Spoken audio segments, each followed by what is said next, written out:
us. Adrian? Yeah, it's already going crazy here. I can already thank Robert here for 50 Red Team memberships. That was before we started the stream, by the way. At the moment it started, Robert came in with 50 Red Team memberships gifted. I hope we went from just chatting to science and tech, because you get access to some amazing perks there. And I also have to thank Ben Crazy here with a $200 tip. Just saying thanks for everything you do. Watching from the Margaritaville too. Go Starship and go Lucky 13.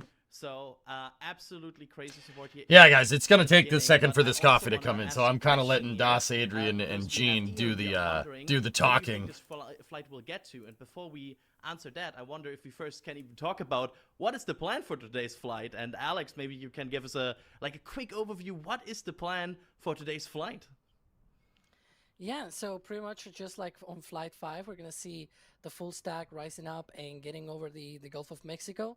Booster 13 will shut down 30 of its 33 engines. We'll come back to the launch site. Hopefully, we'll see if they actually decide to go through that. Because if you remember, they have this manual command that needs to be sent in order for the booster to actually, go for a catch. As my green screen, you can see that they're from Booster 12. In the meantime, Ship 31 will go out and do its about 6-minute burn with its 6 engines and insert itself into a trajectory that brings it to the Indian Ocean. 99 little bugs in the code, 99 little bugs. Take one down, patch it around, 117 bugs in the code. What does the ship do when it is out in space? So it's going to do a relight test of one of its Raptor engines. Right. Very short. Fun fact. Graham, what are you saying? The outer 20 engines on Starship can't be started without the OLM, so when it comes down, it can't use 20 of its engines after shutting them down. Yeah, that's correct. You have a ground side starting actuation, Graham. Not the first time that's been done. The shuttle engines were the same way. You can't air start an RS-25. It needs ground side pneumatics, or what's called the GSE, ground side equipment. Particularly, if you want to be kind of it's a general way of saying that, you need GSE to start it. Yeah, the outer 20 engines are the same way. There should be no conceivable scenario where you, after you get to most engine cutoff with super heavy, where you would need all 33 engines. There's no conceivable scenario. Gene got that near Walter Cronkite voice. Yeah, Bren. The first time I heard Gene talk, I was a little taken aback by the ultra Cronkite style voice. It was really good. To folks who make this possible. Again, we are here live. But in Armageddon, the shuttles restarted the engines.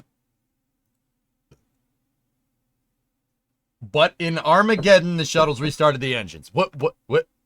Immolated, what do you want me to do with that? What do you want me to do with this comment? What do you want me to say? Rocky, I worked on analyzing what pressure to set the regulator on the ground to get the gas generator to the right chamber pressure to spin start on RS-1. Fun times. Yeah, that's cool, Rocky. Right on RS-1, dude? Is that what... You told me that yesterday, Rocky. Is that what you've been up to? That's cool, man. It's just it's a bummer that RS-1 is like... You're just like, meh, no, never mind. Just a bummer, dude. Yeah, that, Go at throttle up. The fire, man. Fire, nobody really understands how nasty a fire can get if you don't have enough water on the pad to put out the fire when you have a full tank of fuel and oxidizer. That sucks. It's not fun, dude. Not fun. Sup? What's going on? Shirley Rocks, 27-month resub. Thank you very much. That is, yeah, big bummer. I worked on GS0, but it's pretty tied to RS1 as well. Yeah. Discovery, go at throttle up. Can you say 3, 2, 1, go? Yeah, when it launches? No. Please don't make me do that. Sup, 33 months. Thanks, man. The Armageddon, but the shuttles in Armageddon weren't actually space shuttles. They were secret prototypes. You're good.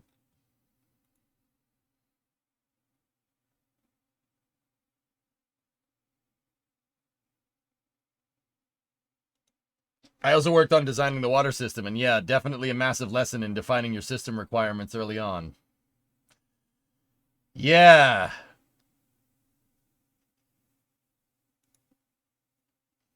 Yeah. Yeah, Rocky.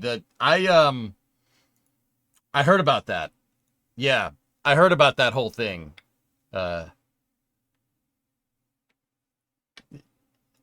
Best part is no part, right? Yeah. Okay. That didn't work. Yeah. Missile defense, baby. Let's go. No, we were talking about ABL, guys. Yeah, best part is no part. How'd that one work out for you?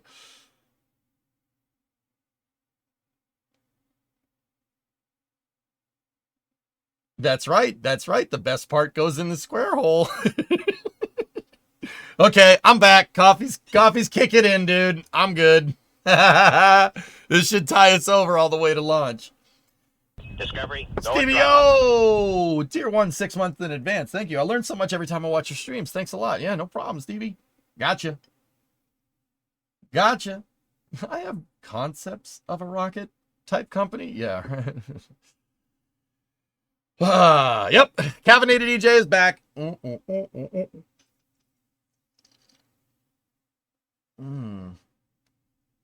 Afternoon, how are you? I have not slept in... Actually, no, I maybe got like a cat nap or two in there. I'd say cumulatively maybe 2 hours. Since 9 a.m. yesterday. Yeah, so how far am I in? You know, on 2 hours of sleep? Oh, yeah. Oh, yeah, we're like 20... Oh, geez. 10, 11, 12, 1, 2. Oh, 5 plus 24. I'm 29 hours in.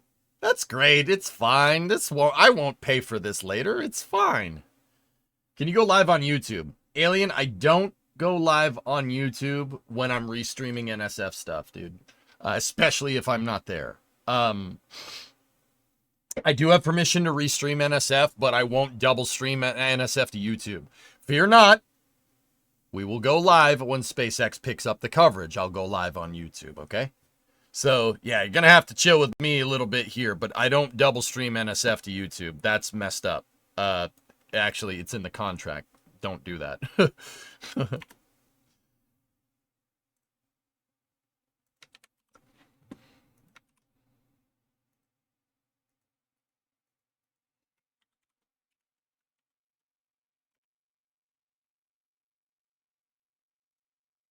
So, yeah, you're stuck with me here on Twitch for a little while, okay? Good morning, everybody from French. Bonjour, monsieur. Comment ça va?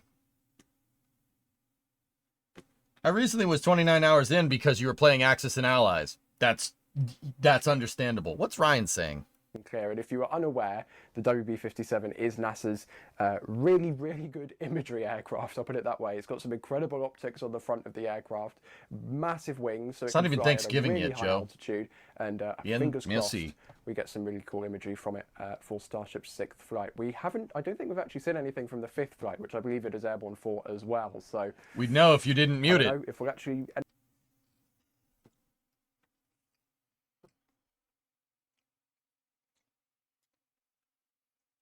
What? I can't hear you.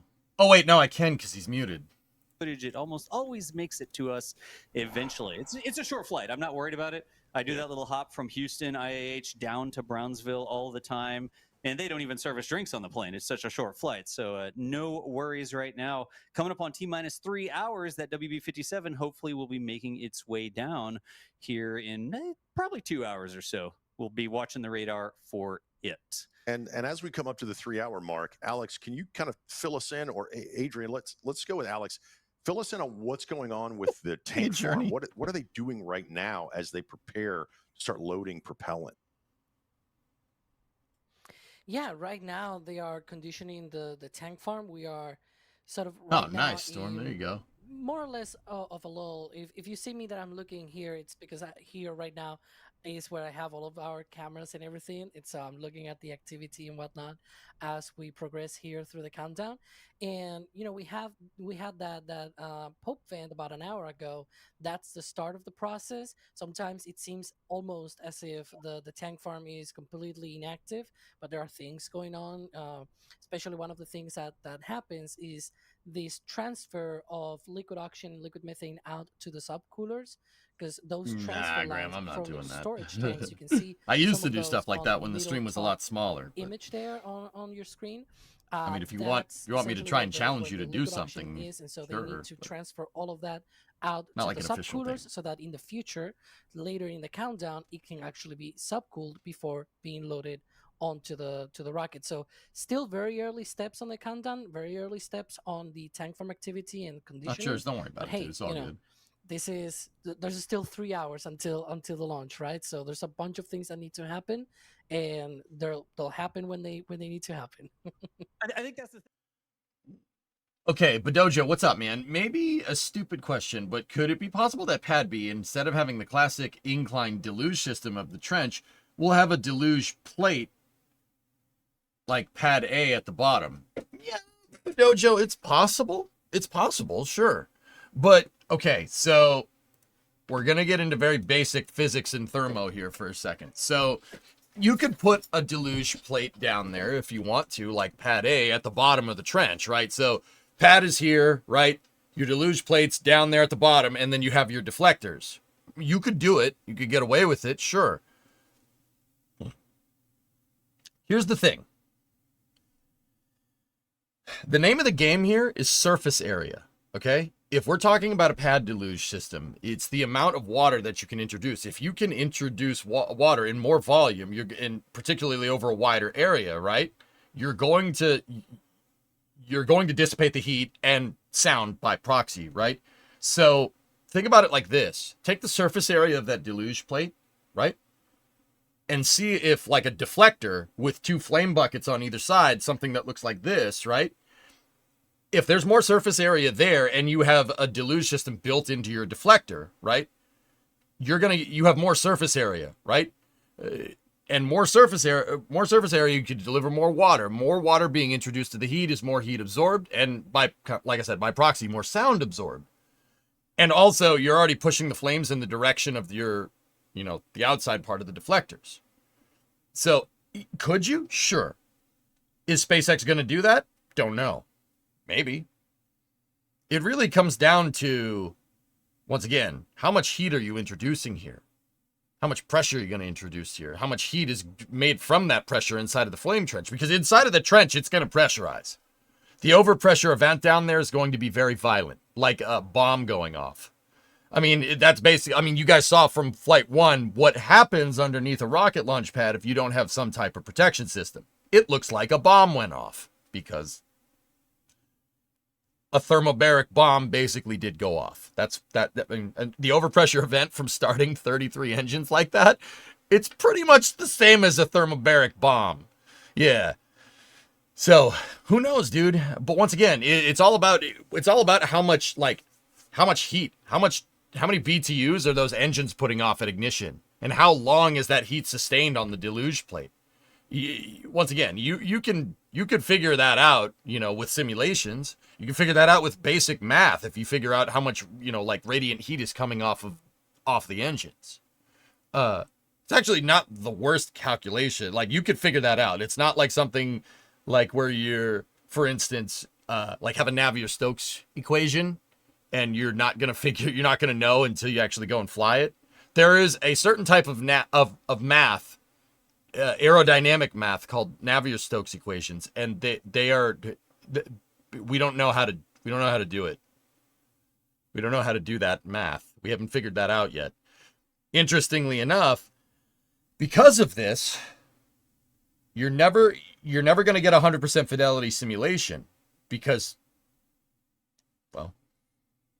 we haven't figured out how to do that math yet. Interestingly enough, we know what we need to solve, but we don't know how to do it. We don't know how to solve it. So because of that, you're never going to get full 100% hello. Somebody give this up to Alien Dance. All right. You're never going to know 100% if like it's going to work. So that's why they do test flights, because you don't know for sure. You're only going to know if you fly it and it works, and that corroborates your simulations. You're only going to know if your simulations are good enough if they're backed up by flight data. Woof. Does that make sense? Hence the dynamic part of aerodynamics. Yep. Perry, I was accidentally watching a YouTube month-old Starship launch stream of yours. I was thinking it was today. It's only to come back to Twitch. One stream to rule them all. How long is the launch window? 30 minutes, Jim. Hey, Tara, what's going on, buddy? So yeah, good questions, dude. Good question, for sure. I saw the Deluge test prior to Flight 5 and 6. They look very different. Yeah, they could be tweaking around the settings on it, Graham. For sure. Probably more than a thermobaric pulse, plus it's continuous. Yeah, Alex, it's probably more violent than a thermobaric. You're not wrong, dude. I was just trying to get a good picture in people's heads there. That's why I said it. It is bad. What happens underneath the pad gets a little rowdy, to say the least. The overpressure event is like getting hit by a nuke, like a nuclear blast. That's what goes on in these dang flame trenches all the time. That's why that's why they're so armored and there's so much concrete everywhere, you know, and deluge systems and sound suppressors, because it's very violent under there. Dean, to prepare today, I watched all your Starship launch streams to see how happy you were. All right, man. Got Nukes just got here. What news being tested for this launch? Deorbit burn. Got Nukes. They're going to be on a suborbital trajectory, but they're on a suborbital trajectory. They will test the deorbit burn. That's the big one. If they get to that point, we have another iterative step forward. And that opens up the door for full orbital flights of Starship, because every Starship test flight up until this point has never made a full orbit. We'd never had positive perigee, meaning going fast enough to orbit. Starship has purposefully gone suborbital, because if they can't do the deorbit burn, you do not want to strand that in space. That would be bad. We don't want that. Okay, a little bit of reference here, guys. Starship is as tall as a 15-story building. I'm talking from here all the way to the point of the nose. It's as tall as a 15-story building. You do not want to strand that in space. That would be bad. So mission today is identical to 5 with the burn. Yes. Greeting from Texarkana. What's up, Renok? Apparently there's beer here that folks... And they got beer in Texarkana. I thought it was going to be a short prograde bird. Yeah, Soviet. Yeah, it is. Where did you get confused? I said it was testing a deorbit burn. It is testing a deorbit burn, but the deorbit burn is not going to be from orbit. They're going to do the burn while they're on a suborbital trajectory. Sorry if that was confusing. I haven't slept in 30 hours. I'm trying to keep my story straight here, man. Where did you get confused? Because I'm sure I could clarify. Either that or I've gone cross-eyed and I'm going to fall asleep on stream, and you guys can laugh at me when that happens. Please do it. It'd be funny. You can bully Streamer Man. It's okay. What are acceptable rocket launch snacks? Rocket Pops.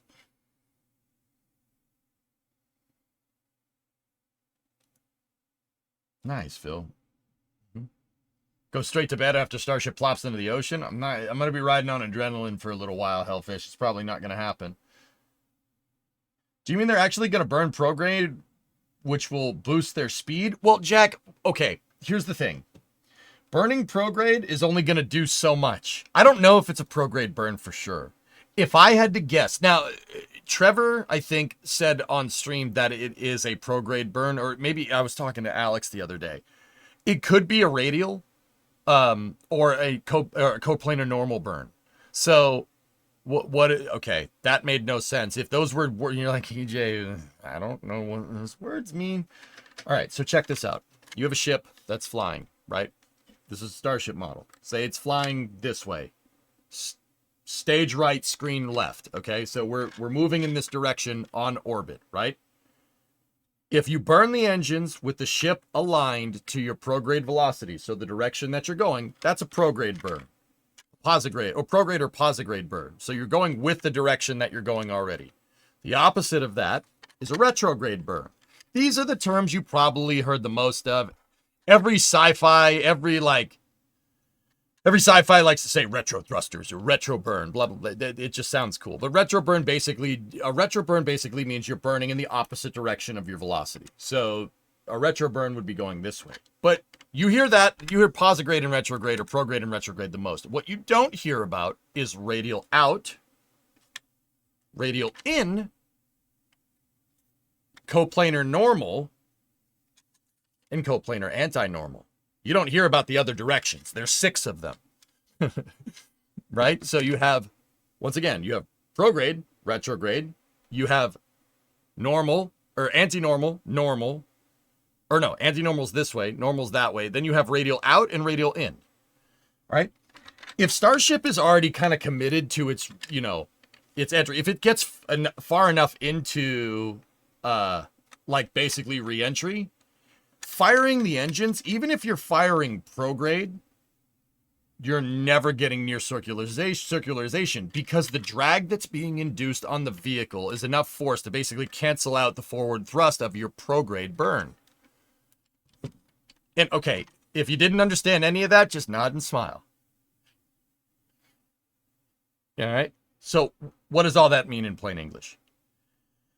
Earth's already going to pull it in, and that's where they'll test their burn. It could be, once again, if this is your prograde velocity, it could be a normal, anti-normal. It could be radial out, could be radial in. It could even be prograde. It's going to sink. Earth's gravity is going to pull it in so much to where firing the engines is not going to make a difference. What about the one that says Abby normal? We don't talk about her, Dish.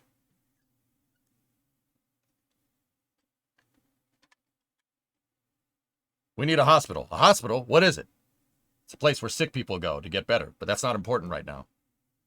I have a shuttle question. How did the shuttle control its orientation, i.e. roll and maintenance of pitch during reentry? Is it a gradual shift from RCS to control surface? It is, yes, Jim. Long story short, yeah, gradual move. How do I know?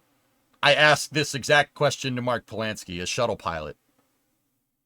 And he said, yeah, you gradually take over. The computers will dial in more and more. It's actually super trick from a UX standpoint, guys, because all you need to do as the pilot is just fly the dang thing, right? So think about this. Think about these control systems. It's actually super cool. Think about the control systems, Jim. The control system, so you have a flight stick and you have rudder pedals. And those are mapped, so to speak, to your RCS during reentry. And then the shuttle's computers will automatically switch it over and gradually introduce control surfaces with the same flight controls. Now, I know if you're a software guy, you're like, okay, EJ, that doesn't sound too bad. The shuttle's computers were made in 1972. That's pretty cool for 1972. It's coded in HAL-S, HAL/S, which is just okay. But that's super trick for the early 70s. That's really cool. Like nowadays, that's no big deal. You can do that. That's easy. But could it run Doom? Actually, maybe. Colonel, maybe. It might be able to run Doom. I mean, that's because John Carmack is one of the most legendary software engineers out there. The way he made Doom is ridiculous. If you read about the architecture behind the software of Doom, it will blow your mind. It's all smoke and mirrors. It looks 3D, but it's not. It's wild. It was wild stuff for the time. Buran was autonomous, though. Yeah, that also came... So the shuttle's computers were kind of figured out and finalized by the mid-70s. Buran was 10 years later.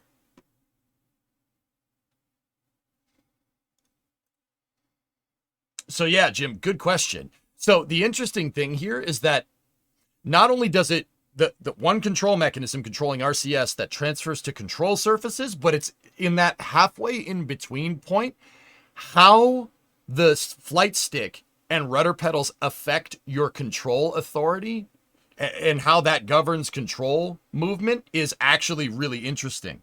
So it's not just like, oh, pitch, yaw, and roll, turn on, and you're good to go. No. In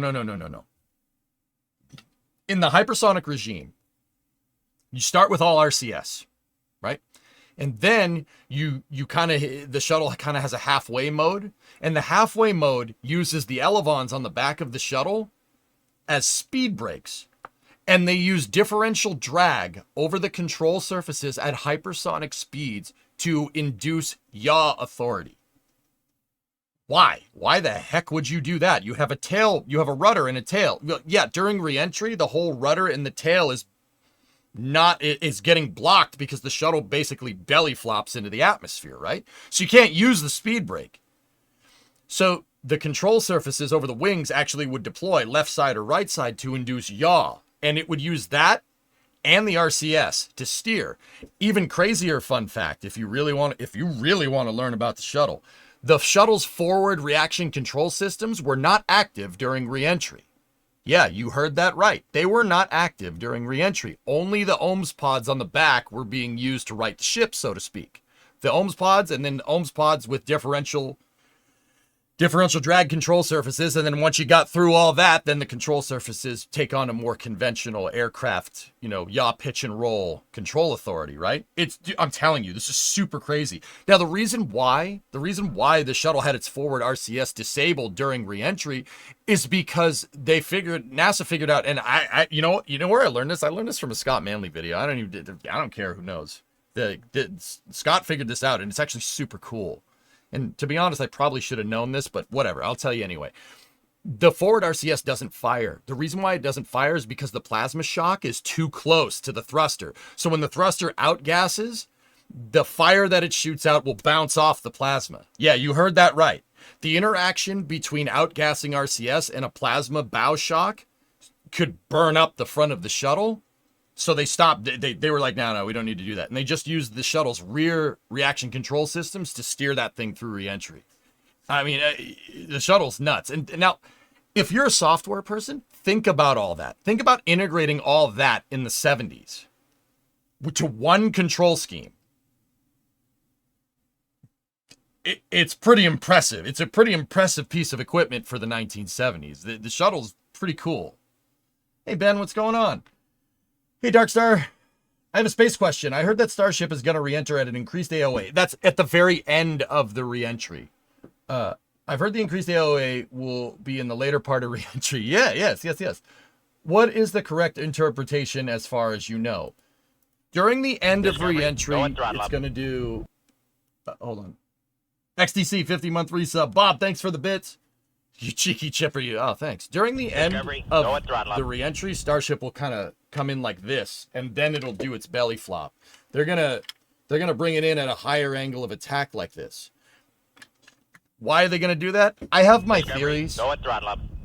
The short answer, the short way of explaining this, dude. Hey, Hopshire, 61 months, man. Give this man all the credit for deep dive explanations that teach at a very wide range. Thanks, Hopshire. Elon Muskrat, 24-month resub. Thank you very much. Scott's a good friend of mine, of course, for what it's worth. Yeah, we all play off. It's funny. All the STEM creators, we all play off each other. Like, Tim releases a video and he finds a new piece of information. Scott releases a video, he finds a new piece of information. Everybody learns.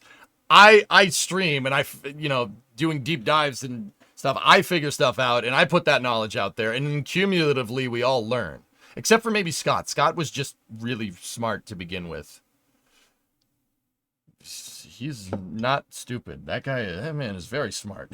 But hey, you want to get better at this, you got to surround yourself with people that are smarter than you, or else you're never going to learn anything. Which is why I have you here, chat. Not you, though. No, not you. Not you. You, though. You. Oh, hey. All right.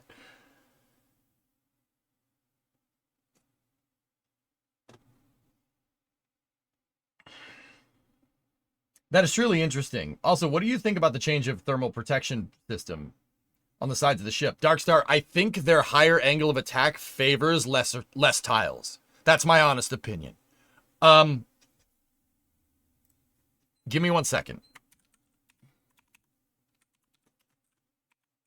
There's a picture I'll find for you.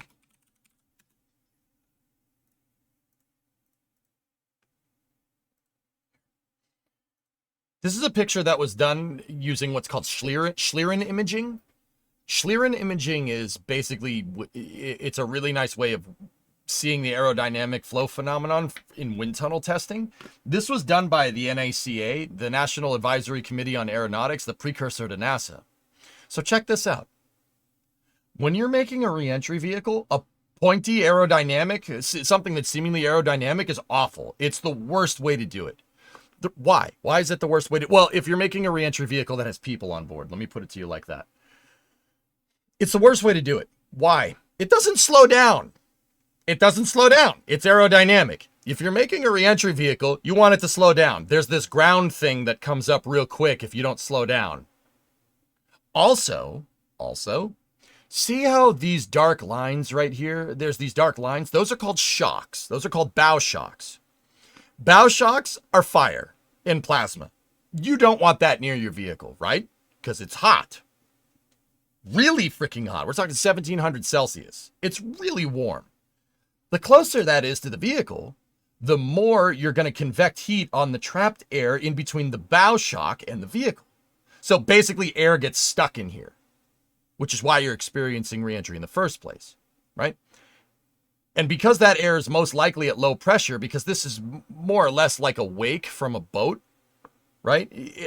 Don't get me wrong, pneumatics, hypersonic pneumatics are not hydraulics, so it looks like a boat wake, but it's not. Keeping this close to your vehicle means your vehicle gets hotter.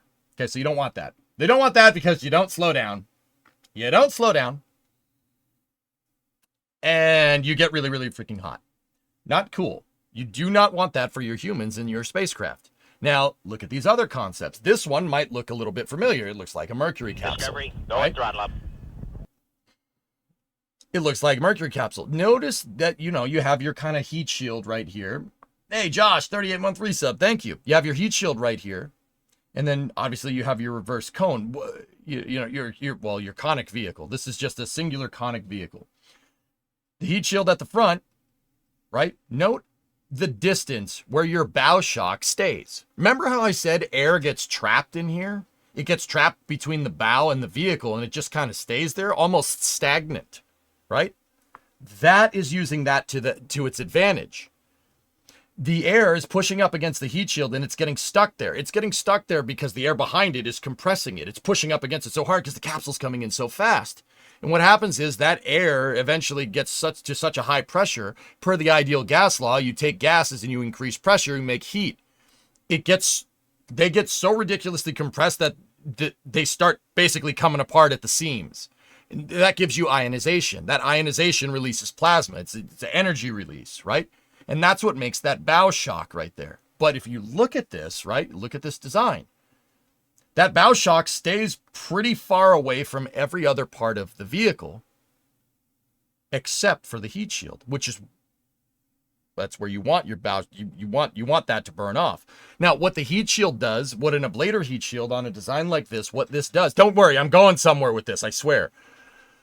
What that ablator heat shield does is it basically burns off. When it burns off, it releases gas, and gases basically push out to the sides, and the vehicle gets enveloped in a nice cool column of gas, keeping the rest of the vehicle cool at the expense of the heat shield. Basically, the heat shield can burn off its components and shed that heat faster than the heat is introduced, so you don't flash fry your crew. Remember, don't want that. So, where am I going with this? Where am I going with it? What does that have to do with Starship? Look at the blunt body concept from 1953. Look at this one. Very interesting, right? If we look at Starship from the front, what does that look like? Here, let me turn it that way. Does that make more sense? Now, knowing what we know, your basic rudimentary introduction to hypersonics, right? Knowing what we know, look at the blunt body concept design. Look at where your bow shock is. Look at how far it is away from everything, right? See what I'm talking about? It's pretty dang far away, right? Interesting. Really, really far away. That's why SpaceX got rid of those tiles. Because right here, you don't need that. Because the bow shock, remember, the shock is what's the hot part. Anything that gets near this, you're going to lose. unless you have some system to mitigate it, right? Right there, you don't need SpaceX is basically banking on the stainless steel being able to handle the heat there. Now, that's not to say that this area doesn't get hot. It absolutely gets hot. And see, you have little micro shocks right here. They're not called that, but you have micro shocks right here that are still generating a little bit of plasma, basically because the air is getting compressed and kind of pushed off to the sides here. It's still getting compressed up against the armpit right there. Guess where that is? Where they're getting burned through on the flaps, which is why they took the flaps on newer versions of Starship and moved them up here so they're out of the way. Now, once again, do I think it's going to make it through reentry? Yes. Because the blunt body concept, right? The blunt body concept favors a higher angle of attack. Because if you have a higher angle of attack, you're keeping your bow shock away from the vehicle, especially when it comes to the sides of Starship. That's really important to understand. And I think SpaceX is banking on that. And if they get it right, well, that means you just made it so you don't need a bunch of tiles up and down the sides here, because the stainless steel is a good enough thermal protection system. That's right, it goes in the bow shock hole. Does that make sense? Now, if we go back over to NSF, see right there, they took all the tiles off. The tiles used to go all the way up to here, but they took them off because at higher angles of attack, even though it's late in the reentry, right? At higher angles of attack, your plasma, your bow shock is further away. So the stainless steel might be enough. Do I think it'll work? Yes, absolutely. I think it'll work. I think SpaceX has flight data from flights 3, 4, and 5 that they can use to corroborate this. They can use to prove that it works. Because remember, I was talking a little bit earlier. There's this interesting thing with aerodynamics. You cannot prove mathematically that aerodynamics work. And I know some people are going to hear that and be like, well, math doesn't work. That doesn't mean we don't use math to engineer an airplane. Right? No, that's not what I mean. You're never going to get 100% full fidelity testing because the math to do that hasn't been invented yet.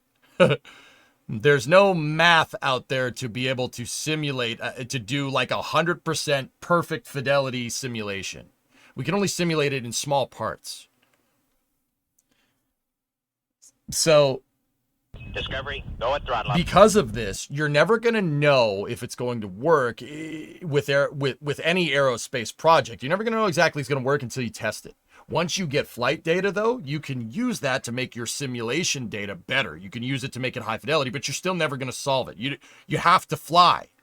And SpaceX has 3 Starship flights worth of data here. I don't think they'd be taking those tiles off unless they were absolutely sure that you could get away with it. It's either that, or, well, SpaceX is known for screwing around. You know, they very much like, let's do it. Let's see what happens. You know, we saw a lot of iterative testing. Hey, Abby, 12-month resub. Thanks for the year. I appreciate it. I hope you've had a good one. Either that or they're just like, yeah, take the tiles off, see what happens. They've been known to do both of these things, but I highly doubt that they would do it, especially with prior flight data. You don't need to screw around and find out, so to speak, right? Sappho. You don't need to do that when you have flight data under your belt. The time to do that is when you're not, like, when you don't know, right? They were sure that Fondag would hold up. It's a learning process, dude. It's a learning process. SpaceX has been known to do that second thing, Darkstar. Yes, they have. We'll see. We'll see in 2.5 hours. We'll see if I'm right. I think it'll make it. I think it'll make it because of what I know about blunt body concept designs, higher angles of attack during reentry. I think it'll make it. Starship is at a higher angle of attack during the highest dynamic pressure area, not necessarily peak heating, right? But the highest dynamic pressures, it favors keeping the bow shock away from these areas that are seemingly unprotected. I think SpaceX thinks the stainless steel will tank that, and it's corroborated from Flight 5 entry data. And that is the best way to test. Use prior flight data and good simulation data to give you the best possible outcome of success, because nothing is guaranteed in aerospace. Nothing is guaranteed. That's an important thing to understand. Nothing is guaranteed. you have to stay sharp. If you don't stay sharp, stuff blows up or people get hurt. That is the plight of engineering. You have to stay sharp. You get lazy, stuff like the shuttle happens. You do not want that. Believe me, you don't want that. I lived through Columbia. You do not want that. That's not a good day. Do we know if Bill's coming back? I have no idea, Thorn.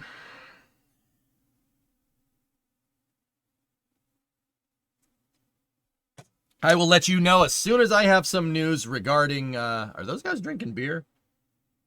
I'll let you know as soon as I have news about potential future NASA administrators.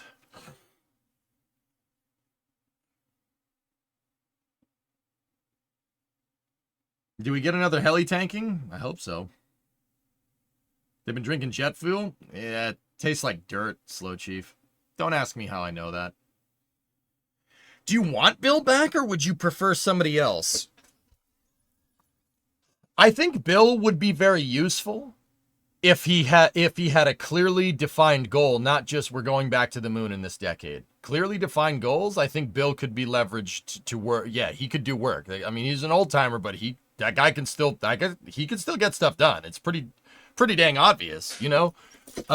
He put sustainable lunar development in. He got us a second lander. Like, he's not politically inept by any means. He has a lot of experience in that. And I firmly believe that the person running NASA should be able to be fluent in politics. You want scientists to run the science divisions of NASA. You want engineers to run your human space flight stuff. You need a politician to run NASA. That's the best way to do it. So I don't think Bill has done a bad job in that regard. I just don't think, you know, it's kind of been status quo for the past 4 years. So he's kind of just been like, all right, I'm just going to maintain the status quo. I think if you gave him something to do, he could potentially be really good. With that being said, I do want Jim back.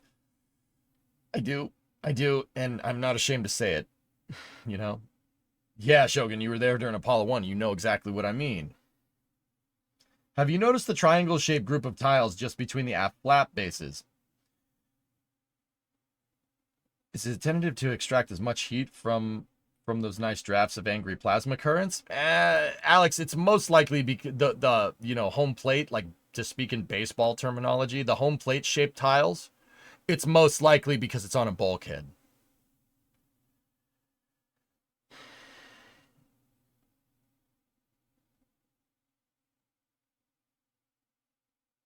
Clearly defined goal, land on the moon in this century. Not good enough, Darkstar. Yeah.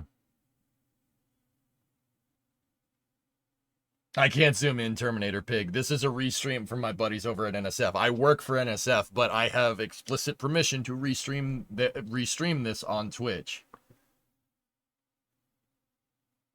Hey, Dragon, let's hope they send it. Well, we'll find out in 2.5 hours.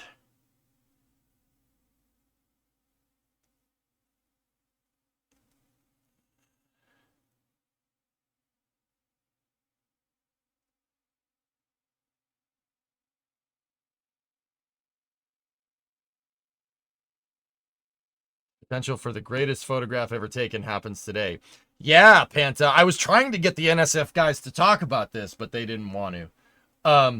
Guys, the ISS is going to fly over Texas. Not directly over Boca Chica, but it's going to fly over Texas during the launch window. I don't think that that's an accident. There would be little Rule 8 pushback on Jim if he doesn't go for it. There's a few colonels and generals who might want the job. If it's not Jim Neuro, I want Mike Griffin in there. Or Homer Hickam. Either one. Jim once said the NASA administrator needs to be pretty dang familiar with the executive branch of our government. And I think he's 100% spot on in that regard. I'm not sure if Bill would be able to do it, but I'm sure if they kept him on, I'm sure he'd do a good job. With that being said, if it's not Jim and it's not Bill, I want Mike Griffin in there. He was a NASA administrator previously. He was the NASA administrator during Bush Jr.'s second term. He's responsible for orchestrating the Constellation program, basically getting it teed up and ready to go, and also not only returning the shuttle to flight, right, but getting the shuttle to operate on a regular schedule and finish the ISS before 2010. So he got NASA. He inherited NASA in 2004 in the wake of Columbia, right? With an ailing lunar exploration program, right? And fixed both of those things. Got the shuttle program running on a regular schedule. Seriously, the late 2000s were great for shuttle launches. There was a shuttle launch every 3 months. That's not this. I know that's not this, but every 3 months is pretty damn impressive, right? And also got Constellation on a path where they had a flight test within a couple of years. 2009 was Ares 1X, right? That's pretty dang good. Now, if I wanted Mike Griffin to come in there, would I want him to bring back Constellation? No. That ship sailed already. What I would want him to do is basically leverage the commercial market to come up with an architecture that kind of is analogous to Constellation. So I'm talking SLS cargo. SLS cargo missions 4 times a year, a NASA in-house lunar lander, and put the Orion capsule on New Glenn or Vulcan or something, and utilize New Glenn and Vulcan as your Ares 1. And SLS as your Ares 5. You can make a pretty dang sustainable architecture doing that. Is that the most expensive, or is that the cheapest way to do things? No, absolutely not. But I firmly believe that NASA needs their own in-house space program that's redundant to this. That's not to say that I hate Starship. I love Starship and I want them to exceed everything. I believe it when they say they're going to launch 400 Starships in the next couple of years. I believe them and I want them to do it. Please do that. But I don't think it's necessarily wise putting all your eggs in the commercial basket. And the irony is that spaceflight has kind of scared me into not doing that. I don't think it's wise putting all your eggs in the government basket either, because the last time we chose to do a beyond low Earth orbit exploration program and the government was the only one that could do it, there was nothing stopping them from pulling the rug out from underneath. Canceling Apollo was the stupidest thing NASA ever done. Canceling Constellation was the second stupidest. Right? I think, but also at the same time, we've seen the converse of that. The converse of that is that if you put all your eggs into the commercial basket, like how commercial launches took off in the mid to late 90s, right? And then the dot-com bubble burst, and then the industry became so unprofitable that everybody was looking to pull out, and the government had to basically consolidate and not nationalize, but basically make ULA to in the wake of the recession. The commercial market is susceptible to market trends, right? And if there's a recession, there's nothing you can do about it. The only way to be the most sustainable is if you have both of those things going at the same time. I want Starship firing on all cylinders, and I want a nice and healthy Artemis program at the same time with redundant capability. That is the most sustainable way forward. It is not the cheapest way forward. I will say that right now. It is not the cheapest way forward. It's the most sustainable. Did you see this tweet for Flight 6 objectives? Sure. There are a couple of cars and vans under Mega Bay too. Probably a few VIPs up there. Cool.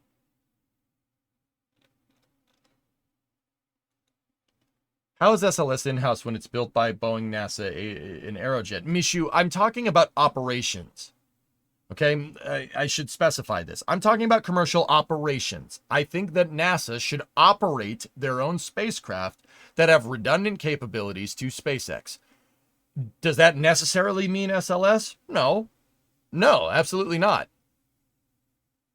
How cool would it be in the future where NASA has their own in-house operated Starship and Super Heavy for their own commercial mission, or not commercial, for their own science exploration missions? That would be fine. The government procures commercial vehicles all the time. All right, your local police department in the United States is a good example. They're just buying specialized versions of a fleet vehicle. Right? I wouldn't mind NASA doing that. But I do believe in redundant dissimilar architecture, right? So having SLS, I mean, it's there, it's built, you might as well use it, right? Upscaling the program and shifting it around to a Constellation-styled architecture, I think is a good idea. And if that was the goal, I think Mike Griffin would be a good guy to do it. Remember, it's about operations. Commercial contractors have always made NASA's equipment. Always. The the trend that got bucked when SpaceX came along with commercial orbital transport services is that NASA is not operating the vehicle. Right? It's end-to-end commercial. NASA's only just paying for the service, like you ship a package through the mail. What is the main mission for this launch? It is another test flight, Char. The big thing that we need to, I mean, obviously there's going to be a booster catch, right? We need that. You don't want to damage pad A. That would be bad. But one of the main things that they're going to test is testing a deorbit burn.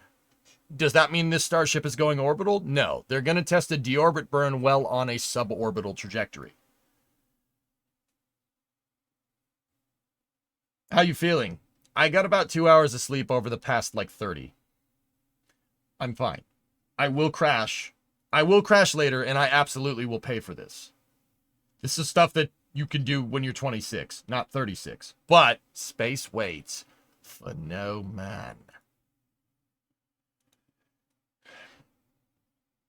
Shuttle was Rockwell, for instance. Bingo, Oculus. Yeah, you got it. And then to make it more reliable, you K-swap the motor. Yeah, Tessa, I don't know if you watched Lay Mullets. That thing broke. Isn't that what the DoD does in For All Mankind with the shuttles? I don't know.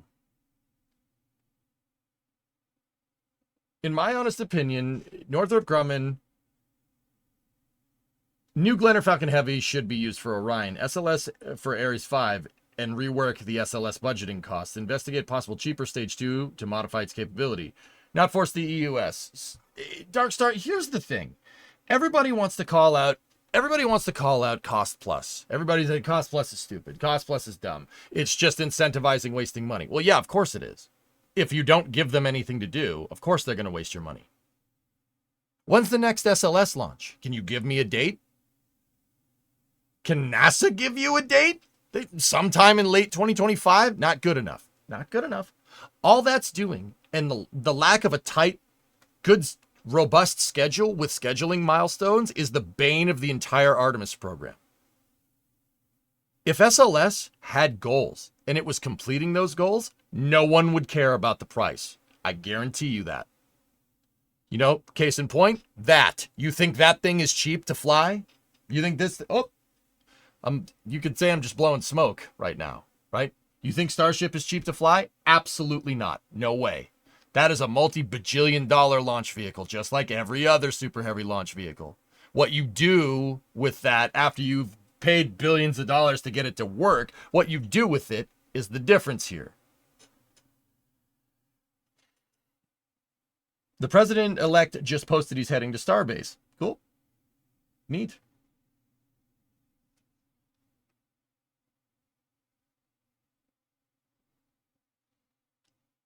The engine didn't. It was failed by that shoddy Ford rear end and steering arms. Yeah, Tessa, keep babbling. Keep babbling, keep coping. The Ford 8.8 is one of the best rear end differentials designed ever, period.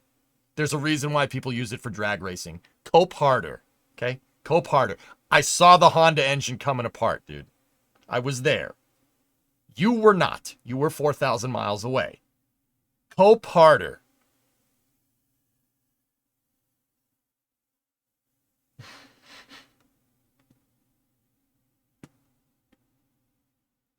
Is that the amber waves of grain that I see in the NSF shot right there?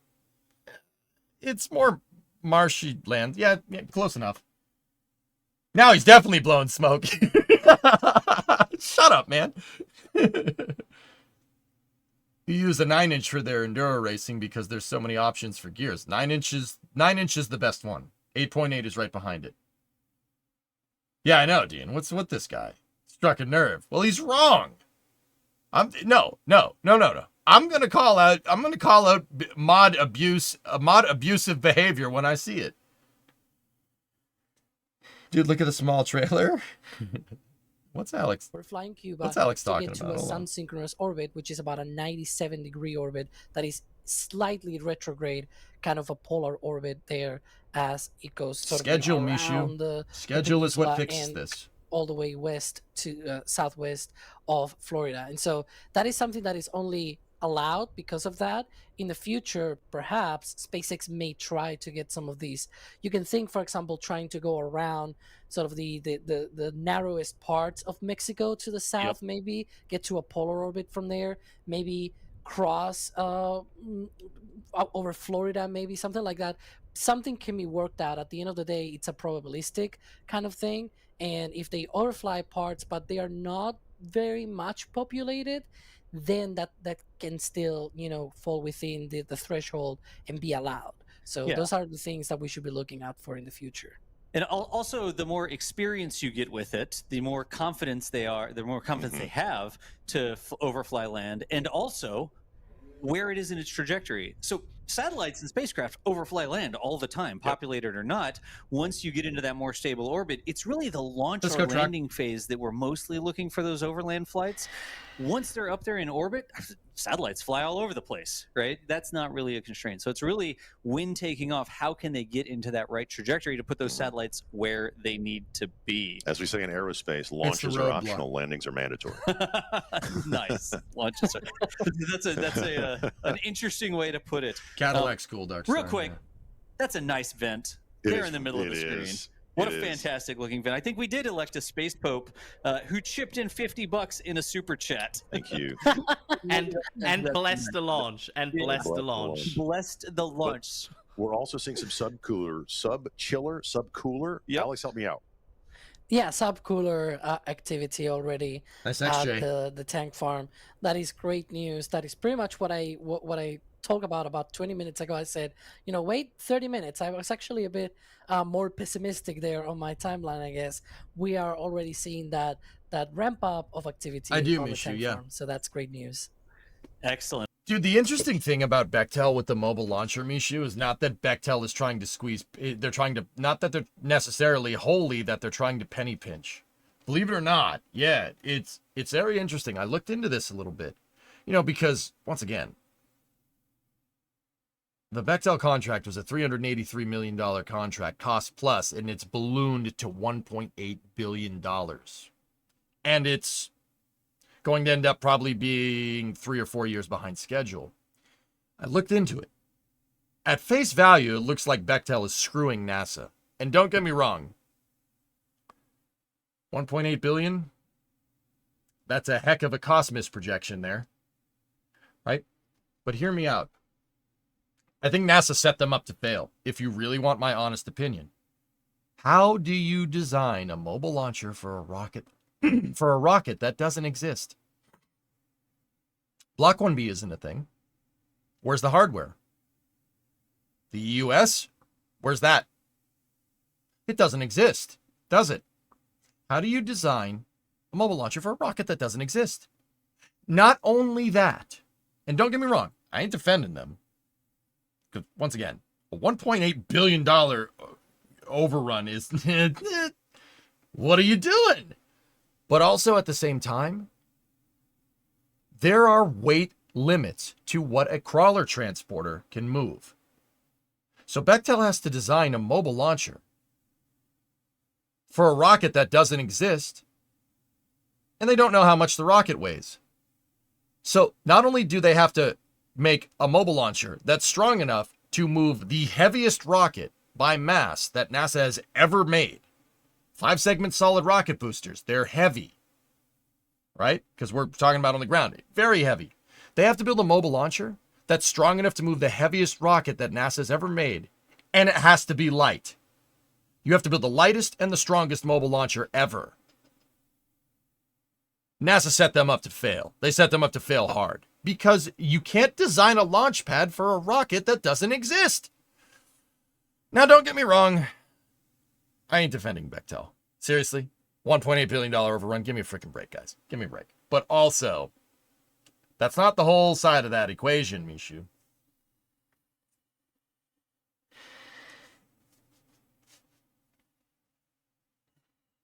To be fair, when the contracts were handed out for MLs and LUTs in 1963, the Saturn V design hadn't been finalized either.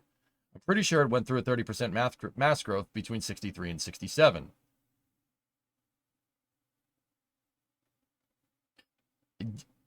Who are we being fair to, Bill? How is that relevant?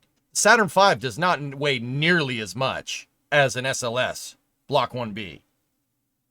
You're talking about design. Yeah, that's fair, right? But you don't even know how much that upper stage is going to be. They had a good idea. The point, I didn't explain it good enough. I'm sorry, I'm tired. The point that I'm getting at isn't necessarily about launch vehicle. It's total mass. It's total mass of what the crawler way can move. The crawlers can only move about 16 million pounds. You have a rocket that's 8. Give or take. It's about 8 million pounds SLS Block 1B, right? So that does not leave you a lot of margin for a mobile launcher. Right? It doesn't. Taking into account the upper weight limits on the crawler way, because the crawler way was designed to probably move like a Nova rocket. It was never designed to move something like SLS around. Not solid rocket boosters, that's for sure. Taking into account a rocket that doesn't exist, and the maximum weight limits on the crawler way is introducing too many variables. You're introducing too many variables into design, and you're setting Bechtel up to fail. So no, it's not being fair to Saturn V. Saturn V, they had a good idea about what the launch vehicle would weigh, and they put the margin into the crawler transporter. They put the margin into the crawler transporter to be able to take into account any mass increases that they knew inevitably would happen. You do not have that leeway with ML2. You don't have that leeway, which makes it really difficult to design. You couple that with Bechtel's underbidding that they're known for, and you get a perfect storm of waste. See what I mean? Oh, they had Jack and Max there. That's cool. Anyway, sorry. Let's get back to Starship. Give me more Starship questions, dude. Yeah, you can't design a pad for a rocket that doesn't exist when you have upper weight limits. I should have said it that way, Bill, to be 100% fair. Sorry, I should have said it that way. My explanations aren't nearly as good. Ooh, Max and Jack. The thing, so that way, we're better off. I think we're back now, Jack. I think we're back. I think we're back. I think we're back. I think we're back. We are so back. We are so back. All right, where to go? Gomi, come on over. Can I steal your microphone, Max? Absolutely, you may steal it. These two crack me up, magnet? man. I can't remember. Safety first. It is a magnet. Oh, you're good. Anthony, it's a magnet. Be careful. Be uber So careful. this is Anthony Gomez, the manager of Rocket Ranch, who is kind enough to allow us to sort of come here and glom all our cameras everywhere. So thank you, Anthony. You're welcome. I love you guys. Thanks for coming. It's taken 6 launches for me to be here. It's only been a couple of years. It's only been a couple of years. But no, from the bottom of all of our hearts here at NSF, thank you for hosting us. Thank you for hosting our cameras. It's a nice hat. And thank you for making Rocket Ranch the amazing community for rocket nerds that it is. Thank you for being here. We love having you guys here, and we love sharing this with you. So what do you think? Are you going to catch it? I'm going for yeah, man. You're going for yeah? Yeah, I'm going for man. Yeah, man. Of course. 90%? Yeah, it's not that windy. Hold on, wait. Oh, that's good. You'll be all right. All right. I think they're catching it. Well, man, I know you have so much to do. I'll so tell I you don't in want a to keep second, you too long. But if there's anything you want to say to the viewers out there in NSF land, all the tank. Probably the next one, Survey Slave. Thank you for supporting this program. This is an amazing thing. Thank you for supporting Rocket Ranch. Thank you for supporting NSF. Thank you for supporting SpaceX in this incredible mission. It's going to be a great day, and we look forward to seeing a successful launch and landing. So, thank you guys for watching. Love you, Jack.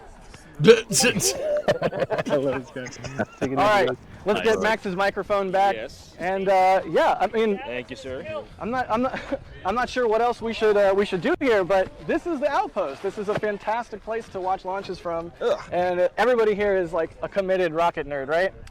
And you kind of have to be here. I mean, we're as I was just saying, best seat in the house, literally. Best seat in the house? And it's even better up there. So, Jack, really quick, what are you running up there in terms of camera gear? Good idea, Max. My brain is fried. Thank you. Yeah, me too. I'm going to be running a Canon R5 Mark II with a Sigma 150-600. That'll be at 6 shooting stills. I will also be running the stream camera of mine, which is a Canon R5, which will be at 1200 millimeters. It's a 600 f4 that's doubled. And then I have 7 or 8, I forget, remotes out in the field as well. Many cameras. One of which is a slow-mo rig that I'm going to be operating from here. Tech gremlins That's permitting. right there. Tech Gremlin's not wanted.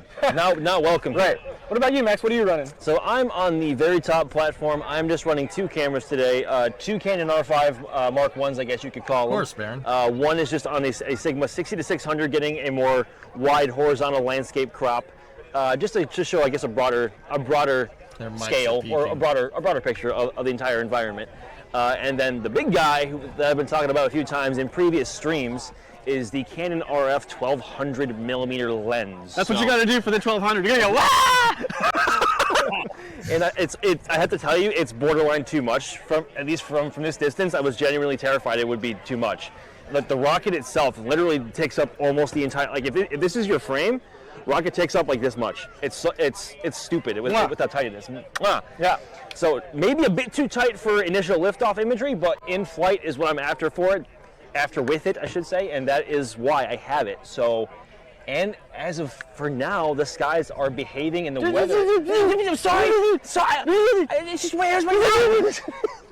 All right, so yeah, it's gonna be a good one. I don't know where we go from here, Max. Do you have any other bright ideas? Views out that way. What's that? Let's take a look at the views out here. Yeah. Setups people have here. Yeah. Up, you move the antenna. Looks like you lost them again. Yeah. Didn't he just say we're not going to go past this point, and then he did it? And like he did it. Typical Jack. Yeah. Thanks, Jack. Thank you, D. Thank you, Max. The group of 3 out there at the Rocket Ranch viewing outpost. So where they were, you can actually buy tickets. Oh, they're Here they come again. More Max and Jack. You there? I think we're back.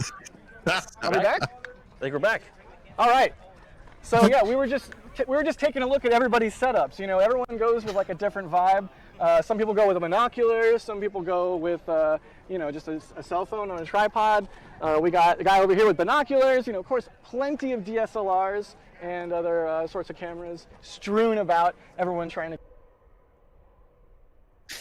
Catch views of the rocket. Yeah. Finish the statement. Setting up their there. tripods.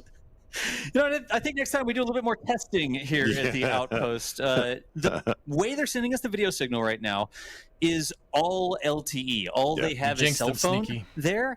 And the more people who come down here to see the launch, the less cell network there is. So coming up 2 hours and 10 minutes before launch, I have a feeling those cellular networks are currently getting overloaded. And it doesn't matter how many modems we throw at it, the cellular network down here can only hold so much. So we've got some tricks up our sleeves for the future. But that was Max and D and Jack all checking in from the Rocket Ranch public viewing outpost. They sell tickets. Yep. And they do tours of Starbase for launches. They sell tickets. You can set up tents. You can do all this different cool stuff there. They have like refreshments and all sorts of things there at the Rocket Ranch. So I don't know that we're going to be able to go back to them. We're just getting lots of hiccups with the signal. But hey, you know something? That's really cool that they were able to do a little bit of It looks like a lot of fun. It looks like a lot of fun. I've never watched from there, but maybe one day I'll be over there running a tracking rig instead of over at the hotel. Look at it. They're out there. It's a lot of fun. Thank you guys for doing a little behind the scenes action there. Yep. Do we want to thank some folks? Sure. Thank some folks. This is different, right? This one's a little different. It is. We're here at the hotel at Margaritaville Beach Resort, right? And we've got a bunch of fans. We tell folks that, we're going to be setting up, yada, yada, yada. So yesterday I got a DM. And they said, hey, check out the front desk. We left you a care package. And so I went down to the front desk, and I had a package waiting for us there that they handed to us.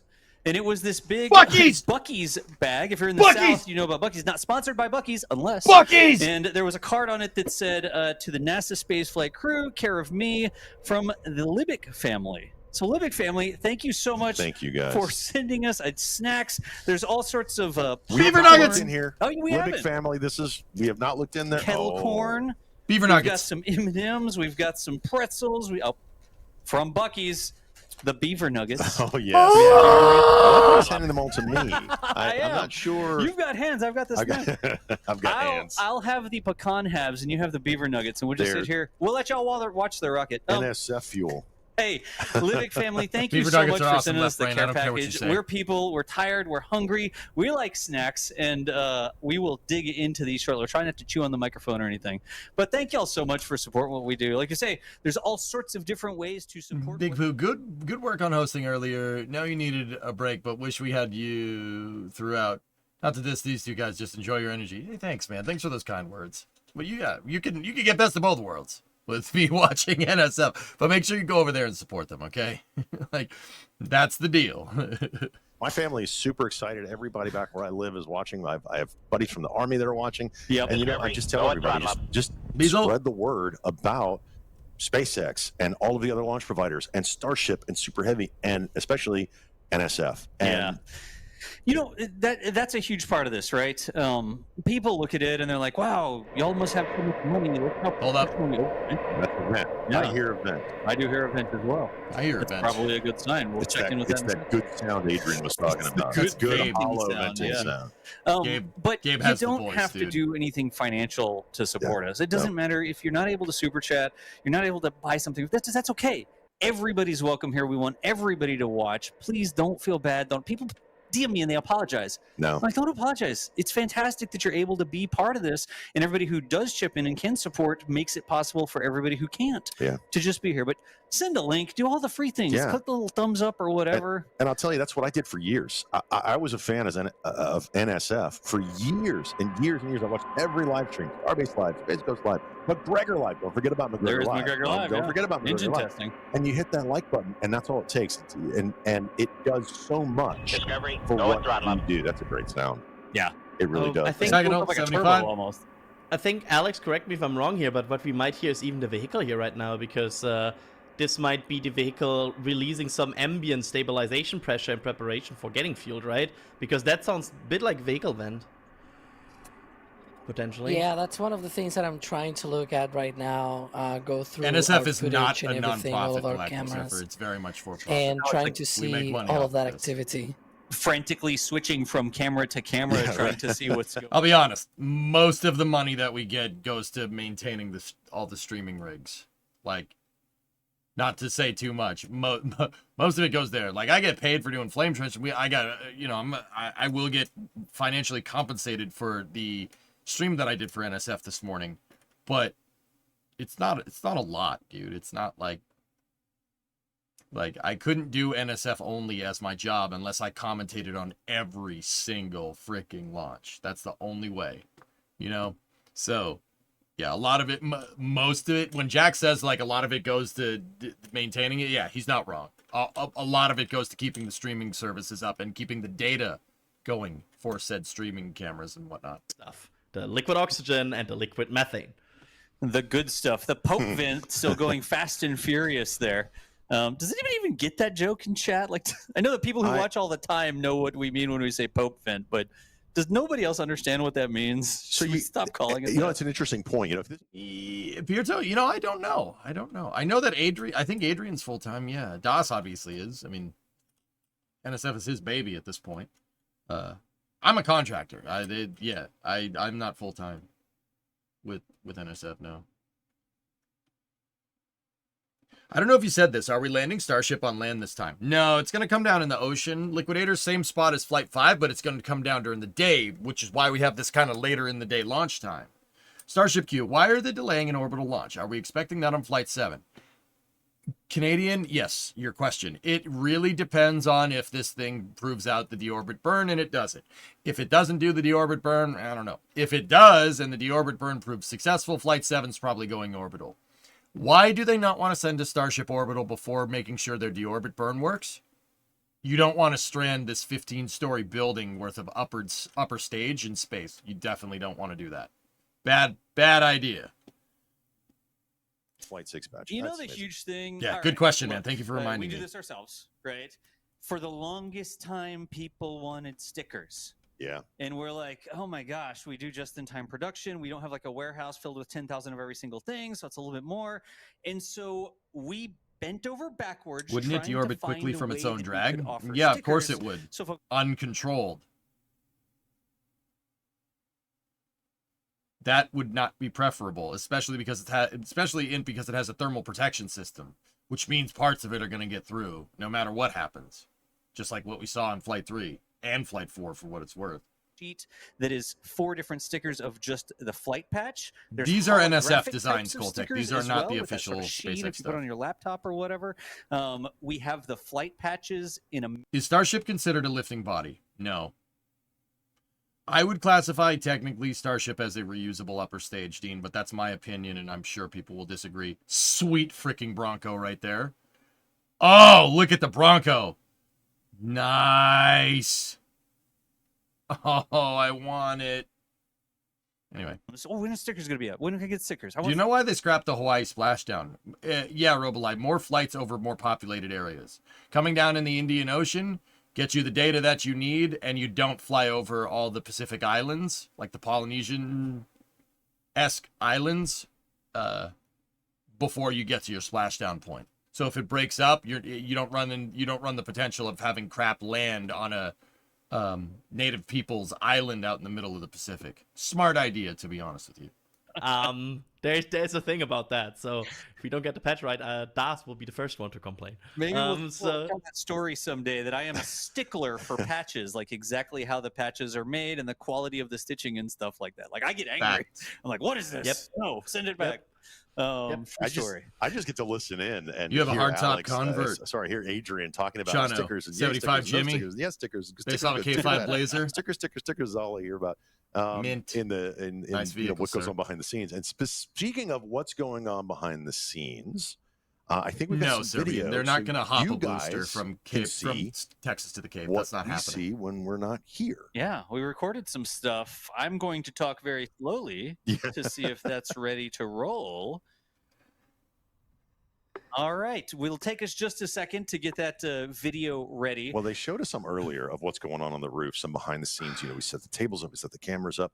But what they don't get to see is what goes on out in, and that's what this video is. I mean, I walked through this amazing room they gave us here at Margaritaville Beach Resort and took some, and this is a really amazing place to watch rocket launches. Oh, yeah, it is. A gigantic patio. They have some roof access. But I want to go jump in the pool. Oh, the pool. Honestly, it's hot the outside. size of the building. It's amazing.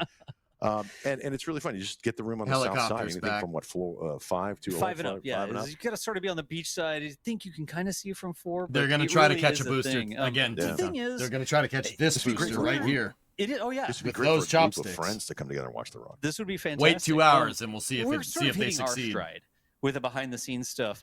The first flights, we're so busy. Is it possible to mute NSF when you're talking? Yeah, but I don't want to mute them all the way so I can hear them in case they say something.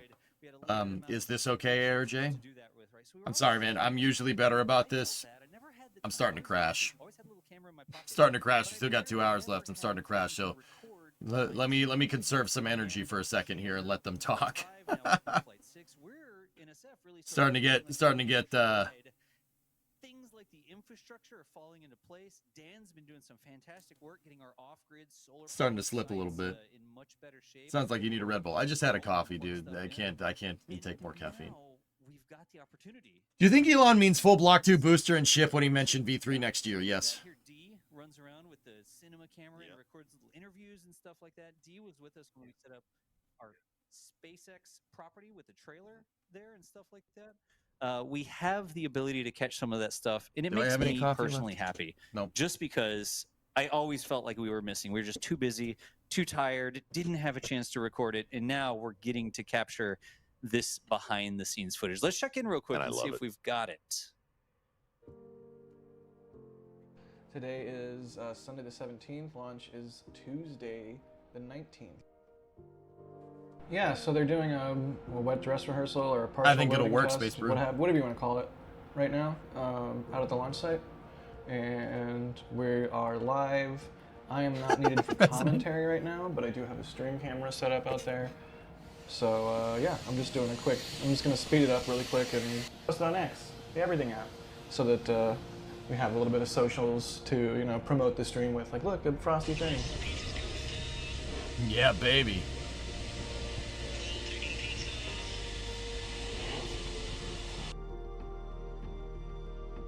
Look at the tail number. 154. Great tracking shot from D there.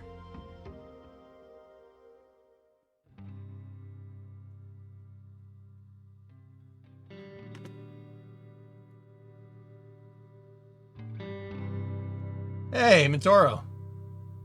See the guy in the red shirt? I know that guy. I know a lot of people on the camera here.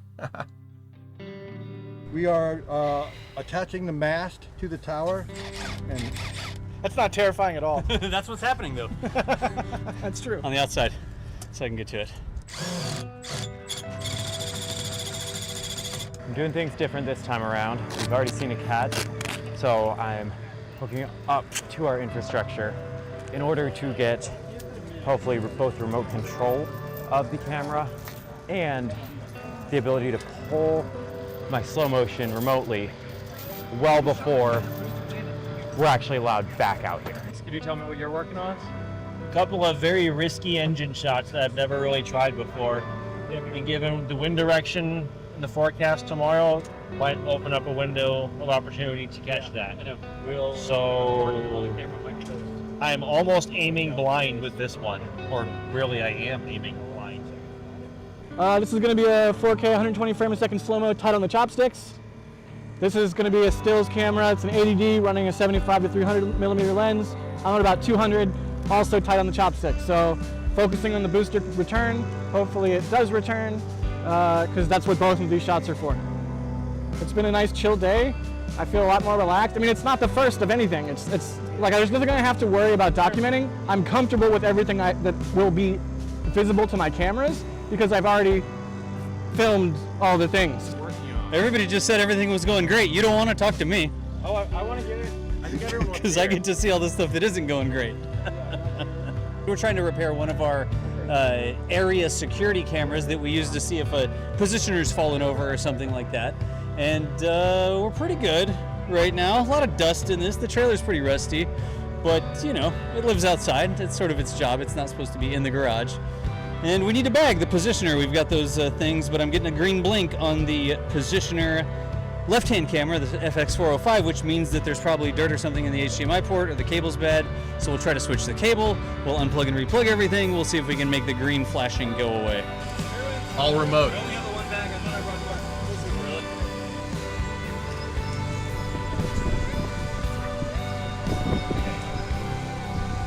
Everything aimed correctly.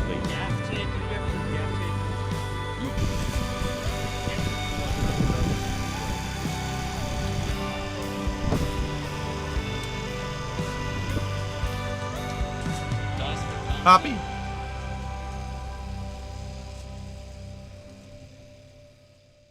Dude, that's excellent, man. All right. That's amazing. That's pretty cool. I love seeing behind the scenes. So that was happening less than 24 hours ago. 3 p.m. yesterday, we rolled in. A lot of that footage there coming from what we refer to affectionately as Danger Lot. You saw our converted welding trailer into the camera platform Helicopter's there. taking off. Doing some troubleshooting. We try to do so many things, but we push ourselves as well. We always have stretch goals. So when I'm there, like, oh, one more thing. I will never finish everything. Because if I finish everything, it means that I had opportunity to do more stuff that I didn't do. So thanks. That was D. That was all D doing the recording there. DOS is the definition of locked in. Watching, don't understand how much work goes in behind the scenes. So much of that footage was just from one site. We have 1, 2, 3, 4, 5, 6, 7 discrete sites where we have people or cameras. In what you just saw. Yeah, Pope Ben's starting to go intermittent. We should start to see some commodity movement on the pad here. You guys are saying check Elons. You know how risky this is for me to do this just right now without you know how risky this is? Just want to let you know the risk I'm taking by just searching Elon on X. All right. Well, looks like we got a little bit of a video from SpaceX here. Let's see what we got. Discovery, go at throttle up. Hey, Chris, 98-month resub. And Jojo B with the 25er. Thank you. Discovery, go at throttle up. SpaceX could have called it quits after the success of Falcon 9, a vehicle that has completely transformed the space economy. So why build Starship? I think humans have had these fantasies and these ideas of what they would like to do up there, but you really have to have a vehicle that's capable of pulling that off, and Starship is clearly like Elon's answer to that. Discovery. So the Starship is this deceptively simple idea. It's the world's most complicated high-performance rocket, and it's designed to transport cargo to Mars in 100-ton increments. Where we are today with New Space ultimately is really because of the dollar per kilogram that has decreased significantly over time. We're coming down somewhere on that scale, but there's a long way to go. And so that's where things like Starship is going to be, unlock even more things. Starship is this next level of changing the economics of space. Move from American launch companies charged $300 million per launch. The Falcon 9 got that down to around $60 million. If you believe Elon's numbers, Starship takes you down to about $10 million per launch to put many, many, many thousands of more pounds of things into orbit. And so Starship becomes like this 18-wheeler, even more, maybe like a cargo ship that's just taking stuff to space all the time. SpaceX correctly recognized that the problem of getting people there is a subset of the broader problem, which is how do you get millions of tons of stuff to Mars? How do you build a conveyor belt, a logistic capacity for delivering stuff to Mars? One of the really exciting things about Starship is that because it has the ability to fire hose mass at the problem, it can trade these problems for more mass. If you're landing stuff on Mars in 100-ton increments, there's absolutely no utility to building a 1-ton Mars rover. You may as well build 10-ton Mars rovers out of steel instead of hogging them out of titanium. The question is, how do you do that as quickly as possible? And first of all, you build the Starbase factory and develop Starships and try not to upset the FAA too much along the way. I was out at Starbase, spent the night in the employee housing, got up at 2:20 a.m. West Coast time, which is my time zone I was on. And oh my gosh, it was incredible to witness live. For me, there's a vicarious sense of pride in what the team has done. Some of the best engineers, some incredibly long hours and hard work to get the company where it is. And as a friend of mine poetically put it, that moment on that day, she said, wow, a skyscraper just went to space, came back to Earth, and parallel parked. That really captures the essence of how unprecedented this is.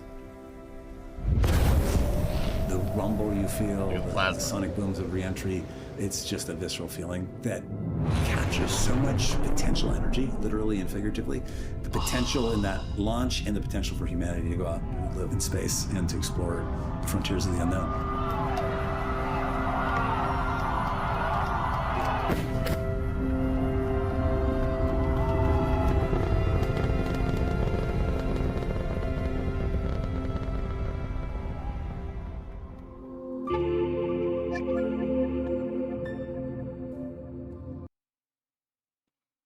Cool. Elon just posted that. That's pretty sweet. And then he posted Lex. Okay. So you posted Lex talking with Javier Milei. You see what I mean about searching for Elon Musk? Yeah, okay. Let's keep going. Anyway, let's peek back over at NSF, see what they're up to. Ooh. We got a... Oh. Yeah, okay. Helicopter, helicopter, helicopter. Great shot. With the open chopsticks. Fuera! I see some of you are familiar with that guy. Yeah. Like, okay, that cool. Some of you are familiar. Good tracking there, by the way. That's practicing. Yeah, we've got a tracking operator practicing tracking a flying object.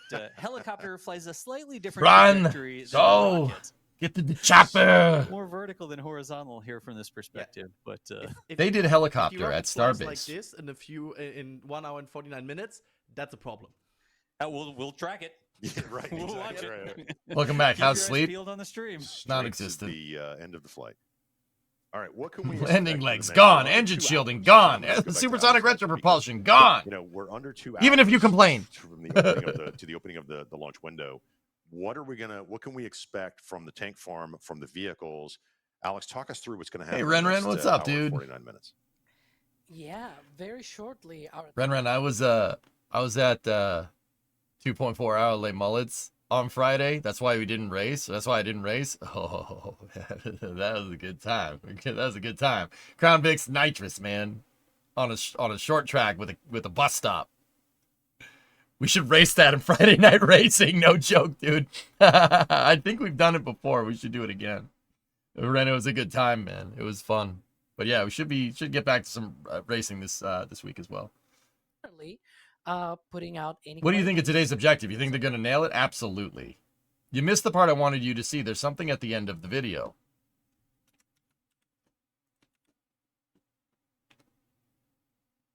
I told you I'm taking a risk here. All right. Something at the end of the video. Let's see.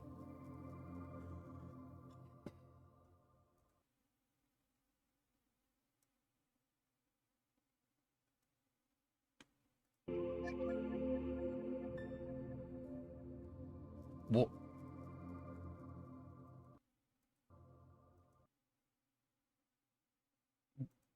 what do you want me to see? Yeah, Histo.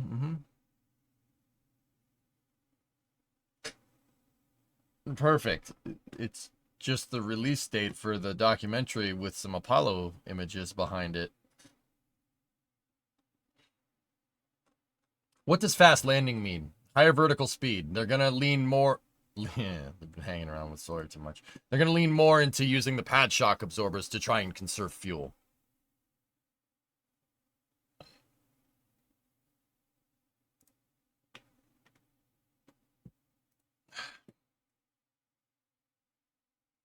They just covered the Lab Padre camera looking at the Stargate building.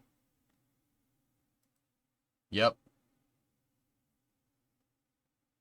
Yeah. I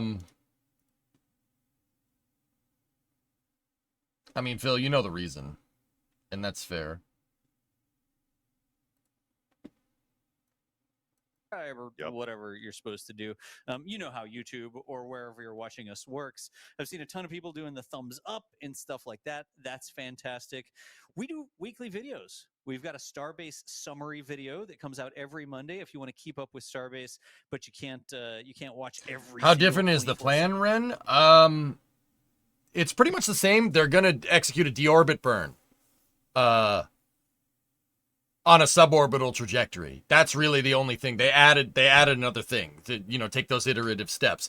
They want to try and prove that they can do a booster catch again. They want to try to prove Starship's thermal protection system can make it through. They want to prove that they can do an air start, a Raptor air start, which is super on orbit, which is, yeah, another critical step towards getting Starship to be that, 747 that flies into space. Other than that, we got a little bit of a later launch window here with this one. Previously they've launched at 8 a.m. Central Time, right? This one is at 4 Central Time. We still got an hour and 45 minutes till we launch, right? Hopefully, right? They're launching later in the day so they can land in the morning on the other side of the world and get a daytime get footage of a daytime landing, which is super cool. Yeah, that'll look okay. That'll look awesome. So yeah, those are the big differences. Wait, I missed it. Why did they cover it? Okay, Wraith, I'll answer just because I've seen a lot of people asking about this. Before I say anything, no, I don't care what your opinion on the subject matter is. No, don't post it in my chat. You will be timed out. I'm just telling this as a matter of factly. Don't get bent out of shape or don't grandstand. Okay? I don't care what you think. Okay? They covered up Lab Padre's camera because the president-elect is going to show up because he's friends with Elon. He's going to show up and he's going to watch the launch. That's why they covered it up.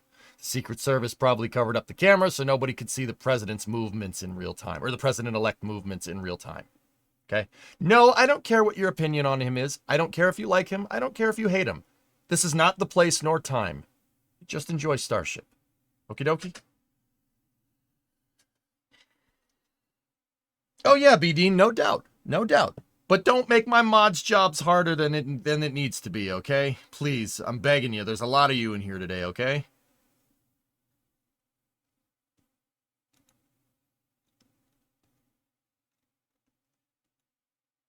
Yeah, enjoy the rocket, because the rocket's cool. Or you could just watch me blow smoke the whole time. Discovery, go at throttle up. There you go. Guys, I make it a very I make it very much a thing. If you don't know me, I very much stay neutral. I'm not weighing in on politics, except if it's spaceflight policy, in which case give NASA more money. Please. And have them do... Oh, God! What is that camera doing? Stop. Stop. Stop. Stop. Please. Please. Oh, God. Go home, camera. You are drunk.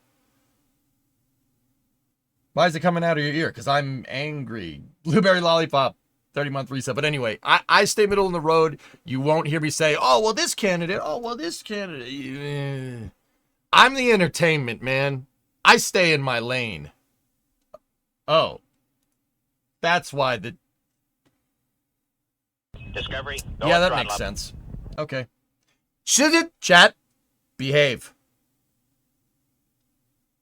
Behave.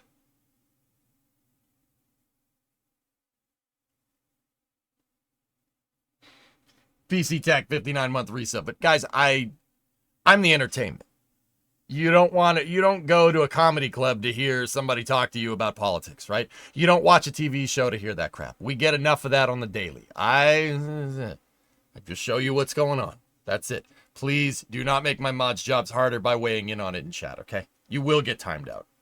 Don't get bent out of shape if you do it and get axed, okay? This is my stream, all right? I make the rules. With that being said, guys, if you want to discuss 757-200s with Rolls-Royce RB211 engines, now that's a topic I'll talk to you about. Absolutely. 757-200 with RB211s. That is an extremely fast aircraft. One of the fastest around for a passenger liner. Agenda-free TV. Ballin, my only agenda is to get you to like space more. That's the axe I have to grind, if anything. That's my only thing, dude. If I had to pick one, like, I just want you to like space.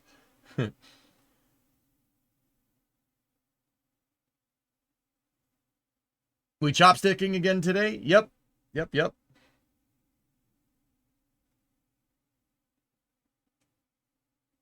Yeah, the RB... Hey, Ishigu, what's going on? The RB211s are the same engines that Lockheed put on a an L1011 TriStar. So, think about it like if you took, like, 767 engines and put them on a 737. That's basically what a 757-200 is. It is a fast freaking plane. It's got a lot of thrust for a narrow body jet, which is super cool.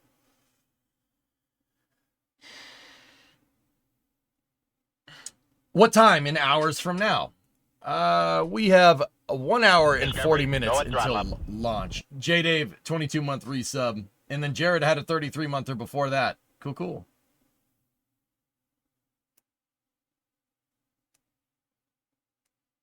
The 757 and 767 have the same wings. I actually didn't know that, Blueberry. That's cool.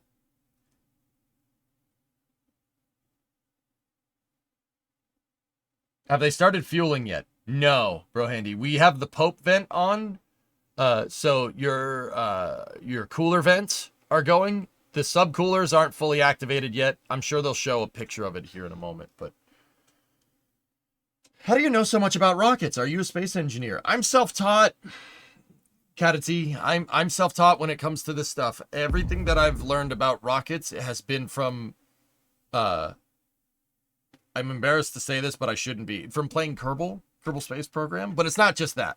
Turns out if you run a stream for a decade straight playing Kerbal all the time, you track people that work on rockets. And where I've really been able to take the knowledge to the next level is having actual rocket scientists help me to teach me stuff, and so I can teach it better to you guys. I'm self-taught. I also read too much because I'm a nerd.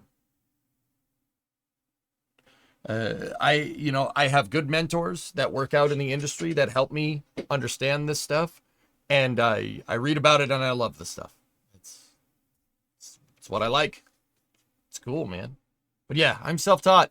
I've worked with NASA though in the past. I hosted a panel for NASA at TwitchCon one time. That was pretty cool. So they know who I am. This is space. I'm in space. That's pretty cool. Like, NASA, call me, like, it's pretty neat, dude. So you're a scuffed Scott Manley? Damn, Joe, you gonna take me down a peg or two again, or what? Actually, I know Scott. Scott's a good buddy of mine. Yeah. Scott's an actual. He has a degree in astrophysics, though. I do not have that, but I can hold a conversation with Scott too. You can ask him.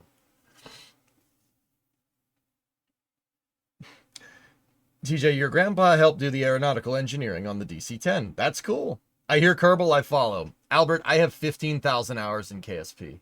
Bodojo with the prime sub in there. Thank you very much. Chris who gifted a sub to Space Nerd. Appreciate it. Zazafraz with a 64-month resub. And then Darth Mogi with a 19-monther. Thank you very much.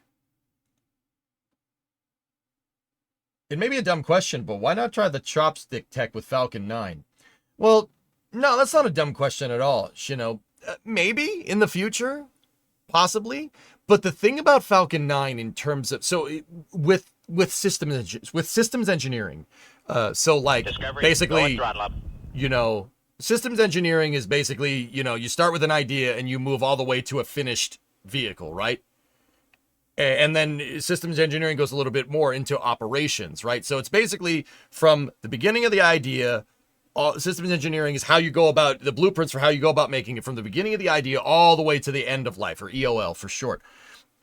As you get further and further the program and you pivot into operations, your vehicle design matures. Okay, it's called maturing. All right. Falcon 9 has matured to a point where the whole idea is to use it a lot quicker, and introducing something like a catch tower into Falcon 9's architecture is actually going to make it fly less at this point and not more. So how did SpaceX solve this problem? They solved this problem by building that. That's how they solved this problem. You know, just focus on Falcon 9, getting Falcon 9 to fly as much as you can with how it's made right now, and then use what you learned from flying Falcon 9s very frequently. Use what you learned and apply those concepts so you can mature this vehicle. Does that make sense? Dadu, 21 months. Thank you very much. Burbs with the 65 in there. Really appreciate it. It's not a dumb question. You know, that's not a dumb question at all. That's a good question. RB211 were used on the TU-204-120. I didn't know that tech. That's interesting. Wouldn't it be much harder since you only have one engine to gimbal rather than three with Starship?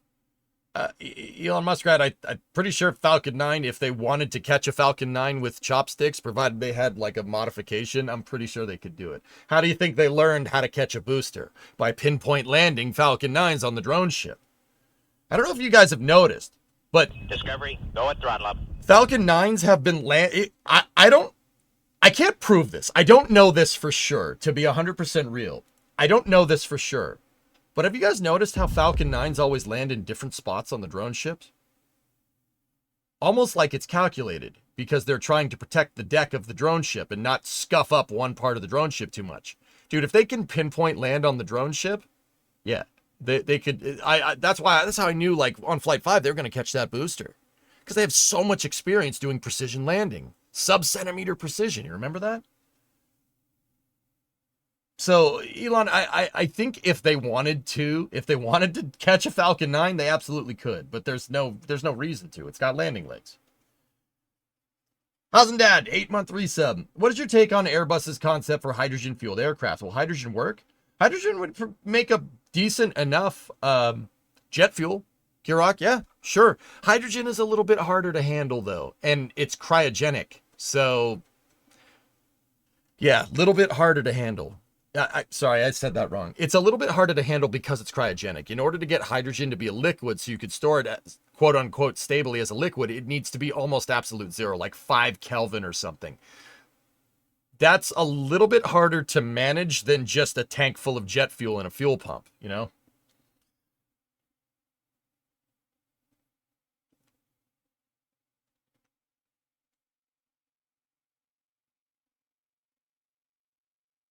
Yeah, Angus, sure. Nice. Yeah, Joseph, we know. Joe, we know. Yeah. There's a 757-200 with RB211 engines, which is super cool. The plane is cool. I like 757-200s. They have Once again, they have TriStar engines on them. They're RB211s. Those are really nice Rolls-Royce motors. That 757 can haul the mail, dude. And not just his. Anyone, any 757-200. It's a beautiful plane.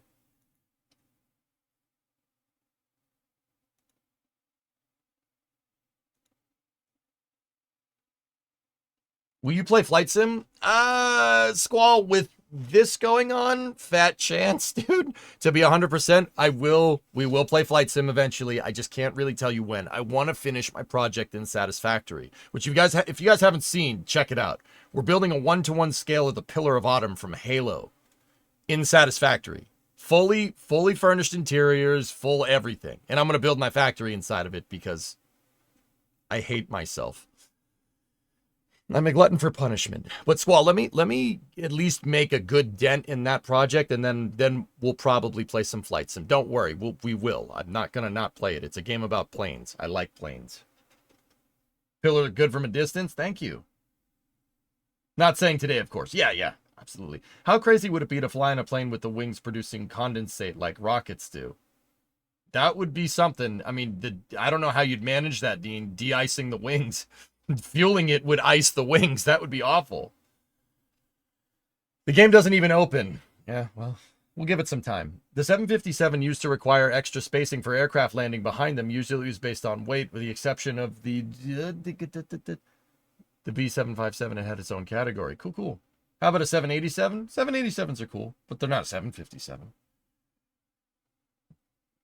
What's more crazy about space is production capability. They're able to produce them so fast. That's right. Scaling is important. Hey, Forge, what's going on?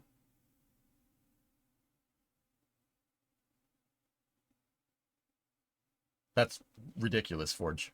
Anyway, let's see what Ryan's doing. I'm going to take a break real quick. Is one of NASA's WB-57 aircraft, and it's popped up on the map, which means its transponder is turned on, which means it should be taking off soon. If you can see just behind it, there's a little bit of a dark grey. It's difficult to see at this scale. Trust me, there's a dark grey line behind it. It has been taxiing out from the apron to the runway. Fingers crossed it takes off soon.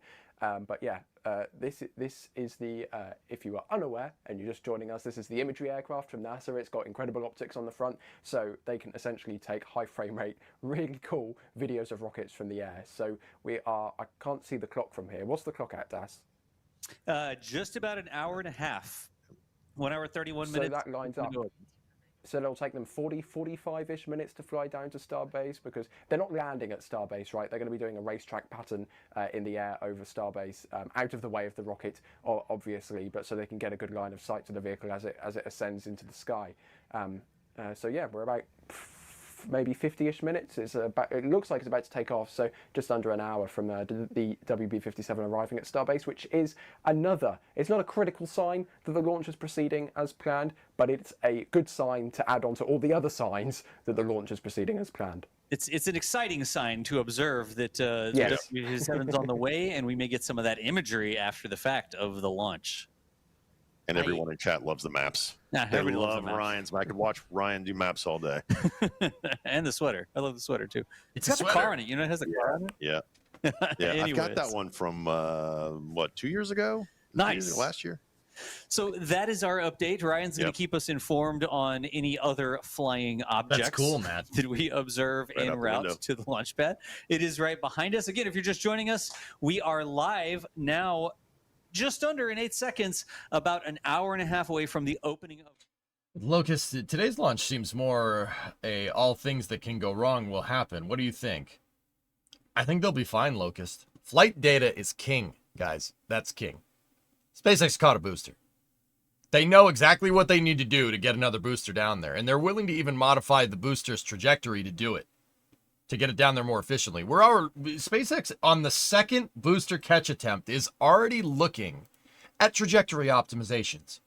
So Locust, though, I look at that based off of what I know about spaceflight. I look at that and saying, if you're willing to do trajectory optimizations on your second catch attempt, there is an extreme high amount of confidence there that you will catch another booster today, right? Because if you weren't sure, Locust, right? If you were not sure, you wouldn't change anything, right?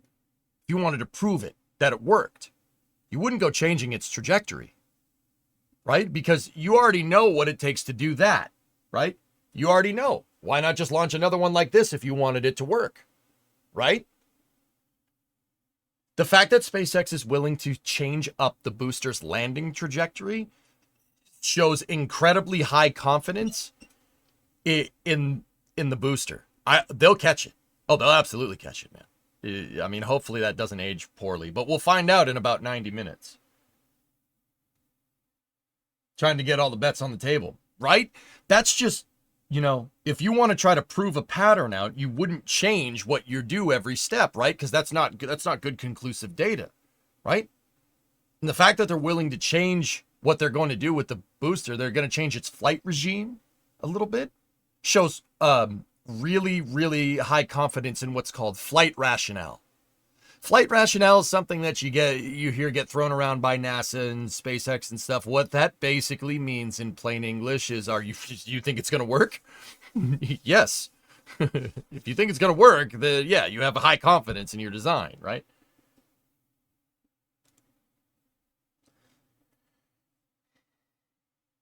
Fuel farm active yet? No, but the Pope vent is still on. We should be seeing it. We should be seeing it start sometime soon. Does engine plume length correlate with thrust to weight ratio somehow? Well, yeah, soul melt, sure. Absolutely. Okay, so what's thrust, right? What is thrust? Well, in the case of a rocket engine, you're shooting a lot of hot gas out the bottom of a nozzle. The more hot gas you can shoot out the bottom, the more thrust you're going to make. And if you can do that efficiently, you know, if you could do it more efficiently, that has to do with combustion and mass flow rate and a bunch of other things. The more efficiently you can do it, the better, right? But sometimes, you know, it's not necessarily about efficiency. It's how fast you could shoot the gas out the back. Because that's all it is. A rocket is just making fire and then shooting it out the bottom. It is like a fire hose. Only instead of shooting out water at high pressure, it shoots out fire at high pressure. Right? Shouldn't it be called a water hose? Should it be called a water hose then? Because a fire hose that shoots water. See what I'm saying? No, anyway. If you can shoot out more gas faster, you're going to get a longer plume, right? Because you're shooting it out faster. You shoot it out faster, it's going to go further. Right? It's like if you're playing golf or something and you have a good swing, you get a more powerful swing, the ball's going to go further, right? Same idea. Swap golf ball out for fire, you know. But yeah, sure, absolutely. Launch has been delayed to 4:20 p.m. local time. There's a surprise. Didn't see that one coming. Hey, Locust, thanks for that Prime sub, dude. I appreciate it. I've had a 43-monther in there. Thanks, guys. Gaw with 100 bits 10 minutes ago. Thank you very much. How come there's a bunch of T-45s around Boca Chica? Well, they're trainers. Those are trainer planes.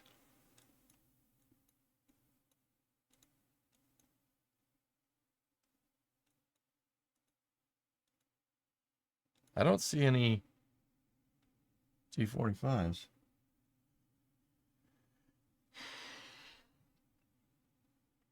I would watch that golf match. Yeah, if the golf ball was on fire, Buster, it might make it more fun to watch. But hey, all right. Just on a quick side note, I've played golf. Golf is fun to play. It might not be the best to watch, but if you play it and you learn and understand how difficult it is, it gets more fun to watch. If you're just flipping through the channels on the TV, right, and you flip to golf, you're gonna be like, "What? This sucks." You know, if you play golf and then you go watch the pros do it, it's a lot more entertaining because you realize how freaking hard that sport is. And it's very easy to get super mad at that game. Golf is rage-inducing, like playing Tarkov. We're talking Tarkov or like, you know, Fortnite levels of rage. Okay? Golf is like that. It's an extremely difficult game. The Masters are always fun. That's right, Joe. Yeah, absolutely. MSC levels of, yes, exactly. Golf will piss you off when you're playing it. They're probably from Kingville Naval Air Station. That would be my guess. You know, Navy plane, right? T-45s are Navy. Mm-hmm. I gave up on golf because I could never find the ball. Yeah, Aldezard. Yeah, I've played Hyannis a couple of times. I can tell you, my balls are in the damn ocean.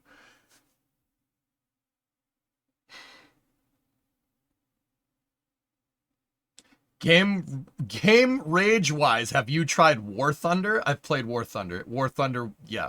War Thunder, World of Tanks, World of Warships are rage inducing if you let them be. Golf is like that. You have to keep your cool when you're playing golf or you will screw up. And then even if you keep your cool, you still screw up because that's golf. Oh, hold up. I've been hanging around with Bremo too much. I just said 4 or 5 times. Check it out, guys. All right, look. Yes, it's smoke coming out of a pipe. That's up on the launch pad. What does that mean? That means that SpaceX is starting to thermally condition the fuel and oxidizer lines that go up the tower into Starship. See this little guy right there? This whole thing? They're starting to pump fluid. Oh, vent's going. They're starting to move fluid, liquid oxygen and liquid methane up the pipes here and into Starship. That's why this pipe is being vented right now. When you move fully cryogenic propellants into a warm pipe that's sitting in the Texas sun all day, your propellants are going to evaporate because they're going to heat up. Liquid methane and liquid oxygen, if you heat them up even like 5 or 6 Kelvin, even a couple of degrees, they'll turn to gas. They'll evaporate, right? And they're already boiling on top of that, so they're going to evaporate anyway, you know? This indicates right here that they've started slow filling up the pipes and getting the pipes cool enough to move the propellants into Starship. That's a big deal. That's a good sign.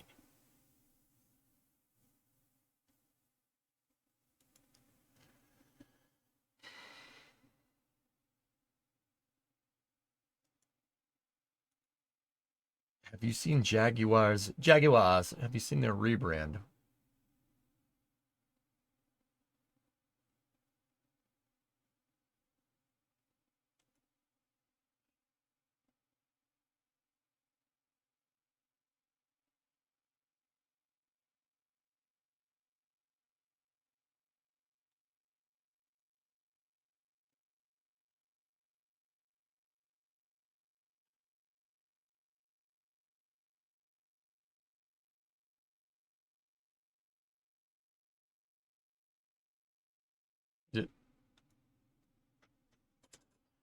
Anyway, back to cryogenic propellant management. I don't think you guys need to see that.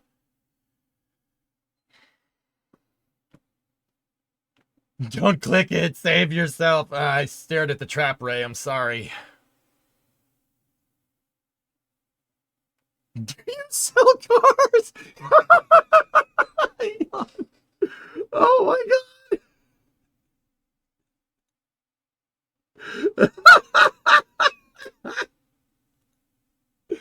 Oh my goodness.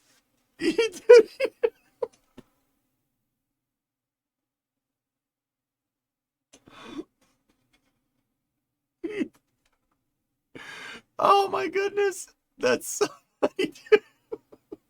Such a troll. Oh, I knew you'd like it. Yeah.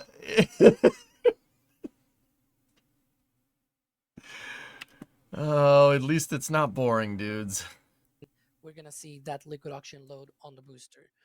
But in the meantime, what it'll do is it'll, you know, so savage, get bigger man. and bigger, more powerful, and so we're gonna get what we call the waterfall mode towards the end, and that's gonna be amazing because depending on the weather, sometimes Yep. See OLM vent some too. amazing spectacle. See, not this vent that's going up here. See that one. Absolutely, and it's Thank you. progressing. See that well guy here. right There's the there? OLM then also very. OLM vent being on means they're doing the same thing with the plumbing and commodity lines that go up here around the OLM and up into the what's called the BQD, the booster quick disconnect. Now, that doesn't mean that they're flowing propellants into Starship and Super Heavy just yet. You don't want to do that. If you flow these propellants too fast, what happens is, like I was talking about before the do you sell cars, they'll evaporate. If you flow them too fast, they'll evaporate. And when they evaporate, you get gaseous oxygen in your lines or gaseous methane. And what happens is you could create pneumatic pressure in the pipe and create a geysering effect. Basically, like, if you go cast your mind back to grade school, you have a straw and you put a spitball in it. You do not want your fuel and oxidizer lines to do that. They'll pop. Anyway, Team. see what Dot's up to. We looked at some of the data. What's the commodity line? Fuel and oxidizer lines. Commodities are a good way of saying anything that you need to put into the vehicle to get it to go to space. Point of data, I guess. So they are back out here with us again for Flight 6, and they are setting up one of their scientific acoustic measurement devices here at one of our Starbase properties out at our North Beach site right now. So this right here is our main data acquisition system, and that is talking to our computer right here. Okay, is this like a little micro PC sort of thing or yes, something? Right here is our GPS time clock, and that allows us to get exact time synchronization between all of our different measurement stations. So this Pelican case talks to GPS satellites to figure out the exact time down to the less than a millisecond. Yes, I don't know how accurate. less than a millisecond. Really cool, really good timing. Yes. And it provides timing to the other devices that are recording the audio and sending it to the computer. Exactly. But we have 4 different microphones here, and they will all feed into the system. So this is what we call a vector intensity probe, and this For the is Dunkin' Donuts actually fun. pointed at the rocket. And so we're trying to do a little bit of vehicle tracking here to understand a little bit more about the directionality of the sound. So you can't really get that with one microphone. Yep. You need multiple Travis. microphones in Thank you. this particular Thanks, setup Overseer. in order to get that information. That's the microphone? That is the microphone. Pointing at the plate. Pointing at the plate, and that is intentional. Why does it point at the plate? Because when you're doing these ground-based microphones and you want to keep it above any water or anything like that, we don't want it on the plate because Right. any water gets there would get into the mic. Mess up the mic. So you want it up a little bit above. There were actually several studies related to aircraft noise and helicopter noise about how to do these kinds of measurements in the 1970s with NASA. Okay. And NASA said above the plate, and if you look at the diameter of the microphone, you want it half of a 1 diameter above it. So we have this little, very carefully 3D printed that works for our 1/4-inch microphones and our 1/2-inch microphones. It's a little calibrator. And you slide it under, and it tells you how high to sit. These microphones are I meant agree, Bram. to record rocket-like levels. Right? So they're tuned for terrible for conversation. Right? You'd pick it up, it'd be very hissy, right? Because of just the low sensitivity of the microphone. Gotcha. But they also go from infrasound all the way into the ultrasound. Excellent. So in terms of a response, they're better than the humans. So we care a lot about the frequencies of the rocket as well as how loud it is. Right. And for these really big rockets, you get down to like really low frequencies, under 10 hertz or so. And so we care about how much energy is behind the different frequencies. Right. And so that's important for these specific microphones. And so what we had to do is know really precisely how they behave at those low frequencies, how they respond. How the microphones respond? Exactly. Gotcha. And so to test that, to generate some really low frequencies, we put these all in the car, had them recording, and then just drove our car on the freeway for 30 minutes. Really? And that helps you get to like really low frequencies, the ones even below what we'll expect with the rocket. We brought out, well over a dozen different measurement systems for this particular launch, and it is a challenge to try and get good quality data at all these different distances. We have to use different microphones up close to the vehicle, like at this location, and then we use different microphones farther away that are, a different sensitivity, work in a different frequency range. Right now, we're just getting the initial data because this is the second time the world's most powerful rocket. And we have no idea if our first data set was representative of every Starship launch or if it was an outlier. We have no idea. Excellent. And so hoping to solve some of those mysteries for, the whole community. All right. As you know, we caught up with BYU out in the field, but we've also got BYU here with us on set at our command center. Please welcome to the stream Dr. Kent G from the BYU Acoustics team. How's it going? Good, thanks, Toss. Glad to be here. So we really wanted to get you on here because you are basically an expert in rocket acoustics. I think I can say that, right?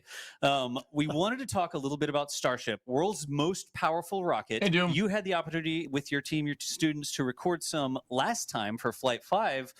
What did we learn? How loud is it? And what are we putting together for this launch? Well, as you might expect, Starship is loud. It's pretty loud. Right. I mean, the level, on some sense, the level of a rocket just scales with the thrust, right? Right. And so you think of a small rocket, right? Medium loud levels, and certainly louder than an aircraft, right? Sure. But then you get to something like this, and it's just going to be a lot louder. It's like off the chart almost. We could talk more about how our normal ways of mapping sound, rockets don't really care for those. They're way above those. Right. But yeah, we measured at the last launch distances from about 6 miles to about 25 miles, right? Okay. 10 kilometers to 35 kilometers, and we measured sound levels at 10 kilometers, right?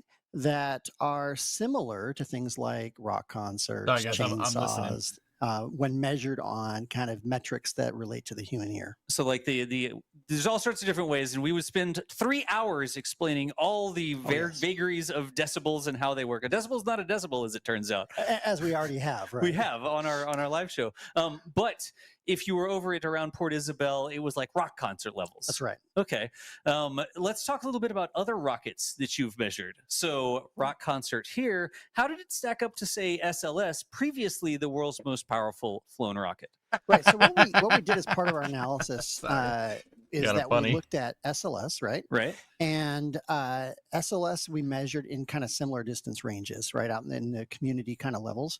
And what we found from this I've seen it, NORAD, is that if you were to take Starship and you launch it once, right, and then you were to take somewhere like 4 to 6, call it 5, right? Call it 5 SLSs, and you were to stack them right next to each other and launch them all at the same time. At once. That's about what Starship is. No kidding. It really is. Wow. And that's based on looking at measurements at 10 kilometers and 20 kilometers and several different metrics. We kind of just averaged different metrics, different ways of looking at the sound together, and said it's about this, right? It's about that. Yeah. So one Starship, about 4 or 5 SLSs. Sure. How many Falcon 9s? I'm just going to ask off the cuff. Yeah, Falcon 9s, right? So when we looked at the Falcon 9, I mean, Starship is about 10 times the thrust, right, of Falcon 9. That's crazy. And I would say, based on our analysis, that it is at least the equivalent of 10 Falcon 9s 10 Falcon 9s simultaneously. All in along, it's like a Falcon heavy. Yeah, imagine strapped together. That's DOS. Yeah. Okay. So guys, I wanted to point this out. See how fast the GOX is coming out of here, gaseous oxygen. See how fast it's coming out? In a second here, you'll see this vent close. When the vent closes, when this shuts off and the OLM vent shuts off, you're going to start seeing prop load. That should be happening sometime soon here. SpaceX's go for propellant load. Okay. Wow. Not bad for not having slept in a really long time. That's pretty neat. Some of those are modeled in the different. That timing's pretty good, man. SpaceX and then the FAA. We should be getting the net time is a good indicator. That's how I knew. But then, how do humans perceive You said it? load. And that sort of Quiet laboratory So load. we call that unweighted, the physics, Okay. and then weighted human response, All right. right? Weighted sound levels. And so for the I don't tune unweighted in much. sound Haven't seen levels, DOS in it years. turns DOS out runs that NASA the spaceflight business. reports, He owns NSF. He runs were it. below what was And I work actually for him. measured. So SpaceX. That's the situation that's changed since the last time you watched. Quieter on liftoff than they thought it was going. Did I say that fireworks. correct? It's great. Absolutely, the reverse. The reverse. It was. I'll check it out louder later, on Joe, and keep it liftoff on top. than what was predicted for just the raw measured energy. The raw physics energy. That's right. Okay.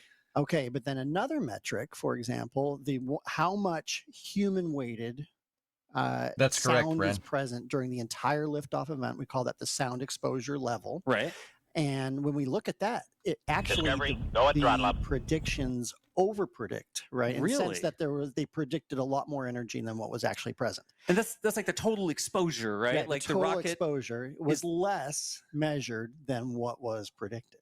So think about it this way: like how loud the sound is for a brief instant, like a second or something. That's one number. Hey, Andrew. And the rocket was louder. Thanks for the than year, they man. thought in that sort of like raw energy. But when they looked at the This other is old way, news, Nero, but that yes. prediction was a little bit under. Correct. Now, the reason we're talking through this is because these models are important, right? These models are very important. They're used to determine environmental impact. Right. Right. And as they get these launch licenses and things like that, they're constantly reviewing new information and looking at environmental assessments. Right. Right. And so having data helps to interpret, right? Are we on? Are we on? Are we off? Where do we need to improve? Especially as Starship does a launch little bit of it, cadence Wraith. increases. Right. And that's the thing. This is the world's most powerful rocket. We have not had a rocket like this before. How loud is it? Well, we need to measure it. Are the models for smaller rockets and other things like military jets and thanks for the prime sub, jets, dude. are those models relevant to the rocket? The only way to find out is to put sensors in the field and actually record it, which is what your team's doing. Correct. Excellent. Let's talk about the sonic booms. Correct. We saw all sorts of information, PSAs, public ready, service Alistair. announcements, warnings about the sonic booms, because not a lot of people experience those. They're surprised down here. All of a sudden, there's a crack of thunder. What was that? Well, it was the rocket coming back. How often does that happen? But you measured the sonic booms as well, didn't you? We did actually. Yep. How did those stack up? And when you compare it to their predictions, right? What's really fascinating is that they had predictions. Should be doing it soon, Alistair. Before Flight 1, right? And then just before Flight 5, right? They the day before Flight 5. The day before. They updated the predictions. There's like a paper file. There or was a something. paper filed on October 12th that flew on October 13th, right? Right. And the predictions are a lot closer. Really? Yep. So from 10 to 35 kilometers, they are closer. Now, the one exception is that at 10 kilometers, we measured it being higher on average with multiple stations than what was predicted, leaving an open question. That was not me, drummer. No. On a second flight, right? A second attempt to catch the booster, and my also Discord's what happens in close streamer to the mode. rocket. Yep. Both questions we're trying to answer as part of this flight. But that's what science does. That's what Science science asks does. questions. They go out there and they record information. And once we have that, we'll have actual scripted. facts That's instead of stuff. speculation or guesses or models or whatever about how the I'm gonna go world's over most here. powerful Feel more rocket comfortable over outputs here. its energy. How's that say? We are all about facts here. All about the facts. Excellent. So that's a huge thing. You measured sort of farther field distances last time, sort of where the community, where the public is, and looked at the sonic booms. You also caught the sonic boom of the hot staging ring, didn't you? We did. It was fascinating. Wasn't like expected, but there's a little jump in the graph, I think. There is right at the end of our paper, right? Inside our paper, right at the end of the waveform that we show. Yeah. There it shows the flyback boom event, and then it shows the landing noise, and then just I don't know, what was it 30 seconds after? Yeah. You just see this jump, and it was measured at all 8 of our stations. Okay. From 10. So yeah, guys, just on a side note, this is a little bit of old news. Before we got the go for prop load, NASA's WB-57, the ascent imaging aircraft, the high altitude ascent imaging aircraft that SpaceX pays NASA to take pictures of the stack on the way up, it's in the air. It's at 48,000 feet, leaving Ellington Field. So WB-57 being in the air is a very good indicator of a launch happening, because NASA wouldn't send their plane out if SpaceX wasn't sure they were going to do it. We dug into the data. We looked at all the graphs. We looked at the paper that you put out. And we talked about that in depth. So if you're interested in the more in-depth conversation about everything that we went through, the Flame Trench is really the place to do that. We had live Q&A with the audience, and you talked us through not just, here's some results, but how we can understand one the results, Flame Trench I wasn't there for, damn it. That is a very rare opportunity. To be able to talk about your work? Yeah, exactly, right. I mean, I think there are more people probably watching this live that have ever read my papers. like all 200 papers I've ever How written. how many people are watching this right now? Look, I'm going to look at my phone real quick. What are we up to? 50,000 people watching right now? Guaranteed. There are more people watching. 50,000 people watching this stream. Now it's a ghost town. In context, go through and talk about not just to be able to set up the story, right? And I think that's critical. And the here. understanding. And to be able to, because I think that's the neat thing, is that if we can take the time, and communicate science in a way, right? It's just about building context. Everybody can understand what's going on as long as we build some context, right? I think about this on a daily basis. Most people don't, right? But if your shirt says that. That's right. Right there. Daily basis, literally, right? but it was a really neat opportunity. And what's also cool is that this paper, which I think the link is provided in the Flame Trench. It is. We're going to get there. In fact, let's put the paper link in here now. Mods, just please. You made it so this paper was open to the public. That's right. We published it specifically in a journal that A, was rapid publication, and B, we paid a fee so that it would be open access so that anybody in the public can download this. And we tried to provide as many real world comparisons to make this as interesting and digestible as possible, not only just to academics, but to the whole public. To the whole public. So that's a whole thing. Have you ever like clicked on a scientific paper link and it takes you to this paywall thing where you have to be a member of the journal or whatever, or pay a fee to read it?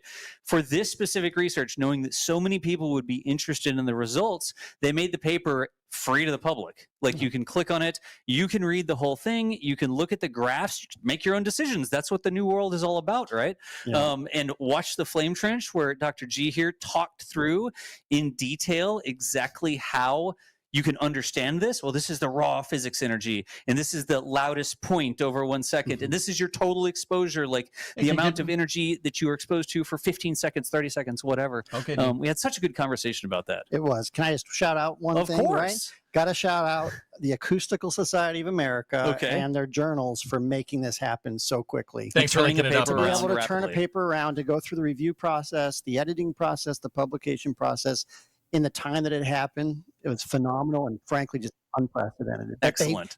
Everybody understood the mission here, right? Was to get something out for the public before this flight. Before this flight. Because everybody would be so interested. So your team went above and beyond. The journal went above and beyond, made it open to the public. So here's what I need y'all to help us out with, right? We want more scientists to come and help us understand things. So the metric that they're interested in is how many people went out and checked out this paper, right? So the link that is going in chat, mods, please get the link if you don't have it. Spam it in the chat a couple times and give it a read. It's got some technical stuff in it, like the A weighting and the Z weighting. And you can engage me on X if you want to, or LinkedIn. If you got questions, my students, we're here. Gotcha. Go ahead. No, go and download the paper. There's the link. I can see it being spammed over there because there's a little counter, and at some point, the journal is going to see how many times people were interested in looking at that paper. So if you want more science fact to go along with what used to be science fiction, you like that? That's perfect. Yeah, that's pretty good. I wasn't like it? that. Go and check out the paper, and then ask some questions about it. Let's talk really quickly. The terms that threw me off the most was the Z-weighted versus A-weighted, right? And that's how you started the conversation last time. Right. But talk me through really quickly, when I look at that paper and it says Z-weighted, what does that mean? Why do I care? Z-weighted is just, that's acoustic speak, right? But Z-weighted, that is your raw physics energy. The raw energy. How much pressure is present at the location you're measuring? And that could be low frequencies below the range of human hearing, mid frequencies that we hear well, or like bat frequencies, right? Ultrasound. That's just measuring the pressure. That's like things you might not even be able to perceive. As a human with your little human ears, you may have no context down in the low frequencies and the high frequencies. But that's the physics, right? That's so the physics, is the Z-weight. We look at the Z-weighting, and we do care also. The Z-weighting is most closely related to things like structural concerns and structural damage. And so when you get above a certain amount, they do care about the maximum level. And that's the Z-weighted or unweighted level. Gotcha. Now, the A weighting is where we start to put it into context for human beings. Like, I don't want y'all to be scared of these terms. It's right there at the top, Z weighting, A weighting, and I'm like, oh, a headache. But A weighting. A weighting is just the idea that, look, we hear better at some frequencies than others. And so when they calculate the numbers, they say, let's get rid of some of the low frequency energy. Let's get rid of some of the high frequency energy, and let's just do the calculation again. Right. And then that gives us a new number that supposedly corresponds to human hearing. Gotcha. Now, the caveat in that is that when we come to rockets are loud, rockets are rumbly, rockets are crackly. Yep. And the A weighting metric was really designed for quiet sounds. I think on the other show you told me like the A weighting metric, the way that whole thing is sort of tuned is like whisper to conversation. Kind of in that whisper to conversation range. And and that's what most sounds we're exposed to are like, the ambient environmental sounds. Yep. Rockets are different. And so like rockets are up here. But that's what's driving the conversation right now, is those kinds of metrics. So that's what we reported in this paper. Gotcha. Years of studies. This is awesome, man. So don't be scared. I want you to look at the paper. There's stuff in there that you'll get. Like, hey, if you were this far away, it was like a rock concert or a chainsaw. If it was this far away, it was about that. There's some examples for you in there, but you can see the graphs as well. Exactly. I really hope there's an example of big block Chevy with zoomies. Or big block Ford with zoomies. Like, where does that fall in the decibel level? I really hope that's a unit of measurement here. This is America. Just saying. Things. if you want to have an opinion on something, you should get yourself informed, right? And looking at raw data like this 78 is the way you do things. Right. I totally agree. And I think, conversations start with data. Yes. Right. I think we have a lot of people that are, I'm pro space. So therefore, I want to see rockets fly. We're going to see rockets fly. Yep. No matter what. Right. And then there's people that say, but the rockets impact this, people or whatever. You can't start having conversations that bring together on how do we solve these challenges without data. Unless you have the data. And that's something I imagine that might be in chat. I've seen a little bit of it on X and my DMs and that sort of stuff. This isn't about, the rocket can't fly because it's too loud. That's not what it is. This is the world's new most powerful rocket. We need to know what the facts are. We need to know how loud this thing is, and that's where y'all come in. Exactly. We're here to get the data, not to necessarily try to assess impact at the beginning. That's not my job. I'm a scientist. Right. There are policy experts that are around for that to have that conversation. Yep. But we can all come together, I think, and learn and figure out, hey, how do we do both? Yep. With the raw data, not just making up things or using things that are 50 years outdated that we recorded long ago. I want to finish up here with a little bit of a discussion about what you're doing this time. Sure. So we were 10 plus kilometers out. I think you're a little closer this time. We have stations that are about as close as about 1 kilometer away. 1 kilometer. 1 kilometer away. We also have, we've more than doubled the number of stations. So okay. I don't want to put the number out because we'll see what we actually get. We'll see what we get data recorded as you know, sometimes it's hard to have things like cables and transmission. We've already seen cables chewed on in the field since we've deployed. You lost a cable to like a coyote or something like that. They had to go replace a cable that a coyote chewed. Yeah, so we'll see what we actually get. But space is hard. Field acoustics is hard, right? We'll get additional data here. The other cool thing is that we had a morning launch, right? And now we have an afternoon launch, and so we expect the acoustical environment potentially could be different. And the thing I was telling you before, right, is that we may be even validating our own conclusions for our first paper, and we'll do that. But that's how science works. That's how science works. But what it means is that we will refine our estimates and go from there. Gotcha. So y'all be on the lookout. Read this paper. There's more research to come out. Like if you're interested on why Falcon 9 has X number of sonic booms. I think y'all have been doing some stuff on that and other things that I don't know. I'm waiting to see if he says anything to see if I'm spoiling anything. But experts on acoustics, experts on rocket acoustics as well. And if you want to learn more about the rockets, the noises that rockets make, these are the places. The BYU team is the place to go. We're having fun doing it. Having fun doing it. We'll be on again, hopefully. How many folks are here this time? There are 6 of us here this time, but I've got probably 12, 13, 14 students that are working on rocket acoustics right now. No kidding. Designing the equipment that records it, operating it behind the scenes, the whole shooting match. Yeah, people here, people at Vandenberg looking at ascent sonic booms and landing and booms. I mean, the whole spectrum of challenges here. So. Good deal. All right, Dr. Gee, thank you so much. We'll let you get out and catch your rocket recording. So, Transit Biker, that was actually super cool. Transit Biker, you got a question. Can we talk about why rocket exhaust is crackly? It's frequency, dude. The frequency of the sound is going to make that crackling. Also, you're getting buffeting from pressure changes from the frequency of the sound. Oh, I want to mute this. Dr. Hawley's physics class to collect and analyze data from the local SpaceX launches. After looking at the data we received from our weather sensors set around Starbase during Flight 5, we noticed some really interesting changes in barometric pressure that corresponded with the launch and the booster return. At 2 of our experimental sites north in Highway, we saw direct fluctuations in air pressure that corresponded with the times of the sonic waves emanating from the launch and the sonic boom that occurred when Super Heavy returned. Listen. These happened at around 4,500 and 4,800 seconds after we placed down the sensors at 8:15 p.m. These changes were expected, as the sonic waves emanating from the launch, which you can see pulsating as spherical light waves from the launch site, as well as the sonic boom, should have changed the refractive index of the surrounding air, and that would have caused the air pressure changes that we saw on our barometric sensors. However, the fluctuations we observed were relatively small.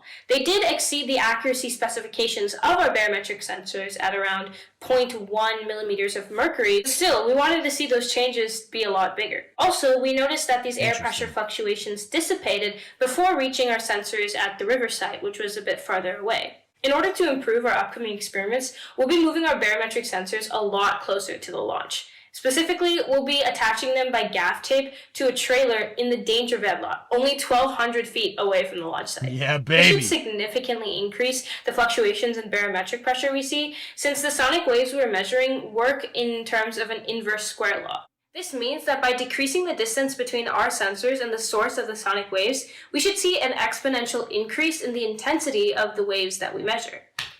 Overall, we're super excited to continue our experiments at Starbase, and thank you to NSF and everybody watching for supporting us.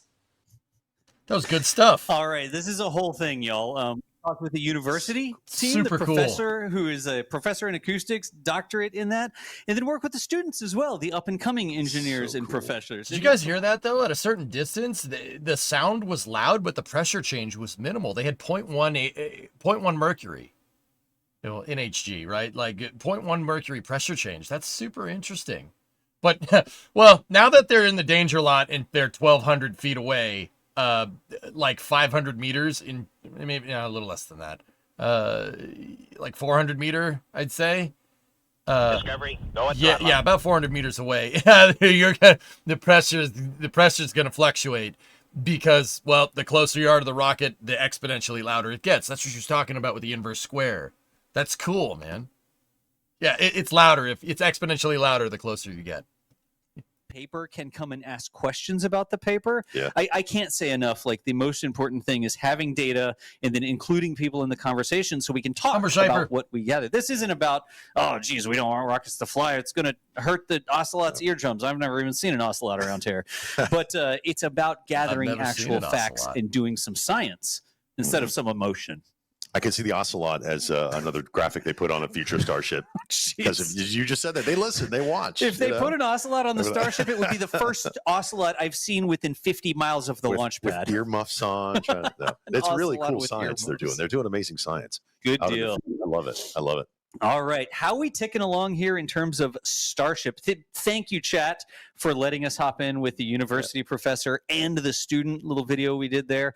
I thought that was absolutely important that we dedicate some time to that outreach, because those students are going to be the ones who are working at SpaceX and building rockets and living and doing research on Mars one day, right? But let's hop back to the tank farm and the rocket and see if we can't consult now about 50 minutes. How much louder will it be when you're super close? Slacy, the sound could kill you if you were standing. If you're like standing right here, right where my mouse cursor is on the ring when the rocket went off, the overpressure event would liquefy you. So listen to what she said. She said that the further you are away, the sound still is loud, but the pressure change is different. But the closer you get, the more pressure variance you're going to get. The pressure variant here would be like the change in pressure hitting you. That pressure wave hitting you would be like getting hit by a truck. The more you know. Ding dong ding. So we'll keep an eye on all the activity to see if there's actually Does that help? Launch at the opening Is of that the a good window. So enough far, so example? good. All of the behavior from the ground systems kind of indicates that if, for whatever reason, it is not at the top, I don't see Hit by a truck, it yes, bad. slipping too much into the window now, because it seems like they sped up a bit of the activities. Some of what we talked about earlier is how long it takes to fuel, but they can vary that, and it looks like they've done that. Right, Alex? It looks like they've kind of sped up a little bit in the process, and things are moving along well. Yeah, and again, if we are indeed on track for the opening of the window, we should see some of those early indications in about 30 seconds from now. Yeah, That's it's when they important start not to get ship go fuel fever, load. dude. We've got the timing down to 30 seconds. I love it. Alex has spreadsheets. Yeah, with this. because SpaceX releases the timeline, right? And so they say T minus 49 minutes and 50 seconds. Oh, and yeah. you can see some of that. That frost that you see there, that is not propellant. Thanks, That extra is, strong. essentially carbon dioxide that they use for its own fire extinguisher, as they say. That's the fire suppression system. For the Subcoolers engine are bay, on, guys. but it is also Did you loaded. see the cold. chines? And Chines there had you some can frost see on the them. tower vent Subcoolers is should be dying off, going. and that is our confirmation that liquid oxygen load is underway on the ship. That is on track for opening of what the are next then, window Ben? at 4 p.m. Central. Because So we're excellent. That's Back around on this track. time in the countdown. Yep. And also the methane subcoolers, subcooler singular for the ship seems to be going off. So Yeah, that see also that stuff indicates going on over there on methane the left? load is underway on the ship. So both liquid oxygen and liquid methane are now being loaded onto the second stage of Starship. Here we go. Inside of 50 Gotcha. minutes. Do you like that? How Alex said, like, oh, probably within the next 30 seconds. We're inside of an hour here, guys. Well, just 49 minutes right now. This stuff's going to happen real quick. Fueling is going to happen extremely fast, and, the SpaceX stream will pop up. So, if you need to go get a snack, now's the time to do it. You go grab something and come back, dude, because it's going to come at you. This next hour is going to go by like this. It's going to be very fast. I think. No, YouTube stream. I do not restream. I do not double stream NSF to YouTube. When the SpaceX cast goes live, guys, that's when we'll fire up the YouTube stream, okay?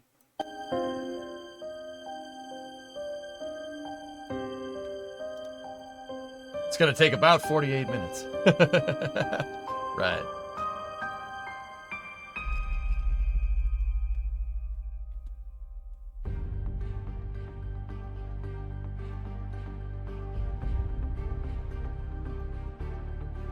Oh.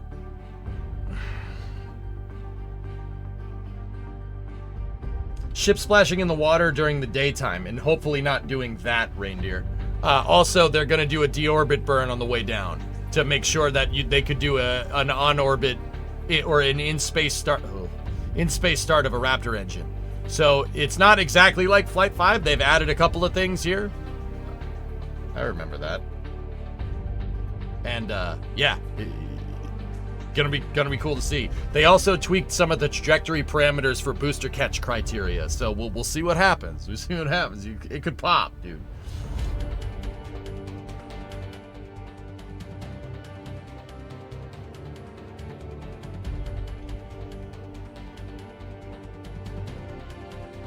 Crazy Magellan, right?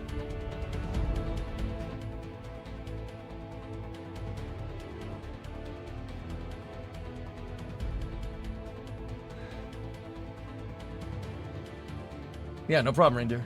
How you doing on the caffeine front? I'm all right, Bree. Dude. Sub-centimeter precision. Discovery, go at throttle up. They'll get it, Zizep, I'm pretty sure. They wouldn't change the booster landing trajectory. They wouldn't be optimizing the trajectory on the booster if they weren't sure they could catch it. Discovery, go at throttle up. Hey, Cersei, 33-month resub. Ajox, 16-month resub. Thank you. Not needed, John. If you're going to launch Super Heavy, put a Starship on top of it. It has not been addressed, DPIC, not with this version of Super Heavy. Caffeine toothpicks, I don't have any.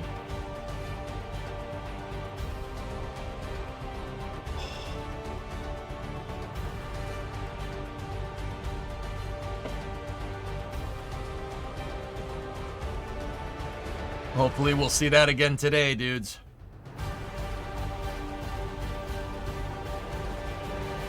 What do you stream when there's no launches? Video games, man. This is Twitch. I'm currently in a Satisfactory... You ready? I'm ready. I'm currently in a Satisfactory build. We're playing Satisfactory 1.0 with Unreal Engine 5. And I'm building a 1-to-1 scale of the Pillar of Autumn from Halo. I'm taking my factory building game and making a spaceship in it because I like space stuff. Man, when you say it like that, it really kind of downplays what it is. But yeah, that's what I'm working on, dude. I've been into Satisfactory. I play like Kerbal Space Program. I'm a little bit on a little bit of a hiatus from KSP, but I got 15,000 hours in that game. I played it for a decade straight on stream every day. For a decade straight. That's not an exaggeration. Let's see, what else do we play? I play Hearts of Iron, Satisfactory. I do racing on Friday nights in Assetto Corsa with my community. Timberborn, we play that. Play all types of games. City Skylines, Workers and Resources, Soviet Republic. I play a lot of games where you could teach people useful information. I like playing STEM games, you know?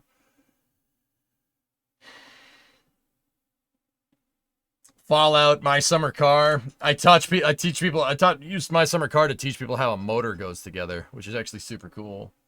And I wrench on my cars on stream. I have a garage that my office is attached to, and I built that truck on stream. We'll be doing more stuff sooner rather than later. Don't you worry, I got stuff planned. Don't worry, got stuff planned. Got stuff planned. There's so many games you need to get back to. Let me finish what I'm doing in Satisfactory, and we'll go from there. See right here, guys? See how the lines have condensation coming off of them? That indicates fuel commodities flow. So methane and liquid oxygen are being put in. We should start seeing a frost line forming on Starship right here momentarily. How's your truck? I have not gotten a chance to work on it, Arnak. I was in Florida. I'll get back to you on that one. Here very shortly, so keep your eyes peeled for that. It's like a literal loading bar. Yep. Like the ship will... Alex actually just got finished saying the exact same thing that I did. Will you? 24, 11-month resub. Good evening. Enjoy the launch. Oh, I will. Thank you. Are you building the ship in the void or on the ground? I'm building it in its dry dock from Halo Reach, Mycon, in the Azad shipyards. I built its dry dock already, and I'm putting the ship in dry dock, like how you see it in the last level of Halo Reach, if you really want to know. Maybe, Tessa. I don't know. Too much time. Why is there a double raceway on a Block 2 ship? I don't know. I don't have the answer to that question, Graham. I'd have to look at it. We talked about BYU, and we're talking about the progress bar of the fuel going into the booster and the ship. Let's go to Adrian, and thanks, folks. Discovery, go and throttle up. Hey, Scary. Tier 2, 97-month resub. STS 97. Endeavor sends up the first solar panels to the ISS in December of 2000. First visit to Expedition 1. What's going on, man?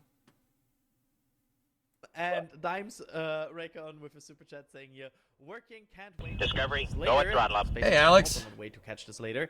Thank you, NSF. Coffee. Got your brie, got your baguette, got your knife. Bring in the hotness. Oh, that sounds great, my friend. 17 months. What's up, Alex? How you doing? Red, how you doing? Awesome patch. Awesome stream. Thanks for all the coverage. Thank you so much for that, Jens. Frost. Yeah, take a look. Absolutely. It looks like we might be on track here for 41 minutes. We're not good. Look at that. Look at the big box. There it is. Do you see, okay, you see the flap, Nice, right? The Scary. big flappy Heck thing yeah, on the man. left-hand side. Flappy thing. There's a little line that goes... I was actually in Florida the other day, too. I was I was at Les Mullets, man. I went to the Cleater event with Bree's dad. Dude. I don't know how, but we got to find a way to do that, dude. Oh, man. It was really funny, dude. It's a good time. On the booster a little bit early, and just right now, SpaceX has confirmed. There's photographic evidence. Yep. Discovery, There has to go be and a throttle way. up. I talked to Cleater about space for a second, dude. Yeah, I actually got to meet the guy. Fuel It load pretty was cool. underway on the booster. For the liquid oxygen load, that'll be in 5 They're minutes. see, It's sort of they're the tanking last thing it. that starts to be loading on. So anytime you see this frost occurring right here, this is liquid oxygen being put into the booster. So you really want to load two big things. There are other commodities or other things that they put in the booster. There's CO2, there's nitrogen for whatever reasons. Those are for other reasons, right? But the two big ones that you need are fuel and oxidizer. So you need fuel because you need fuel to go somewhere. And because the rocket is flying up into space, guys, there's no oxygen up there. So to get combustion, you got to bring the oxygen with you. And it's easier to bring it as a liquid than it would be as a gas. Liquids, it's easier to flow a liquid than it is a gas, right? In the case of rockets, right? So you have liquid oxygen being filled up here and liquid methane in the tank that's up there a little ways, right? And because oxygen, I don't know if you think that's air you're breathing now. I don't know if you guys breathe. Oxygen likes being a gas down here. It doesn't like being a liquid. So in order to keep it as a liquid, it has to stay really cold. So that's why you see those frost lines occurring. The liquid oxygen inside is so ridiculously cold. The metal on Starship gets cold with it, right? And what happens is the humidity in the atmosphere on the outside of the ship condenses. It's so cold, it'll actually condense the humidity in the atmosphere to ice, which is why you get ice buildup on the outside of the booster. But the cool thing is that SpaceX is SpaceX fast fills this stuff so quick you can actually see the frost line going up, which is pretty cool. No one's been able to fuel something this big this fast before. The only thing that fuels faster than Starship is Falcon 9, believe it or not, which is pretty interesting. Have to be able SpaceX to is live. Okay, guys, we're gonna dip away from NSF here real quick. I am going to flip on YouTube for the people, for everybody here, and we're gonna get the simulcast going. So stand by.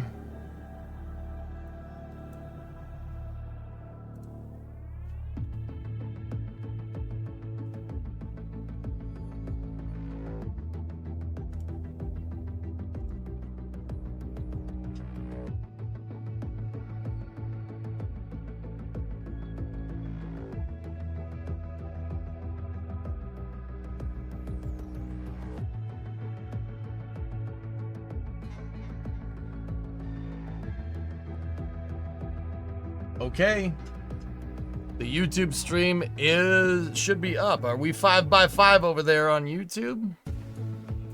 Just let me know, guys. We have an AOS. All right, cool. I am simulcasting this Twitch stream onto YouTube. I do not simulcast NSF because NSF broadcasts on YouTube primarily, and because I work for them, it's conflict of interest. So I'm not going to do that. But now that we're on the SpaceX coverage away from our buddies over at NSF, we're going to simulcast it. So I got it over there on YouTube. We got it here on Twitch. It's a party. Let's go. Right now, we're sitting at about 37 minutes, give or take, out from a launch. This is space. I'm in space. More cowbell. Gotta have more cowbell, baby. I got a fever. I got a fever, and the only prescription is more cowbell. Guess what? Guess what? Guess what? I got a fever. I want you to explore the space. Explore the space. Yes, I have this here. You don't need to know why. This is space. I'm in space. Hokey gifted 5. Thank you very much. I appreciate it.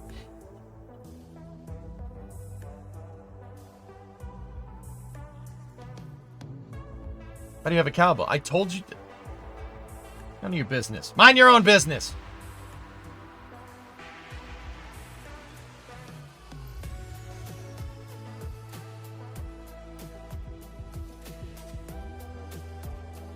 Sorry, I'm just keeping the blood flowing, man. I haven't slept in like a day and a half.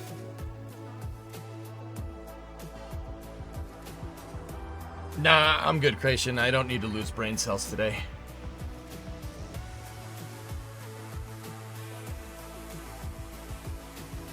I'll have no cattle. I'm from the city, Blue. What the hell you want from me?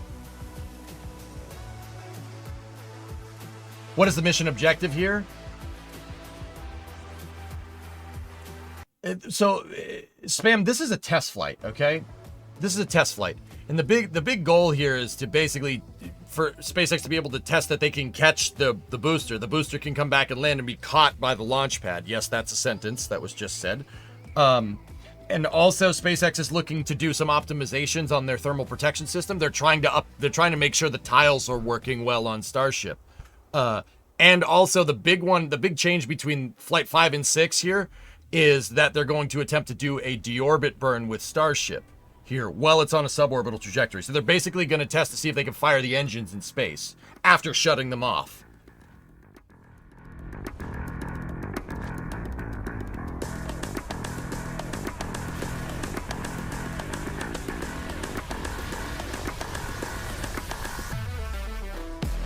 Hey, Karina, how are you? Hey, Alex, we're here.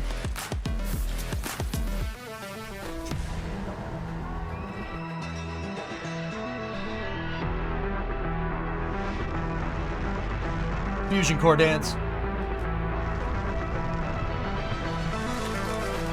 Andrew, I've seen it, yep.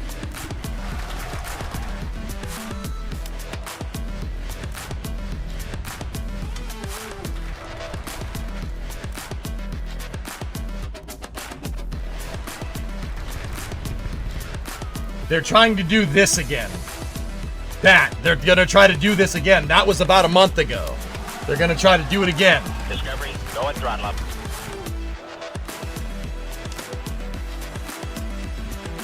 No problem, Rockets. See, and hopefully going to get a daytime image of Starship landing over near Australia. Good afternoon and welcome to the 6th flight test of Starship. It is currently 3:25 p.m. Central Time at Starbase, Texas, and it has been just 40 days since our last launch of the world's biggest rocket. We're targeting our first afternoon Starship liftoff just 34 minutes from now, and that will occur at 4 p.m. Central Time. Now, this timing... Shy Squid, what is the best way to get into the space industry? Apply for a job. Apply for a job. It's a bananas industry to work in, apparently. And I'm Jesse Anderson, a Senior Structures Engineering Manager, and we are joining you live from SpaceX Hawthorne. On Flight 5, we promised you maximum excitement, and Starship delivered in what had to be one of the most memorable moments in my time here at SpaceX. Same. Like so many of you, we were in utter shock as we watched that historic booster catch unfold, and we're back today to try and do it all over again. As Kate mentioned, it's been just over a month since Flight 5, making this our quickest turnaround yet between Starship flight tests. Our ultimate goal is to get that turnaround time down to hours. Following Flight 5, the SpaceX team went to work, immediately implementing lessons learned into the vehicle and tower's hardware and software systems for Flight 6. This is what rapid iteration looks like. We gather real data from these test flights and turn around and fly again as soon as possible. This is the process that is bringing us the rapidly reusable Starship that will soon be taking us to the Moon and Mars. Flight 5 proved that we can safely bring the booster back to the launch tower, which is a key factor in driving rapid reusability, and land ship with a high-precision splashdown in the Indian Ocean. We'll be taking you through today's test objectives in just a moment, but first, let's check in with Dan, who is on the ground just a few miles from the pad at Starbase with the best views. How's it going, Dan? Hey, Jesse, it's going fantastic. I got a couple hundred of my best friends out here ready to watch this launch and hopefully another catch today. But welcome everybody back to Starbase for another Starship launch. I'm Dan Hewitt. Got Launch Control Center right behind me, tower just about 6 miles over that shoulder. It has been a pretty quiet countdown. Not a lot of chatter on the loops right now as we are into prop load, and we are counting down to the very top of our window at 4 p.m. Central Time. So just about 32 minutes from now. That answer your question, right Sean? now, the range is projected to be clear by then. We've got our assets out there making sure land, air, sea, everything around the launch pad and then our flight path are clear before we give the final go to liftoff today. We got through the weather poll. Everything was looking great. A little breezy today, but well within our constraints for both launch and catch criteria. And as you can tell, we're loading propellant onboard the vehicle. You can see those white frost lines starting to tick up as we're putting the cryogenic, the liquid methane, and liquid oxygen out to both of those vehicles. The ship prop load started at about T-minus 49 minutes, and then the booster followed just a couple minutes after at about T-minus 41. We're almost halfway full on ship, just about a third on booster. Those are both going to continue until we're about 3 minutes, 20 seconds before liftoff on ship. And then the booster is going to close out at about 2 minutes and 50 seconds. So we pretty much we're loading up right to that last possible minute, keeping it as dense and cold as possible, and then getting off the launch pad. The countdown startup sequence, everything will look very familiar if you watched Flight 5, assuming you did. But you're going to see the engines start to ignite at about 3 seconds before liftoff. They're going to start up in 3 different groups. First, those center 13, then 15 of that outer ring, and then those final 5, bringing all 33 Raptors online. Username has that helicopter from IFT5 appeared again? Yeah, the helicopter is doing range security. Username. Yeah, it's doing range security. We looked into it. Last minute issues to clear. And by that I mean Alex did because he's a legend. The vehicle, and if we pass T-minus 10 seconds, the deflector fires, and then we scrub, then we're done for the day for at least 24 hours. But weather is fantastic. Light breeze, no clouds in the sky. Not tracking any hardware constraints to launch today. If we're not able to get off the pad, though, we've got opportunities throughout the week. Could be 24 to 48 hours later. But everything looking great. I'm excited to be able to see another one of these get off the pad. Check back in with everybody in just a couple of minutes. Back over to Jesse and Kate. Awesome. Thanks, Dan. Now, you could see those two towers in the back there in the distance at Starbase. Starbase is really coming along just as rapidly as Starship itself. That second launch tower will be coming online next year, and it will allow us to increase our flight cadence and test even more frequently. And just a few kilometers away from the two towers, our cutting-edge 1 million square foot Star Factory is nearing completion with the goal of producing hundreds of ships a year. Yeah, that might sound crazy, and that's because it is. If you can imagine a future where we are flying and catching a fleet of boosters, which is the lower portion of the vehicle, that fleet is actually pretty small compared to the potentially hundreds of ships, the uppermost portion of Starship, that will be flying in that future vision. Yeah, exactly, Kate. Those ships will be staying in space for long-duration missions to go to the moon or Mars, or become tankers for refueling, or any number of other uses. But the boosters will come back and turn around to launch the next ship. So in order to hit that production cadence of hundreds per year, we're rapidly building out Star Factory, which is our Starship production facility in Texas. And views of that Star Factory there. This place allows us to move system integration work earlier in the build process, which means more efficiency, higher quality, and ultimately faster production. Starbase is an incredible place to be right now. There really is nowhere else in the world like it. You know, hint, hint, nudge, nudge. Now, what you might be hinting at is the good news is we are hiring. If you love what you're seeing, check out our openings at Starbase. On the engineering side, we're looking for vehicle design engineers across structures, propulsion, and integration. And if you're a hands-on tech, we're looking for integration technicians and welders that can help us hit our goal of building a Starship every 8 hours. And to do that, we need builders. Yeah, we're definitely going to need a lot of builders to get that down to just 8 hours. Right? Now, beyond that, in order to keep Starbase growing, we have all kinds of roles, from baristas to HVAC technicians to EMTs. So chances are, if you're looking, we have a place for you. Visit spacex.com/careers to see all of our openings. Every role is critical to the future of Starship. With Starbase growing faster than ever, we can't do it without you. This place is where our future is being built, and that is a future that we are all very excited about. All right, let's dive deeper into the inner workings of Starship and learn more about this flying skyscraper. Starship features two major parts, the ship, which has 6 Raptor engines, and the Super Heavy booster, which has 33 Raptor engines. Now, just like flights 1 through 5, the current iteration of Starship is an experimental vehicle flying for development.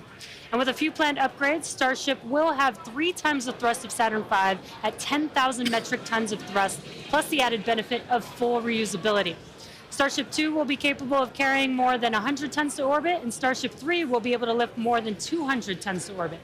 Now, the amount of mass we're able to launch per rocket is crucial to creating a self-sustaining city on Mars. Exactly. And speaking of launch mass, we should probably acknowledge the elephant, banana, in the room, and our today's secret payload. Okay, so 2 things here. The first is, remember on Flight 5, we had a giant Mechazilla decal where the banana is today. And there you can see that on your screen. Now, that decal is 3 feet tall, which might be hard to tell looking at it on the ship right there, which is why we have a full-scale reproduction of that decal 2 cups of here coffee with us so that you can see the size compared to humans. Yeah, it is bigger than you think it is. Like Jesse said, it's 3 feet high, and this is full-scale, just like the one that was on Flight 5. Now, it is hard to follow Mechazilla, but I do have one better. Bananas have been used for quick visual comparisons for quite some time, and our teammates thought it was time to bring the venerated yellow fruit to Starship. Today we're flying Starship's first ever physical payload, which is, as you might have guessed, is a banana. That's a live view inside Starship, and if you look closely, you can see our stuffed banana payload, which is doubling as today's zero gravity or zero-G indicator. And while this payload will remain inside the vehicle at all times and will not be deployed today, it did give us a chance to do a test run of payload approval processes with the FAA. And that's something that we're hoping to do next year if we start flying our first Starlink satellites on Starship. Don't worry, guys. They are not deploying the banana today. That's what they're trying to tell you. You can see on your screen a Starlink Mini next to a banana for scale. And to get an even better sense of how big Starship is, let's take the average size banana next to the average size human, which is about 2 meters high. Towering over our average human is the length of the Millennium Falcon, which comes in at 35 meters. Our Falcon 9 rocket with the payload fairing attached is double the size of the Millennium Falcon at 70 meters, and nearly twice the size of that is the fully integrated Starship at 121 meters tall. The ship is about 50 meters, and the Super Heavy booster alone stands 71 meters tall. And we do have plans to make the ship and booster even taller in the future. And yeah, it might be hard to imagine that because it's pretty big already. Now, Starship's first stage has a diameter roughly 2.5 times that of Falcon 9, and as you can see on your screen, with 33 much larger Raptor engines. I love this view. This is looking up at the aft end of Starship there at the engine bay. Now, moving up the rocket, the ship features 6 Raptor engines, 3 sea levels, and 3 vacuum engines, which are optimized to operate in the vacuum of space. The ship is designed for vertical takeoff and landing on any hard surface, like the surface of the moon, for example. This ship is also outfitted with 4 flaps to help aerodynamically control the vehicle's attitude during atmospheric flight and enable a precision landing. To reach full reusability, the ship must survive re-entry not just once, but multiple times. It took the teams at SpaceX about 3 years to develop the heat shield on Starship, and development for improvements is still ongoing. The numbers that were on the engines are the engine number correlative to position on the booster. They're not the serial numbers. The serial numbers are on the nozzles, guys. Those the numbers that say like E1, E2, E3, E4, E5, those are referring to engine position on Super Heavy, not serial number. Refurbishment between flights to unlock rapid. Also, they're launching a banana. Begun testing the heat shield tiles in environments simulating Mars atmospheric entry conditions, which we'll see more of in just a few minutes. You know, slightly different than coming back to Earth. Just slightly different. And in between the first and second stages is our hot stage, which we saw in action on flights 2, 3, 4, and 5. So let's recap that last flight to understand what we accomplished and how that's changing for today's flight. Yes. Let's recap. On October 13th, Starship successfully lifted off at 7:25 a.m. Central Time from Starbase, Texas. A gorgeous sunrise ascent that was fairly quickly followed by the hot stage separation maneuver, which we see here, as well as on multiple previous Starship flights. The booster then performed a flip maneuver, boost back burn, and then we jettisoned that hot stage, which you see there. The booster then performed its boost back burn, which brought it back on a trajectory to the launch tower, back to the Gulf Coast. We can see here the booster descending through the Earth's atmosphere. It broke the sound barrier again as it was coming back through. Those Raptor engines relit, and then the moment that made us all lose our minds, the booster came back for a successful first ever catch by the chopstick arms back at the exact same launch tower that it launched from. It was insane. As you can see, we all went bananas. And you did too, probably. Thousands of distinct vehicle and pad criteria had to be met, and thanks to the tireless work of the entire Starship team, we succeeded on that first attempt. And while that all was happening, ship was continuing to coast towards the Indian Ocean. It executed an excellent coast, made its way down through re-entry, relit its engines, did that flip maneuver, relit its engines for landing burn, and then splashed down into the Indian Ocean. Now that whole flight test concluded, that splashdown 1 hour, 5 minutes, and 40 seconds after launch. Starship's 5th flight test was one of our most ambitious yet, and as we work to demonstrate techniques fundamental to Starship and Super Heavy's fully and rapidly reusable design. And I think I speak for all of us when I say that seeing the catch for the first time was an extraordinary moment for the entire SpaceX team. We've seen a lot of wild firsts here, but that was truly an epic moment in time. Yeah, we're not forgetting that anytime soon. Certainly one in the history books. Now, today's mission profile is very similar to Flight 5, but there are some differences that we've incorporated as we prepare for future reuse. About 20 minutes from now, Super Heavy will ignite its 33 Raptor engines and lift off from Starbase. About 2.5 That's right, minutes Endo. into flight, the booster will separate from the ship in a hot stage separation, and we've seen that occur on multiple flights, including flight 2, 3, 4, and 5. About 2 seconds after that burns, we'll jettison that hot stage. The booster will perform its flip and boost back maneuver, and we will once again look to return the booster to the launch site for a catch by the tower's chopstick arms. And once again, we will only attempt that if both the booster and tower are healthy after launch. We were successful last time, but we should emphasize that this process is still very new. And this is still just a test, so success is very far from guaranteed today. It's always a possibility that we'll lose the vehicle. It's a contingency that we always plan for. Yeah, exactly. Now, while the booster is doing its job, the ship's 6 engines will remain lit for a few minutes before shutting down and then going into the coast phase. The ship will coast for a total of about 40 minutes or so, reaching a peak altitude of approximately 213 kilometers. Now, one additional objective for this flight during coast is an in-space burn using one of ship's Raptor engines. Doing a burn while in space will build confidence that we can do deorbit burns, which is a key capability for upcoming orbital missions. Now, after the coast phase, the ship will attempt a controlled re-entry, and if ship makes it all the way down, will once again perform a flip and landing burn before splashing down in the Indian Ocean. Yeah. Now, there are some notable changes to our entry plans for this flight, and they will intentionally push the ship to and very likely beyond its limits. This includes several thermal protection upgrades and operational changes as we prepare for future ship catch and reuse. Today's flight test will also test new secondary thermal protection materials, and entire sections of the heat shield has actually been removed in certain areas. Same size as And what, on top of all of that, we're going to fly the ship at an aggressive angle of attack once it's moving slower than the speed of sound. Now, this means we'll be flying nose down instead of our usual belly flop orientation during final descent. This will no doubt stress the limits of the flap's ability to maintain control, but it will be a chance to get real flight data on what our limits actually are. Dark, for the most So, part. to put it as bluntly as possible, do not be surprised if this is not a smooth flight to splashdown today. We are intentionally looking for how far we can push and discover the vehicle's true limits as we plan for future ship return and catch. And even though ship recovery is not expected today, That means the at the telemetry last and second it's data gonna be we like receive this, all and the then way to flip the around end and is what land. we're looking for and what will help us get to a rapidly reusable Starship of the future.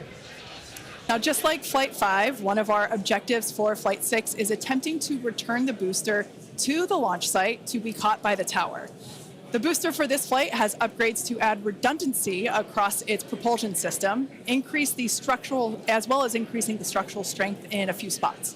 We've also implemented a few changes across both ship and tower to try and speed up the post-catch timeline. Returning vehicles to the launch site leverages the same hardware that we use for stacking ahead of flight, making our infrastructure multi-purpose. And in order for us to achieve that rapid reusability that we keep talking about, we need a quick turnaround. Kennedy Space and Center. you can't get much faster than returning the launch vehicle right back there to where it needs to launch from again. Exactly. In this video, you can see our original render of booster catch alongside the actual footage of catch from Flight 5. This video is just mind-blowing to see the predicted Testing versus purposes, reality. D-Money. Figure out where the just booster like the last fails, or flight the for ship today's fails. booster catch, there are thousands of criteria that need to be met in order to proceed with catch. Automated checks have to indicate we have a healthy booster and a healthy tower, and the flight director must issue a manual command which is informed by manual checks from the flight control team. If this command is not sent prior to the completion of the boost back burn, or if automated health checks show unacceptable conditions with Super Heavy or the tower, Probably the booster LC, will yeah. default to a trajectory that takes it to a landing burn and soft splashdown in the Gulf of Mexico. I remember when we first heard the call out that tower was How long does it take to ready a recovered booster for its next launch? Don't know, Cornholio. They haven't gotten that far yet. They got one back. I'm pretty sure not even SpaceX knows what it takes to put that thing back on the pad and get it ready to go again. You got to find out.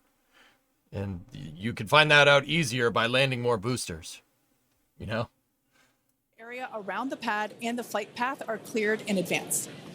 A lot of things have to go right in order to line up the booster catch. So if all criteria is met, we will attempt to catch, but there is a chance that we may not.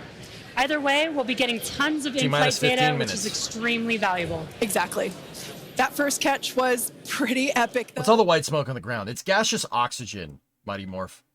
Gaseous oxygen and gaseous nitrogen. Like really cold gas nitrogen and cold gas oxygen. The reason why it's just kind of a byproduct of moving the propellants into the booster. This stuff happens. You get these... the system is somewhat open loop, somewhat. So you're going to get all this condensation on the ground. With super heavy coming back is it does generate a sonic boom. Minion, 85. This is something commonly associated with reusable spacecraft. It's What's the turnaround time for a Falcon booster? The Falcon that launched GSAT 20 flew previously 23 days prior. GSAT 20 was the Falcon 9 mission that launched yesterday. thunderclap sound that you hear. Now, generally the only effect is that thunderclap sound, but it has a banana on it's definitely going to get your attention, and we were able to hear it last time. The impact of, or how loud it is, changes pretty dramatically. And in this video, you can see as we were descending. Love this noise. And there was kind of that quick triple pop that you heard. Now, that was picked up from closer to the pad. Most people at our distance and further away, you're only going to hear one or two as they're happening kind of so on top of each other that it might just sound like one big bang. But as I said, that's something that's only associated with spacecraft being reused. We hear it with Falcon 9. We heard it during Shuttle, and looking forward to hopefully hearing it today. Just a quick status check, though. We're about 85% full on ship. Thank you for the 100 NOK. Almost two-thirds of the way full on booster. Continuing to count down about 13.5 minutes, a little under that until we lift off today. But still looking good. I'll check back in with you guys in a few minutes. Back over to Jesse and Kate. Thanks, Dan. Yeah, I think Dan said it really well when it really does hurt the brain to think that this is going to be the norm, that this is just the beginning. Every one of these flights is a step closer to a fully operational Starship that will take us beyond Earth orbit. And with our pace of rapid iteration here, the Moon and Mars are not nearly as far in the future as you may think. In fact, we're planning to send Starships to Mars as soon as 2026. So, yeah, you heard that right, 2026. Guys, I'm going to run ads on the Twitch side of things. I still haven't figured out how to run ads on the YouTube side of things. I'm not trying to do it to make money off of it, to be 100% honest with you. What I am doing is making it so people that aren't subbed don't get a freaking ad in the middle of the launch. Okay, so we're going to run ads here for a second. I'll see you on the other side. 2 to 3 months at a time for a vehicle with Starship's power. Lining up a launch to Mars is similar to how we launched to the International Space Station, where we timed the launches to match the station's orbit. Baby. If we didn't do this, we would need more propellant and more time to get there. So the first opportunity we have to fly Starships If you to didn't Mars, get ads, well, we good for plan you. to go for it. 3 rolls are going to be disabled then. These tests to Mars will be uncrewed and we'll test the reliability of landing intact. This is space. If those landings go well, Jackal the first 23. crewed flights will Diagonalizer soon with a follow 5. after Thank that. you. Right now, our flight tests are focused on proving out reusability of both Super Heavy and Starship. A lot of In throttling up. 2025, we'll continue that focus while also potentially flying our first Starlink missions and demonstrate capabilities central to our role in taking astronauts to the moon as part of NASA's Artemis program. Starship will be used to land astronauts on the lunar surface on NASA's Artemis 3 mission, which will put the first humans on the moon since 1972. Yeah, baby. One key capability will be the ability to refuel Starship on orbit, which you can see there on your screen. Dude. With a Starship prop tanker docked with a fuel depot. Next year, we're planning to test this capability by launching 2 Starships and having them meet up to transfer tons of cryogenic propellants. Now, when the time comes to land on the moon, Starship will link up with NASA's Orion spacecraft in lunar orbit, where astronauts will transfer over for their descent.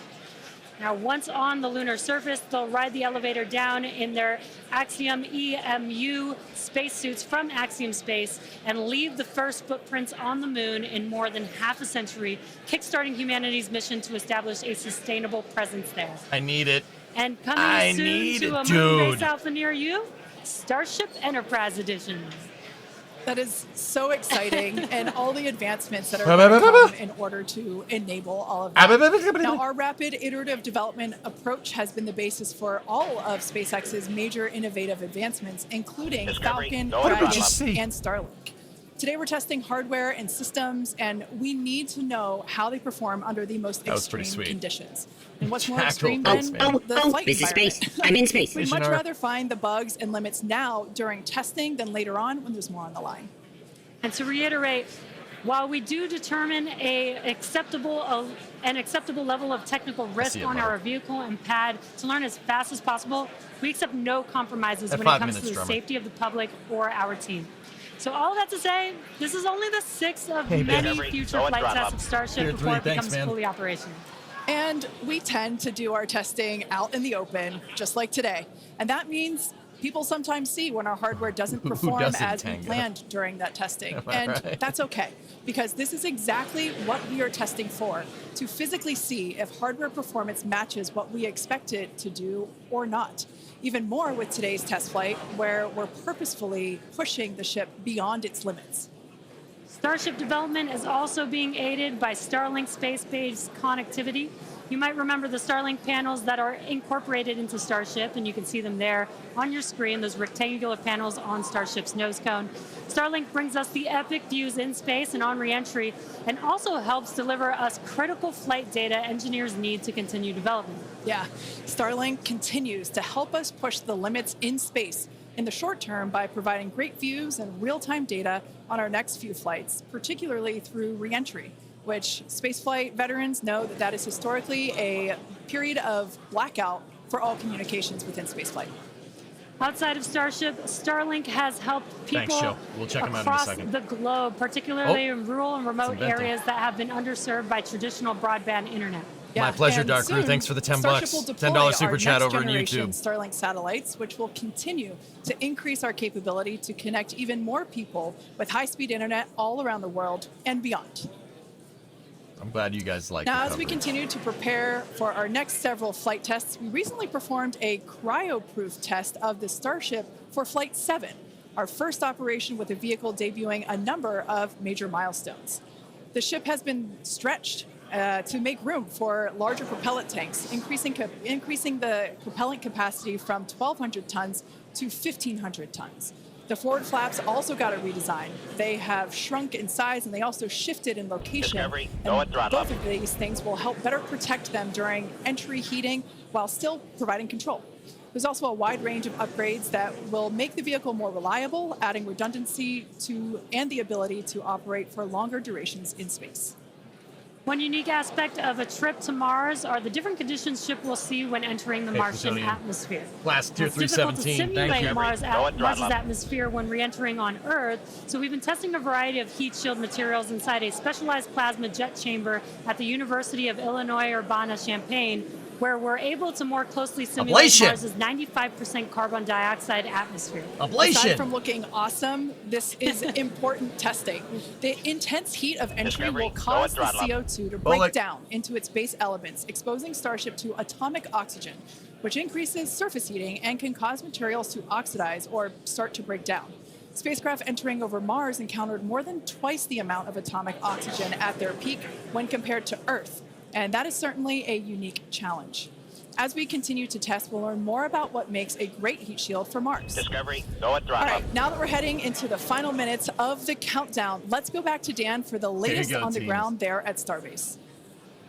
Hey, Kate, afraid I have nothing but good news for you. We have a go from our range safety team. We are a little over 90% full on ship. Almost 85%. A little bit of a different test regime, Robert. They're going to really put that ship through its paces during re-entry. So we'll see what happens. We've got about 3 more minutes of prop load.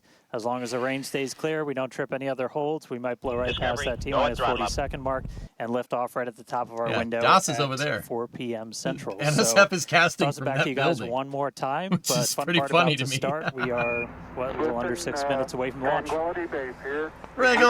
So we are continuing to coffee progress or whatever form of energy giving juice you drink. Thank you, sir.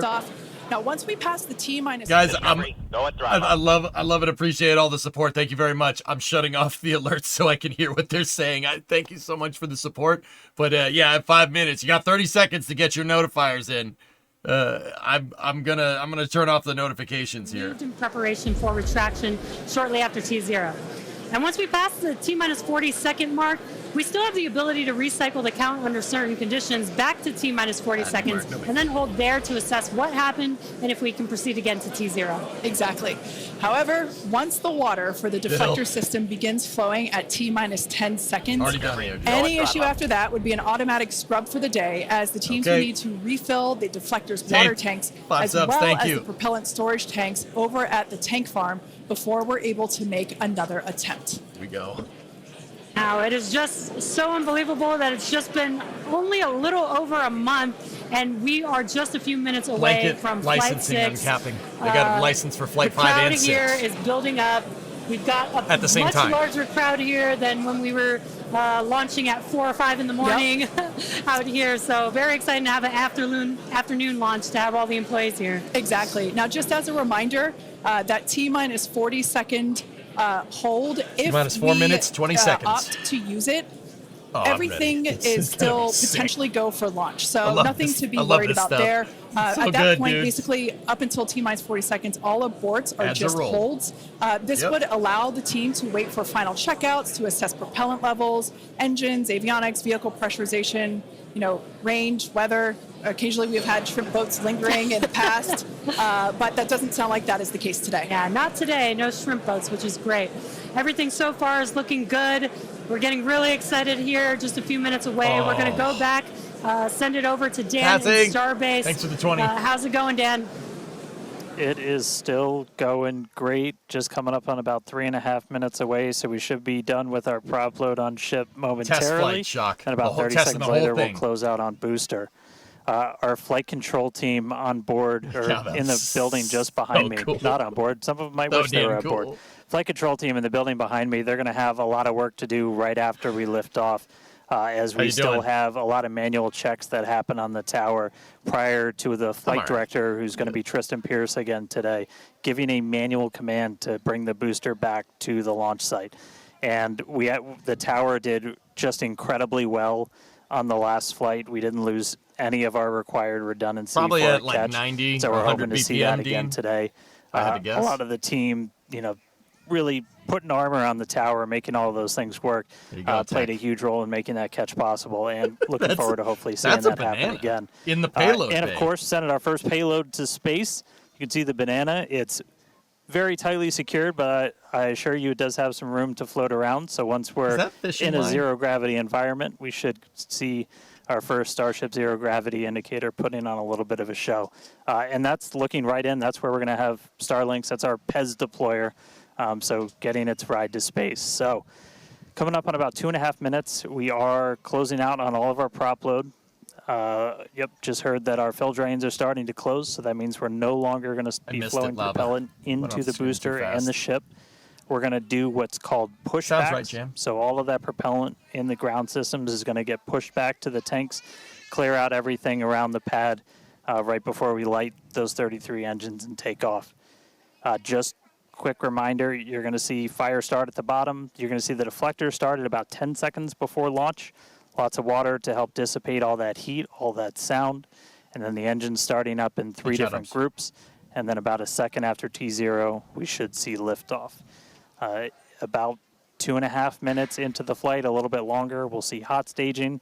And that's when we're going to be listening really close on those loops to see if we're going to be bringing the booster back for a catch today. Do always want to caution, it's never a guarantee. We've done this once. We'll see if we do it again. We're only going to do it if the booster and the tower are looking really good before we attempt to bring it back here. But coming up on a minute, not tracking any holds on the board right now. So as long as we don't have any last second things, which do happen. Next hold gate is in 20 seconds. All right, flight director just confirmed T-minus 1 minute. Thank you for the bits. Okay, we should be entering the hold gate here. If they go below 40 seconds, the hold gate's open. It means we're good to go. That T-minus 40.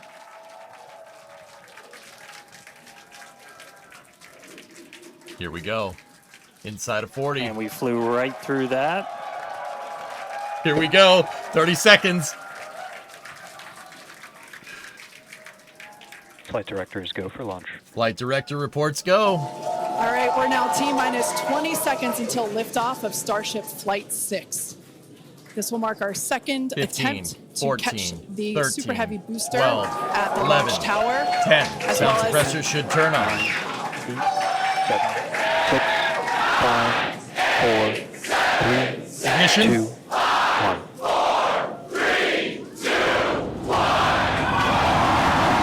We got ignition and liftoff. Liftoff, Starship Flight 6. Vehicles cleared the tower.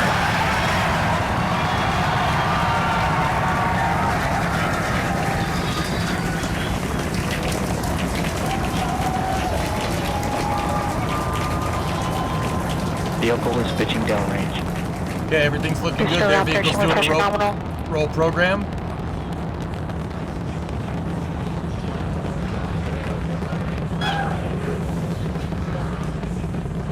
T plus 40 seconds into the flight.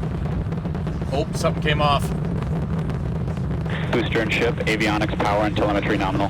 Okay, good call for avionics, power, and telemetry. 50 seconds into the flight. Booster now traveling at 1,000 kilometers an hour, 7 kilometers off the deck.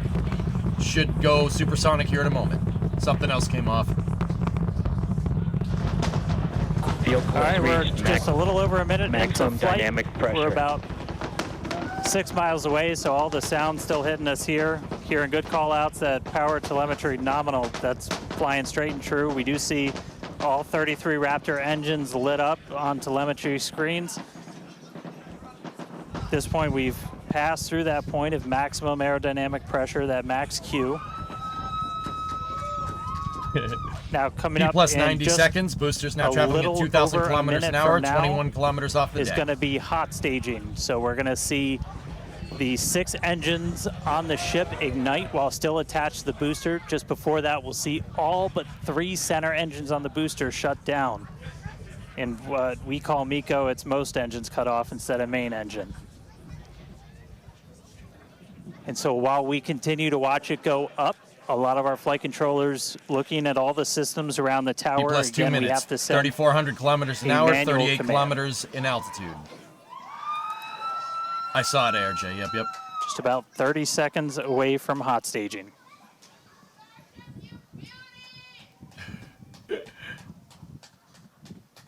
Should be coming up here on most engine cutoff and hot staging. Hot staging is where Starship's engines will ignite while it's still attached for a momentary second while it's still attached to Super Heavy, because it's a simplified staging mechanism. The best way to get your rocket away for staging is to fire its engines. Tower is go for catch. Booster engine cutoff. Most engine the cutoff. Return Hot flag is staging. set for true. Ship engine startup. We have 6 good engines on Starship. Super Heavy's now going to turn around in preparation for a catch attempt. There it goes! Right, hot staging confirmed. 6 out of 6 lit on the ship. Booster boost back going. We heard that we are go for catch. Kate, Jesse, take out the views. Hopefully I got a booster so awesome. coming home real soon. Wow, from our view here, Dan, great views of planet Earth behind that Super Heavy booster. Every time right now it That's is never gonna get performing old. the Ship boost back burn. nominal. Good news there, telling us that the pressures inside the ship are good. That is the second stage or the upper portion of the vehicle. Follow along with the telemetry on the bottom of your screen. Yeah, booster is currently, Super Heavy is currently in its boost back burn. This boost back burn. Avionics, power, and telemetry nominal. Yeah, there's the this boost back shutdown. burn lasts just a little bit over a minute, so we've got a little, we got a shutdown approximately there. 30 seconds left. We've had a shutdown of that boost back burn. Up next will be hot stage jettison. The view from the camera on the left, or from the booster on the left-hand side of your screen, and then tracking cam there on the right-hand side of your screen. We'll see those grid fins. Hot staging ring jettison. Divert. And we can also see that the hot stage has been jettisoned. Yes, visual confirmation of that there on your screen, which is great. Now the next Starship is following a nominal trajectory. Good call on GNC the next for step the for Starship. booster is going into that landing burn. Again, it'll light up 13 of those engines. That's and what I then, heard, Nathan. I hope I tear was down wrong. to 3 engines right before booster catch. All right, now just real quick, we did hear the call out, booster offshore divert. Unfortunately, that means that we are no-go for the catch. As we said before, both the tower and the vehicle, as well as the operators on console, have been actively evaluating the commit criteria for that return to the launch tower. And unfortunately, we did not have a pass on those commit criteria. So we are no-go for tower catch. And we did mention that we're constantly evaluating the criteria for catch. There's a lot of things that need to go well in order to line that up. Unfortunately, today we will forego booster catch today. But what you're seeing on your screen is ship currently making its way towards the Indian Ocean, still looking good so far. Exactly. So views there of the booster on the left-hand side of your screen, views of the ship on the right-hand side of your screen. Now, we said before that it was not guaranteed that we would be able to make a tower catch today. So while we were hoping for it, like we said, it was pretty epic on attempt 1, but the safety of the teams and the public and the pad itself are paramount. So we are accepting no compromises in any of those areas. Exactly, and we're still going to get a lot of good flight data with booster even, but especially with ship. Again, we have an additional objective today to do. Maybe they'll land it intact and tow it back in. Hold on. Engine, which again will help us set us up for being able to do the launch pad's over here somewhere. Which is important for orbital flights. And what you're seeing on your screen is a view from Super Heavy as it's making its way back down to Earth. Yeah, once again, we are attempting an offshore landing of the Super Heavy booster. So we have seen this before, and it is still very fun to watch, watching it come down for a soft splashdown off the Gulf Coast of Texas. All right, still going to have a landing. You can see there's it there, the thermal conditioning. We saw earlier those grid fins. There are 4 There's the shock. hypersonic Okay, grid fins. So ignition. we can see that the landing burn has begun on the Super Heavy booster. Come on, baby. Same pattern, 13 engines will light, gone down to 3 just as we expected. Come on, baby. And what an incredible view of splashdown that we got today.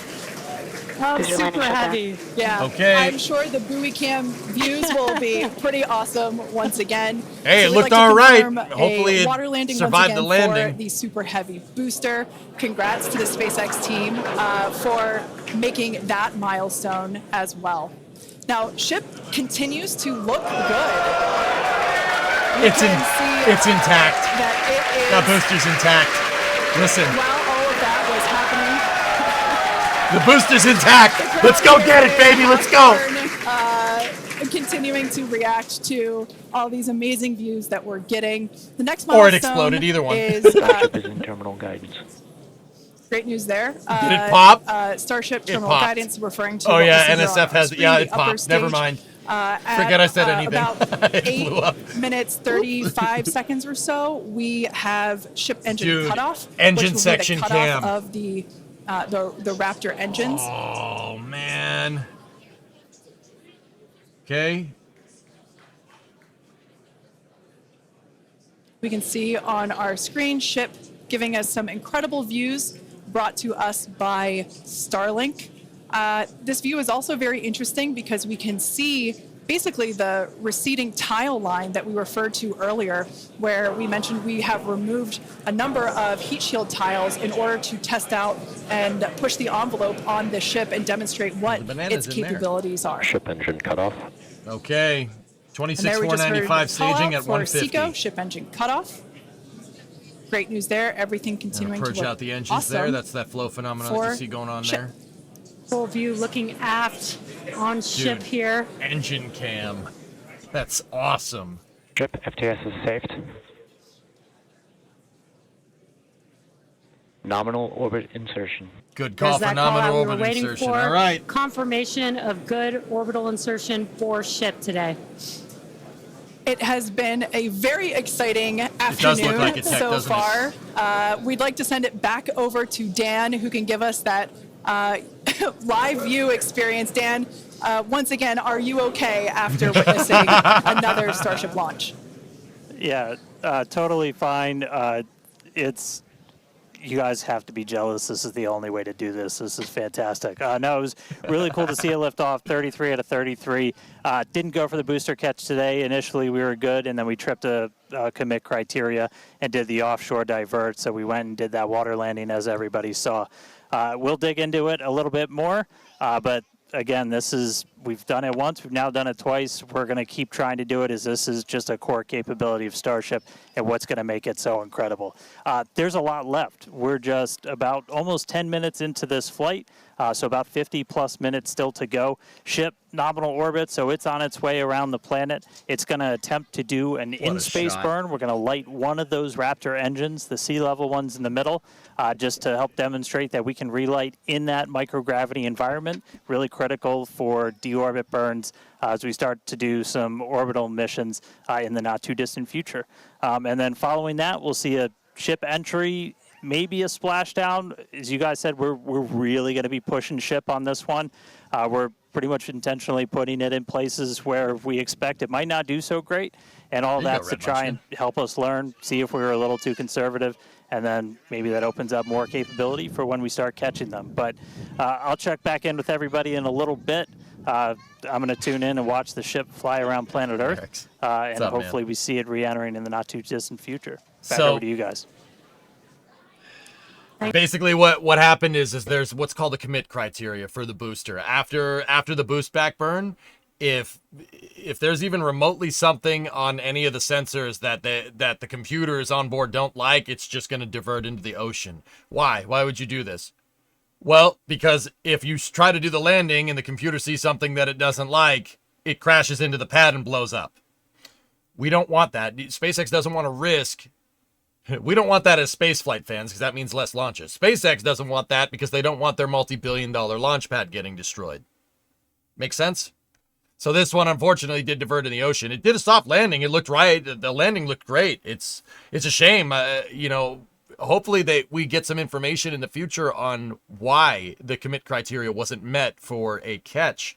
But that don't go anywhere. There's still plenty of tests left. We're going to basically see this thing get roasted on re-entry in about 30 minutes, give or take.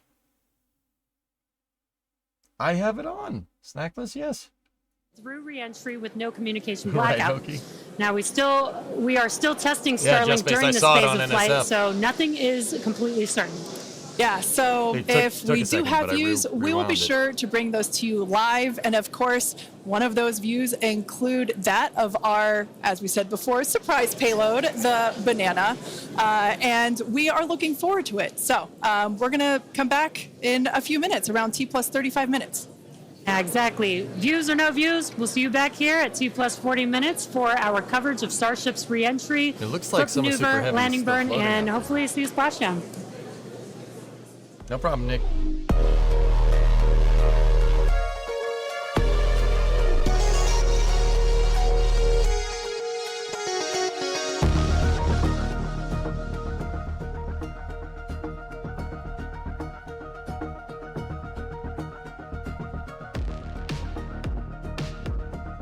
Pretty cool, though. I'm bumming they didn't do a catch, but it's okay. There will be other times.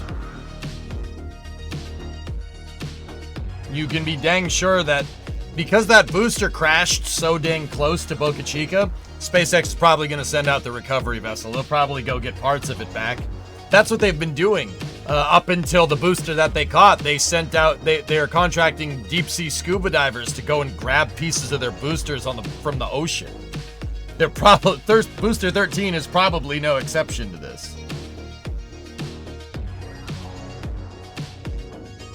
I know, I can see it on NSF. It's definitely still floating. Part of it is still floating out there, which is nuts to me, dude. Yeah, Ned, I can see it. Yeah, you know.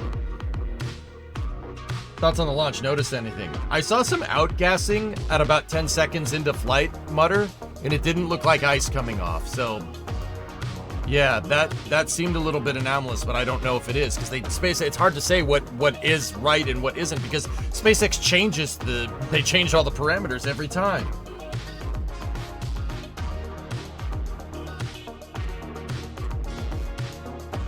The booster pop, Pigeon, yeah, This booster is no more. It has ceased to be. It looks like the engine section is somehow still floating, Riv, from what I can tell, but it's hard to say, dude. I don't want to jump to any conclusions. I'd have to get the mat to do that.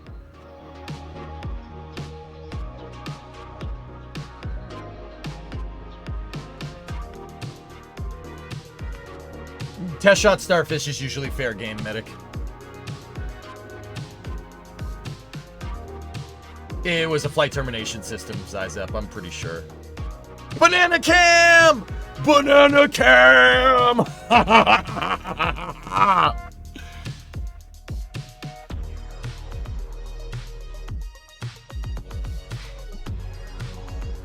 Oh, come on, go back to that. No, I don't want to stand by. Go back to the banana.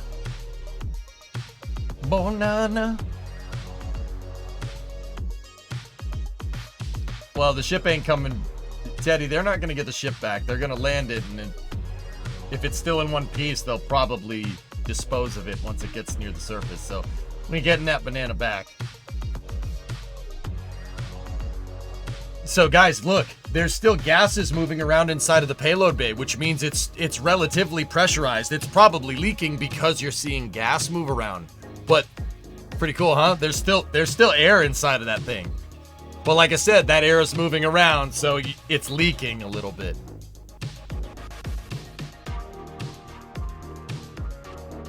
Don't shake your banana in my face. What? What? You don't? What? Hand banana, no! Sorry, I won't do that again.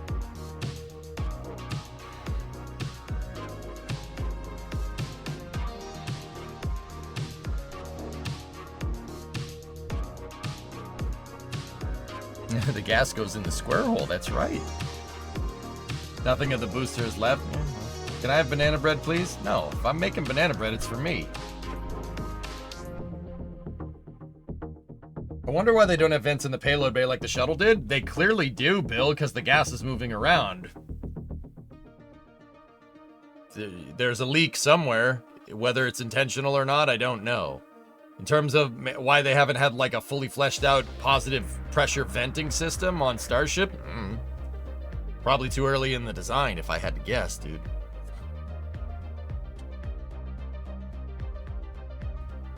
Should I be a bit upset about not seeing it, Kench? You're just gonna have to watch the next one. Just gonna have to watch Flight 7. But guys, we're not done here, man. Look at that. Ship 31's flying over the Terminator. So once again, part of the reason why they launched this thing late in the day is because Starship's going to fly about halfway around the world. It's going to do a landing attempt off the coast of Australia, like far enough away where you probably can't see it from the shore. And by probably, I mean you can't. But it's morning in Australia. It's morning in Western Australia. The sun's up, so you're going to get a re-entry in the daytime, which is cool. If this thing actually makes it through, we'll be able to like see the ground when Starship flips over and lands, if it makes it that far. Hopefully it does. Gas could be moving because of RCS. It could be momentum. That's right, Slimbo. That's a good point. Is it just me or is Starlink a bit more potato-y today? Looks all right to me, Just Space. The relight should be happening in about 10 to 15 minutes, David. What happened to the camera? It's dark. That's what happened to the camera.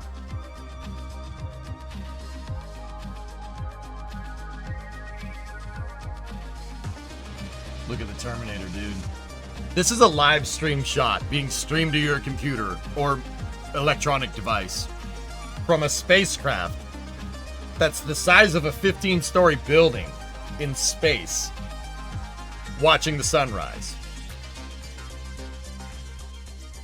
You know, I get it. 2024, it's been a rough couple of years, but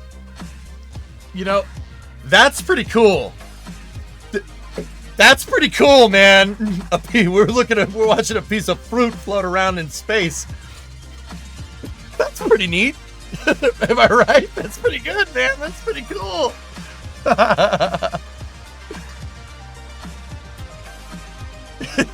piece of fruit floating around in space. Okay.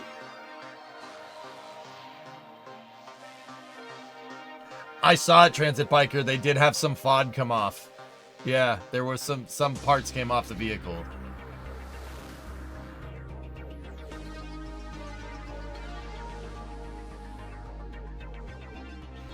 Too fast.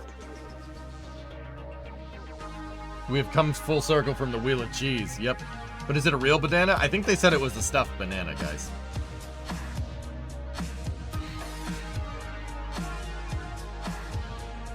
Can you tell us anything about that truss structure? Yeah, sure. Doug, that truss structure is SpaceX calls it the Pez dispenser. So what they're going to do is they're going to stack up the Starlink satellites in those kind of 4 rails that are on the side.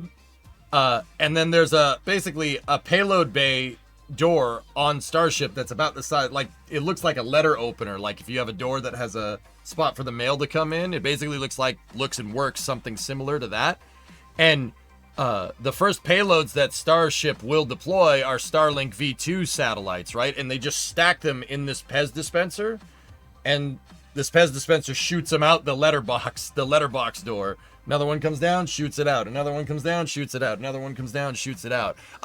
See? So over there, check this out. See that? That's the letterbox door, right? There's your rails right there, and this is your dispenser.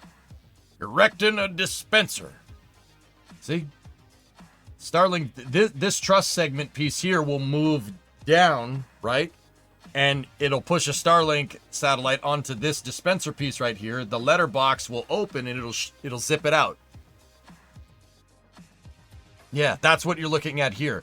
Cool thing to look at, guys. They have a lot of COPVs. These are bottles over here. I'm not sure exactly what those for. I know those are for. I know what they do though. These composite overwrap pressure vessels are carrying pneumatic gases. They could be carrying CO2, could be carrying nitrogen, most likely nitrogen if I had to guess. But note that these are mounted basically on the bottom of the payload bay. So on this Starship, they're like right here, inside, right? Because the door, the payload bay door is right here, right? So we saw the payload bay door on one side, so you know that those COPVs are mounted low. That's most likely for stability when Starship is doing its belly flop. You want to keep the center of gravity low, because wherever the center of gravity is, whatever side it's biased to is the side that's going to fly first when you come, if you kind of come in ballistic and you're subject to physics. I saw it, RB. Yeah. The tower is damaged? I don't think the tower is damaged. They called nominal tower in Taris, but I don't know. The communications tower was damaged during ascent. That probably is what aborted it. Oh, yeah. No, that's broken. Yeah, the communications antenna on top of the tower is busted. Here, guys, I can show you. So this is from our buddies over at NSF. Look at the bottom right frame. See that? Yeah, see that? That's not supposed to do that. Yeah, okay, that's fair. If we were gonna call abort criteria, yeah, the antenna, so the booster can figure out where the tower is, you probably need that, and it looks like it's broken. That is preliminary, I'm guessing. Everybody's guessing at this point. We'll wait on official word from SpaceX, but that very much seems like that's what's going on there. Oh, some little piece of ice floating around in the payload bay.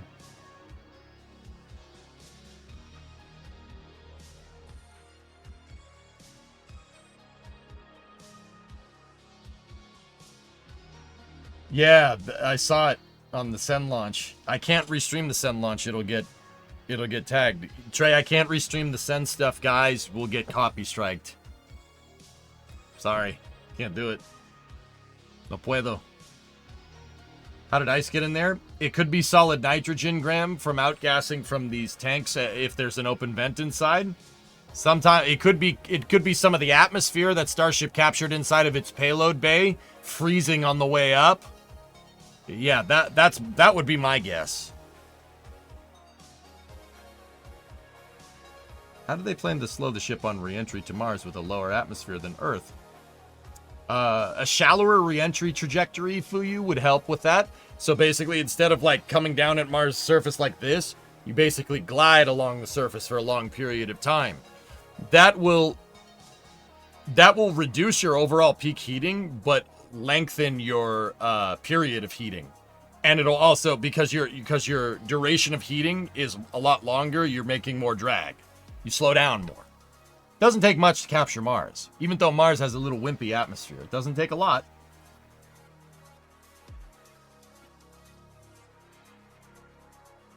Yeah, Henris, yeah, it's all speculation until we hear something from SpaceX. But yeah, that would also do it. The hot staging ring separation looked okay to me. But they did call they did call the deferred abort right after hot staging ring separation. So Scott could be right. I don't know.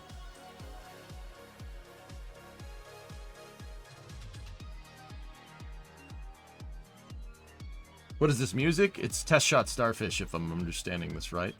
That is a banana in the payload bay, Silversol. Yep. Tower probably fell after, but I'd have to look at NSF's footage, guys. Give me 1 second.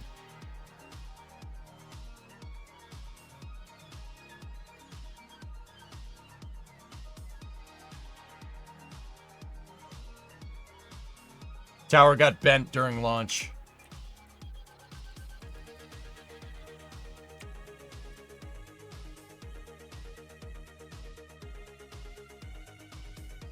Oh. So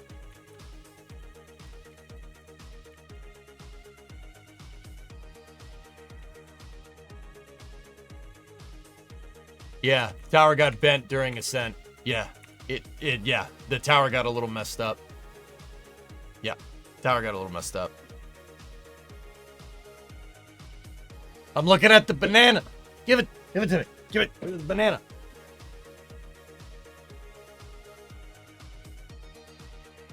Could be, Bran. The whole tower? No, not the whole tower. Look. So check out this from NSF. See this? The antenna on the very top of the tower? That shouldn't be like that. That should be pointed straight up. It's clearly not pointed straight up, but it might buff out. Who knows?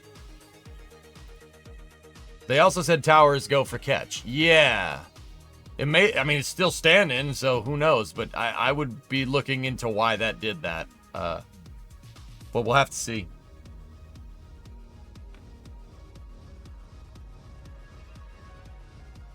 What a test today. Yes, Rob.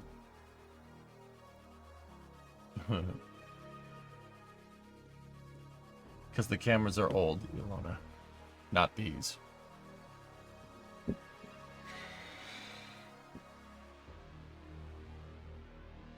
Does the offshore divert mean that the FAA want to investigate it? No, probably not, Reaper. The FAA really only will come knocking on your door if you endanger public safety. A known divert pathway that was planned for the booster as a contingency is not endangering public safety. That's following the plan per your own flight rules. I don't think there will be a mishap investigation. I mean, but once again, we'll wait on the FAA. You know, I don't want to postulate too much. Yeah, that's your vocab word of the day. DEFCON, come on, don't do that in here, man, please. I'm just enjoying the view of a banana.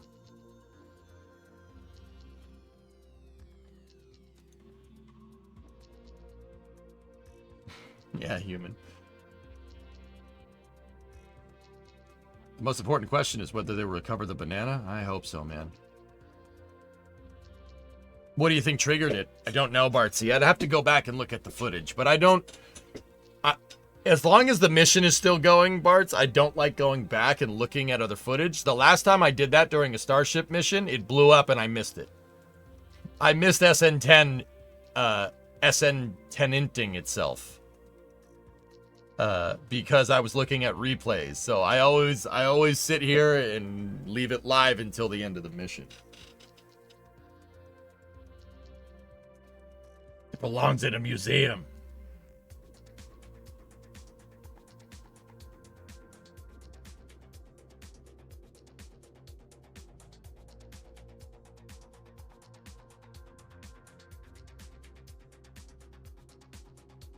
The booster's floating, but it's a little misshapen. Maybe.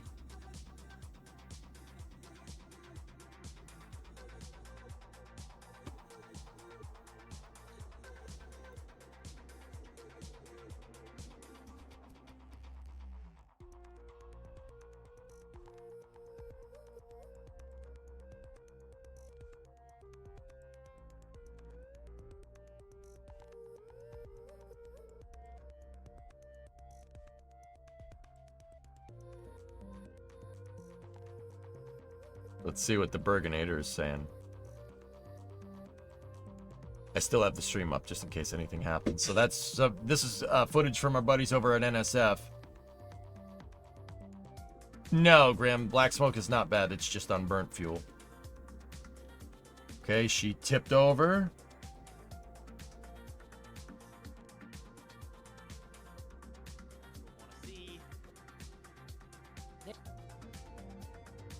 Yeah, that's not a thing anymore. This booster is no more. It has ceased to be.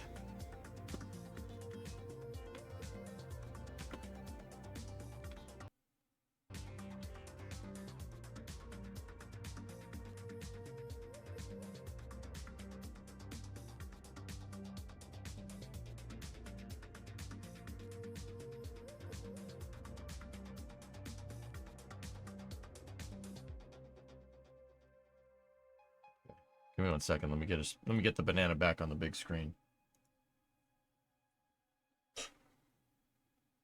Think we'll have to wait until 2025 for the next one? Yeah, Galax most likely, but not a long time, dude. Not long. You don't have to worry about turning around the pad. There's no booster. You didn't get the booster, so yeah, I think the next one will go.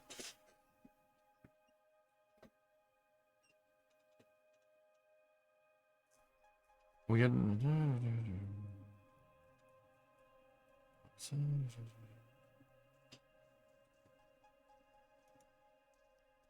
Check whisper. I have no idea how that's relevant, Bree, but yes, it's a nice whisper.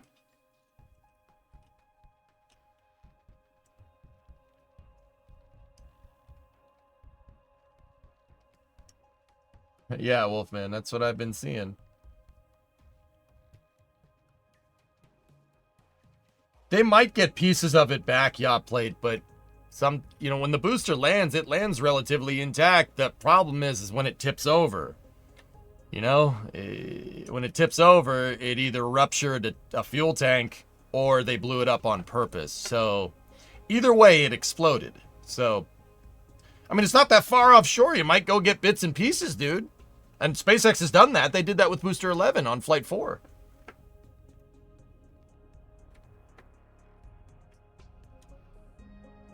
I think we're going to get a view of the banana during re-entry. I hope so.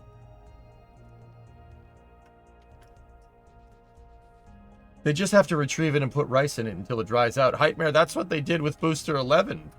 They pulled Booster 11 out of the water, at least the engine section, and then they took the engine, they took the rocket engines from Booster 11, a booster that soft landed in the ocean like that, and then spent like 3 months at the bottom of the ocean. They took the engines and sent them to McGregor, their engine testing site. And we don't know what happened. We don't know what happened with them from there, dude.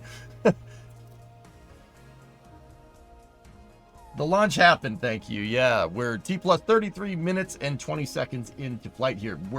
The next things that we're coming up to is Starship doing its first ever attempt to fire its engines while up in space, and then re-entry. So that should be fun. There's also a banana floating around. That's their 0G indicator, a banana. They took one for 40 refires, Deadbringer. I can't. You know what? You know what? I just want to think that booster that they put on the engine that they put on that test stand was a Booster 11 booster. I just want to think that to make myself feel better. It's very unlikely that that's the case, but also, so you're saying there's a chance.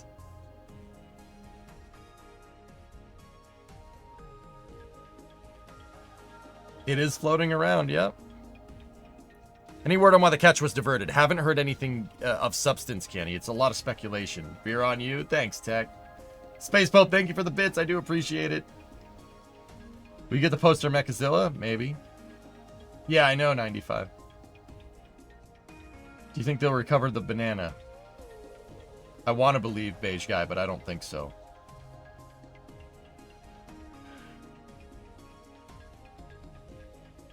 SpaceX tweet. Tower was a go. Booster had a fault of some kind from what you heard. Yeah. Yeah, Medic. I would say, even though the tower has a bent antenna, it's more likely something than what Weirdo with the booster. Today's flight test, continuing to get some live views from Starship itself as it continues to make its way around the globe. We are coming up on what we will hopefully see is our in-space relight demonstration. This will be firing up one of those 3 sea-level Raptors on the very aft end of the ship, and essentially reigniting it while we're in that microgravity environment in Earth. Look at the lightning. That's a thunderstorm down on the surface. Look. Oh, that's so cool. Skipping it when we had some attitude control issues with the ship. And we are on the dark side of the planet right now, so views are going to be a little bit dark. Hold on. Skipping it when we had some attitude control issues. Firing up one of those 3 sea-level Raptors on the very aft end of the ship, and essentially reigniting it while we're in that microgravity environment in Earth orbit. We had attempted this once previously on Flight 3, but ended up skipping it when we had some attitude control issues with the ship. Yeah, okay. He was talking about a previous flight. We're on a intentional suborbital trajectory. So no matter what, we're coming in over the. What time should it land? Javi, change your exact splashdown 10 minutes? point a little bit, but we've got this keep out zone across the entire Indian Ocean that we made sure was clear ahead of flight, and we continue to monitor during. But we're going to aim for that. And hopefully see this relay test coming on in about a minute. It's just going to be one of these engines, and it uses what's called the header tank, so these small spherical tanks. What is the glowing? In the very top of Starship, firings, nose guys. cone. They don't require nearly as much gas. Well, to did you see the rains down in pressurize as your Africa? main tank, so they're really useful for any in-orbit maneuvers, and then for landing burn. So if we make it to a landing burn today, we'll be using them for that as well. So we should be coming up in just about the next minute. Should be under a minute now away from that expected ship burn. And again, we've relit Raptors pretty frequently. We just did it with the landing burn and that boost back burn on the booster. And we've done it on ship landing burns. We just haven't done it in this microgravity environment where you're propellant management and a lot of other things are different as you're not weighed down by the force of Earth's gravity. Okay, here we go. We got a good ignition. Velocity's changing. Telemetry is updating. And just heard the call out for startup. Yes! There's some light. Excellent. There's that Raptor relit. Solid and oxygen. Shut down. Have they relit right, yet? There you I have think it, so, the Hokey. First time ever lighting a Raptor while in outer space, other than our ascent burn. So really cool to see that relit. That's a pretty. That's a big deal, capability that guys. we're gonna That's need, huge. when we're doing orbital missions in the not too distant future. So check another one off. That was a really cool. That was an objective we really wanted to hit on this one, and so good to see ship knock that one out in orbit. But for now, we're going to coast for just a little bit longer, and then it'll be time for ship entry. So we'll get the usual light show as we return from hypersonic velocities. For entry interface. We're just starting to do the entry prep for that, so we're going to get the flaps positioned, and then it's going to start taking the brunt of all of that heat as you're coming in from well in excess of 10,000 miles an hour. That's all going to build up a lot of heat as you're encountering an increasing atmosphere, building up that friction. And we're going to see how the tiles fare. We've also don't talk got about that here. Stick some to pretty space. cool Talk tile about space in experiments here that we'll for me, talk brother, about in a little bit. But coming up real soon, ship re-entry, successful relight, and we'll start this entry part soon.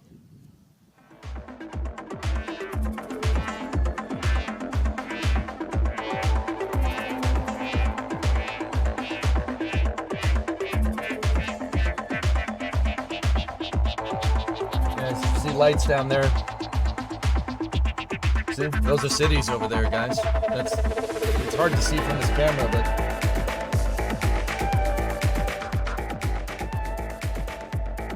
yeah, see, cities. Just make sure we're live. Okay, looks like we're getting the sunrise here in a second. So, if I'm looking at the timing, they're probably flying over Madagascar right now. It's close, Everest, yeah. Maybe. You're not gonna get plasma just yet, Dean, no. So the vehicle is still accelerating. We should be coming up on entry interface here soon in a second. But don't get me wrong, just because the vehicle's accelerating doesn't mean you haven't hit enter interface. We'll wait for the call.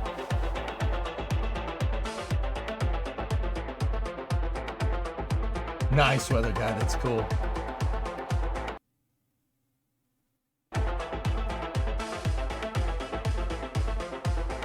I mean, it looks, yeah, maybe it is, dudes.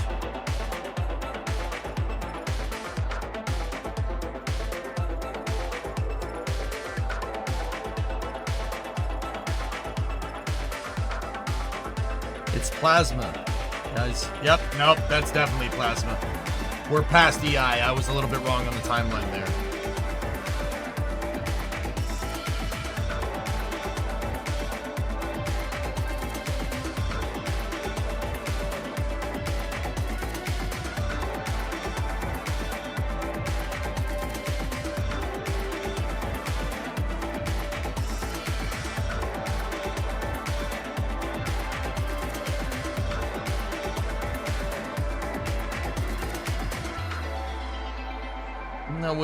Interesting, Trey. So, guys, you know, they said that, yeah, SpaceX is saying that you have interface at 47 minutes. That's what I was going off flight 5, right? But we're already seeing plasma here. But that also could be kind of a little bit of an optical illusion. The ship could be outgassing, and the gases, I'm going to sound like Will Smith from Men in Black here. The gases could be illuminated from the sunlight. But I don't know, that looks pretty bright to me. Yes, TJ.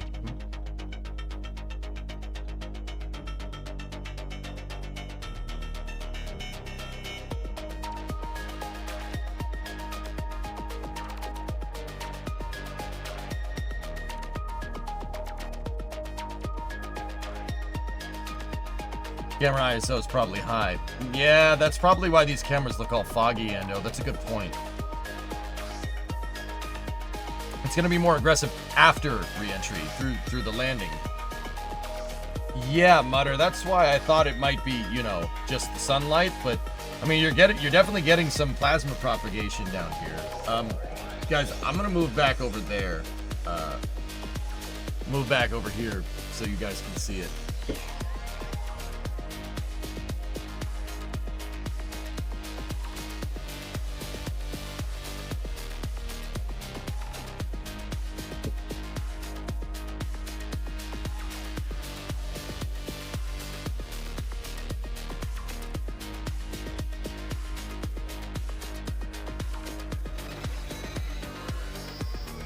The landing will be in the daytime, Dennis. Yep, just at dawn. No, Stone, not at all.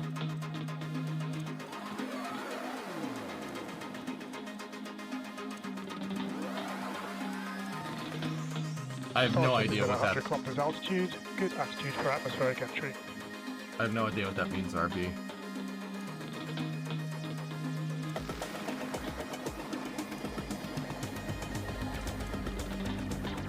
Okay, starting to see, yep, we're starting to see some, we're starting to see a bow shock here.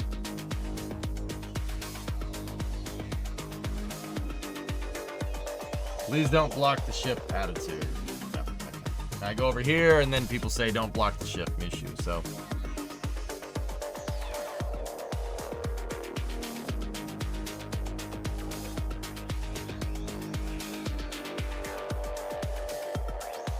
Look at the vent line. See all the solid oxygen on the vent line? Look at that, baby. Pretty cool.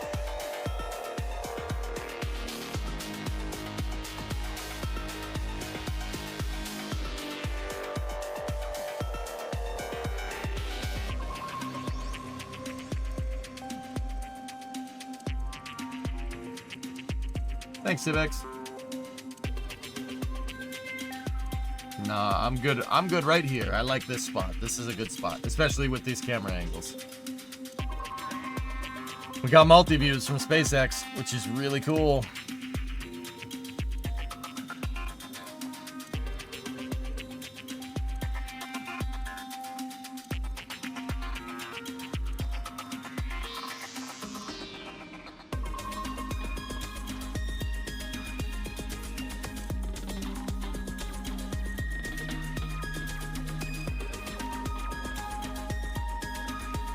It did, Super. It worked.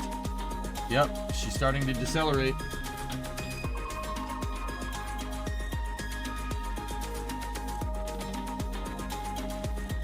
Something like that, RB.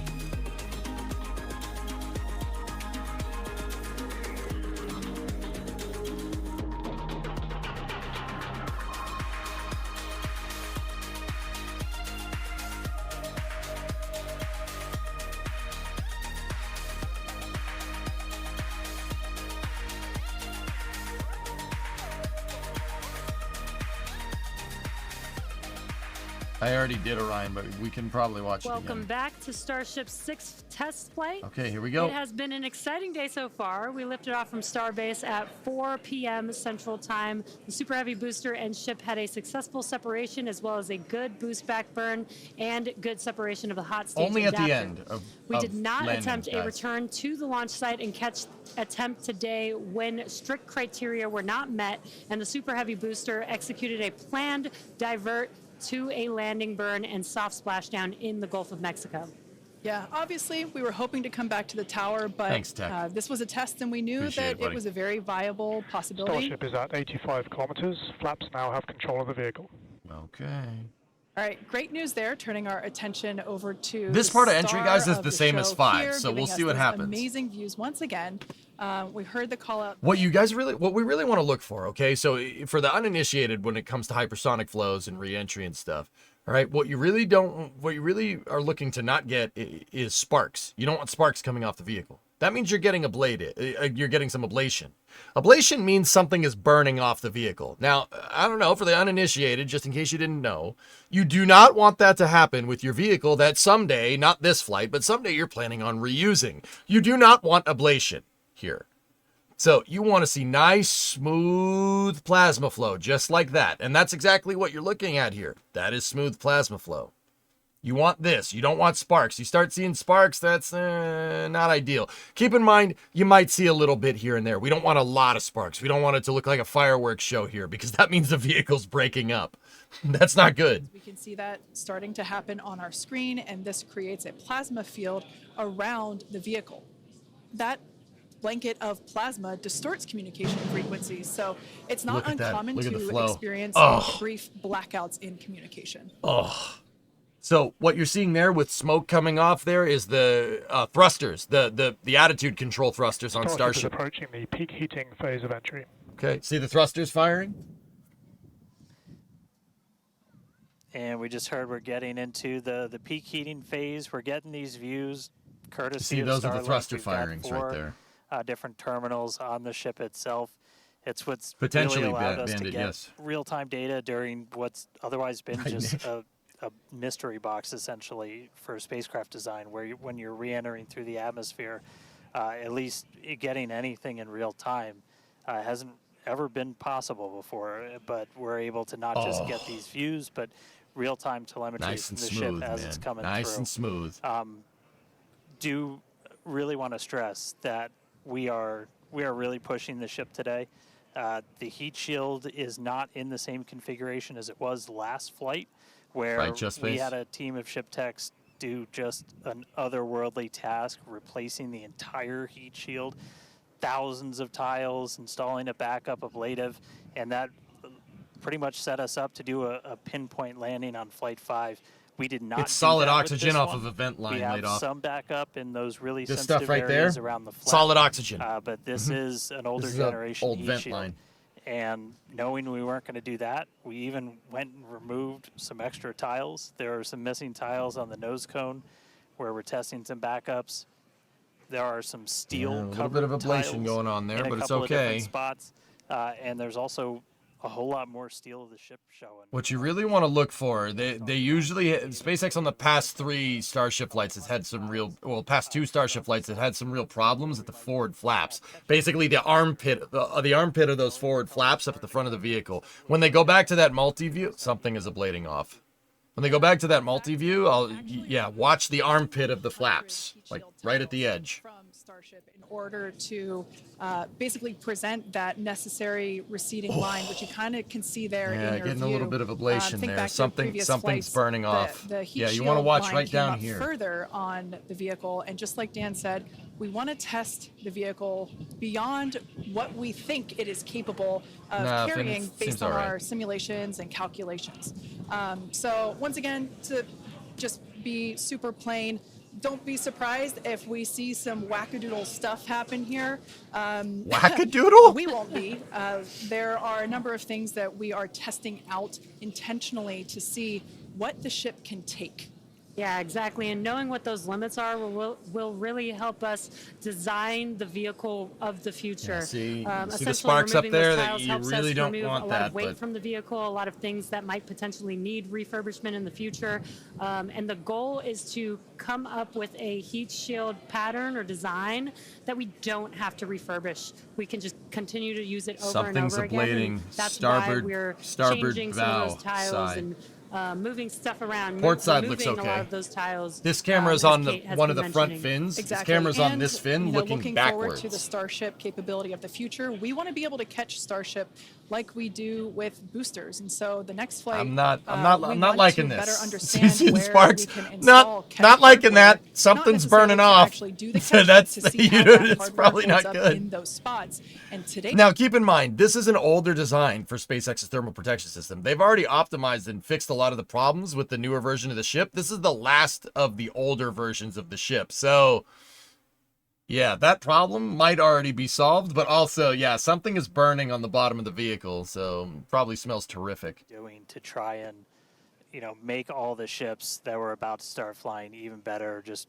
really understand what their It's too consistent to be the backup of later Aqualux. We've got kind of the next gen ship lined up for flight. Yeah, 7. exactly, It's got passing, yeah, all yeah. of those heat shield upgrades and everything. Don't worry, she'll hold and One of together. the things that we're going to be doing that's, Hear me, that's baby, most hold together. interesting, and one of the reasons we wanted daylight is we're going to be flying pretty aggressively as ship comes in. We're going to be kind of nose down, and we've done it in wind tunnels. Looks We've like done we're it in getting some daylight. simulations. You might see the flaps really flapping around, trying to control the vehicle.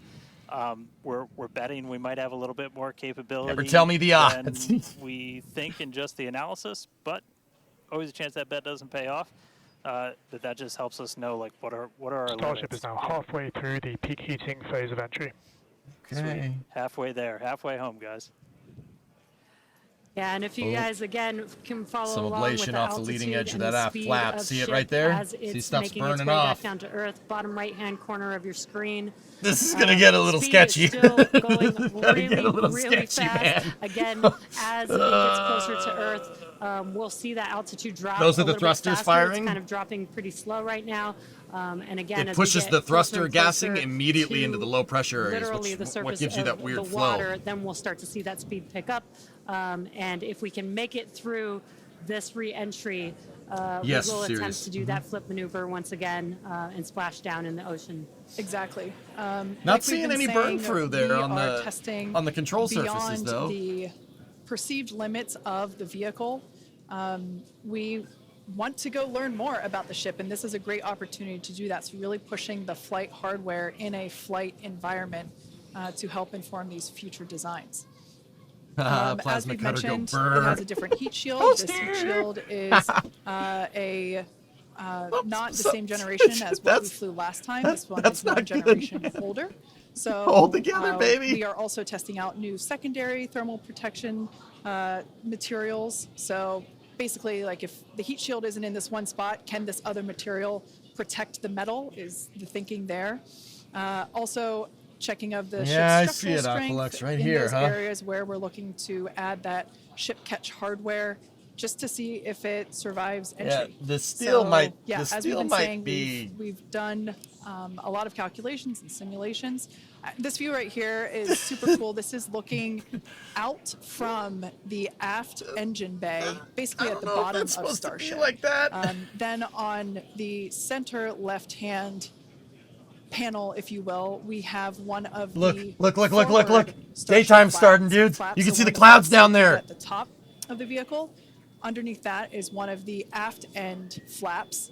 I like see the it, one medic. that I we're see seeing in the it. main Dude, she's picture not there on happy. the right-hand side Come of on, the ship screen. 31, make it Now, through. these views as the vehicle Hold continues to hold enter bananas. this atmosphere, Diamond hand drawing a crowd bananas. once again here at SpaceX in Hawthorne as folks tune in as the mission continues on. Oh, it's getting Now, spicy. the next event Something that we have on coming the up, front of this thing's getting real spicy. we should hear the call out that the vehicle is transonic around T plus 1 Diamond hour hand and 2 minutes bananas. or so. That means that the vehicle is traveling near the speed of sound. We say near the speed of sound because there are certain parts of the vehicle where airflow is going faster and other parts where it's going slower. So it kind of teeters there on the brink of the speed of sound. There's So, a lot of pieces coming off. There's a once lot we of have this people boost is flow burning on all off here, parts, guys. Then we'll hear it's subsonic. Yeah, and Oh, and almost real quick, almost a reverse of. I'm sorry, Jesse. Almost a reverse of before. We see the Earth starting to come into view. We've got sunrise there, over the Indian Ocean. So this is going to look different from any of the re-entries we've had before, and it was specifically so like we get as much daylight as possible to see how ship does this. So bled off Over about a to you, third of Jesse. orbital Sorry about velocity. We Dan, still got you 18,000 great minds kilometers think to alike. go. That's exactly what I was going to point out, is that we're getting a lot clearer view of the Earth in the background with Dude, the different temperatures this is that awesome. we're seeing, with the different colors of that plasma around the ship, which is really, really cool to see. Again, we are pushing the limits of ship today, but so far everything is looking pretty nominal. We'll see how the next few minutes goes. Yeah, like we've said before, don't be surprised if this is not entirely smooth sailing all the way down to the ocean's surface. Similar to Flight 5, we are targeting the same splashdown location in the Indian Ocean, but we are not expecting to recover the vehicle.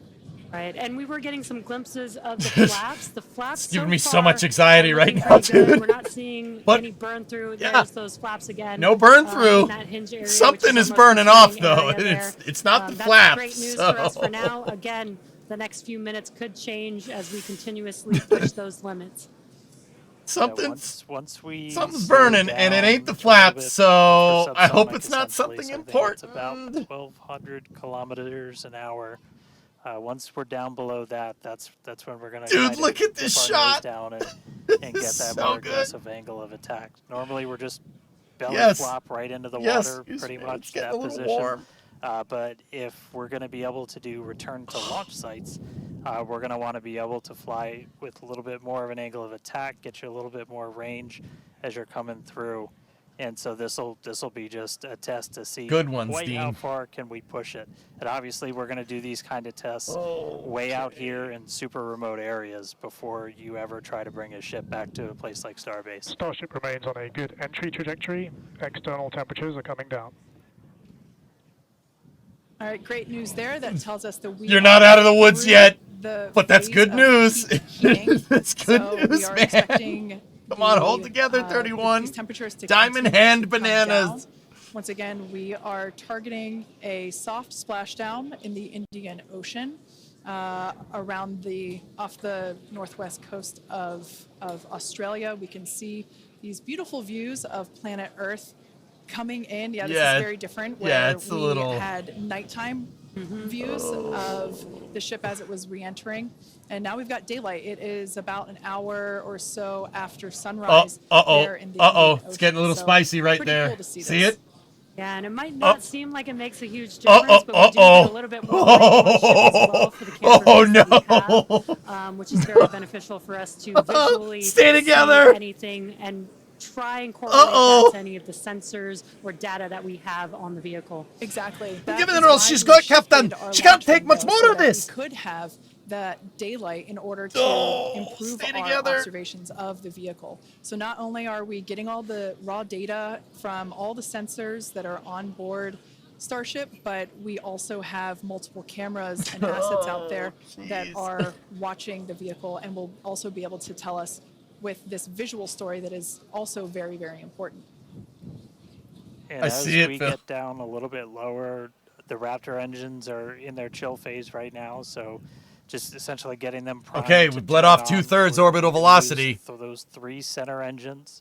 All she's got to do is just survive the dynamic pressure now. Most of the re-entry heating is gone. Something's still burning off down there. Fire off those Dude, engines look at how to flip us scorched it around is. And then do that final landing burn. That should be coming up in just a little over, just under 5 minutes from now. And then I see it. hopefully I you see start it, hearing Blue Flare. I see it. some call outs on transonic and subsonic. Come on, as we baby. slow Hold down. together. Again, Don't worry. Once you She'll hear hold Starship together. is subsonic, Hear me, baby. Hold keep a together. close eye on the flaps. They're gonna be working overtime essentially to maintain control of the ship as we get a little more aggressive with this. Almost there. Oh! Yo, We can dude. see that we are Starship beginning. has passed maximum entry dynamic pressure. It's on fire. All right, great call out there. But we can see on this view here that we do have some heating there. That's That some. looks like one of the forward flaps on Starship. This is to be expected. We knew that the vehicle would perform differently than what we had seen on Flight 5. But she made it, dude. This That is thing's actually really remarkably good intact. data because it tells us what parts of the vehicle at this, what will soon All right. be a higher angle of attack. All once right, we she's drop gonna down, make it below unless the she's speed of dude. sound. Because We'll this have a higher stainless angle is of all attack, meaning got we're all gonna be heated up. flying It might be nose brittle. down, It might go to do the flip and so burn yeah, and this just is good news, but we explode. can actually, looks Let's like hope that we're heating not is out of the starting to woods cool yet. off there. Yeah, it's a little burn through. Again, It's quite it is the important observation. to note when we start seeing that through the ship's descent as well. So, like Kate was saying, we're getting some really good data here. It looks like When the other nose down. flaps are Should doing be a little happening better than the one that pretty has soon a here, little Mutter. burn through, which is some good news. Again, constantly watching. We've got a couple minutes until we're expecting to make it all the way back down to Earth. Exactly. And like we said before, we are not expecting to recover Testing the ship. purposes, although Kalani. I don't know the that would exact be great. reason why they're on the That'd be leeward a nice side. bonus if it happened, but it's not Yes, really in hired. our expectations Or I'm doing today. it on my phone. We really want to just doing push it the so you hardware guys as can't we've see been it. saying. But really, the telemetry and the data and the video It's that we remote this time, receive but all the I way do to tweet the and end stream at the is same time. truly what we're I looking try to keep for it on and the will down help low. inform the future designs of this vehicle. Okay. You Guys, can see some flap we're movement through as the heating camera here. is She's moving gonna go around. subsonic here in a That's what moment. you're seeing there is the flaps adjusting. We have a camera Oh, on this one is of the so flaps there cool. this is the view So that that we're vent seeing over there is from them thermally conditioning the Raptors. They got to prime them and get them ready to fire. And Get you them can ready to also fire see again for graphic the in landing burn. bottom, Starship is slowing down past Mach 1. See, subsonic. and call outs aligning with this. You can see the orientation. Come on, hold of the together, vehicle baby. Starting to change. You can follow that graphic at the bottom of your screen. Again, that is What why a those flaps shot! are Look changing at to this. control the All orientation right. of the vehicle. So watch, they're gonna dip the nose there are down. four- This is. Go ahead, Dan. Starship has started the subsonic barrel drop, remains on a good trajectory. I was gonna say Watch, this is, they're gonna this dip. is when things will start to get a little interesting. So this is when we're moving slower than the speed of sound. You can see that nose slowly start to tip down, and we're gonna try and maintain flap control the whole way. But we are just a couple minutes away from hopefully doing a landing flip. Oh, this is landing flip sketchy. and landing This burn is if- sketchy. if, This is the sketchy. flaps can The hold vehicle, together. it's gonna get Yeah, very this is such a cool aerodynamically view. unstable with the This nose like that. reminds Like me, that. Oh, please stay of together. when Please we stay first together. performed the belly flop maneuver on the high altitude test with serial number 8. This is nuts. We saw the ship come back. Did you see through, it? Did and I you see always the nose wondered come what back it looked up? like from the ship's perspective. Oh. And this perspective, I think, helps inform that. That was We will close be- to- as that was Dan said, close we to will be breaking. dipping down a little further and really be flying nose first. This higher angle of attack, we're intentionally doing it to stress those aft flaps, and that will help inform the limits of flap control in order to collect data for future landing profiles. They're gonna dip the nose again. I mean, we're looking good so far. We've just got about 5 kilometers in altitude to go. We'll ignite the engines when we're still just a couple hundred meters over the ground, do that flip. Starship is passing through 5 kilometers altitude, remains on a good trajectory. Everything's looking I good. have a feeling this is going to look so cool as it passes through the clouds.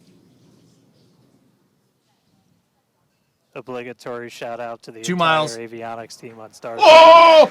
Oh God! Oh God! Stay together! Down orientation. Stay together! Stay together, baby! One mile. Raptor engines will relight and help flip the booster back up. This is a more severe flip given the orientation. The engines will shut down prior 1,000 to meters. the water making impact, prior to the vehicle making Look at impact this with the thing water. control. This is awesome. Ship is doing great so far. Engine relight. There's those engines relighting.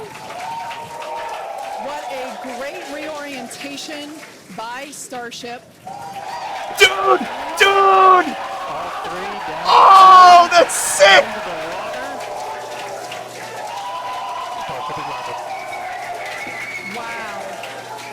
Holy cow! She's alive! She's alive! Yes! Yes! Awesome! Dude! One piece! It's a little on fire, but it's in one piece. Pushed limits on ship and it made it all the way back down to Earth. I am shocked, to be honest. It made it. think Oh, I most love folks this are. thing. The fact that it survived all the way through So good. while flying a lesser gen heat shield is just absolutely incredible. And turns out the vehicle had more capability than our calculations predicted. And that is why we test like a tanked fly. the heat. Exactly why we do that. And those views Right as were hell, it just absolutely tanked it. It was incredible like, to yeah, watch. alright, whatever. Because of Starlink, we were able to get the views all the way down, as well as the buoys. I think the stainless steel buckled when it hit the water, though. I think it cracked. cool. It cracked like an egg. We want to, Oh my goodness! unfortunately, wrap up the show. Yeah, exactly. We'll say congratulations Diamond to our hand teammates bananas. at SpaceX and to everyone who supported the Starship program. And thank you to all of our future customers for your support. We'd also like to thank the people of Cameron County, Texas, as well as the Coast Guard, the Federal Aviation Administration, the Government of Mexico, and the Australian Space Agency. What's that thing behind them? Now, It's a fairing. be sure to The fairing is from the front. What's going on here?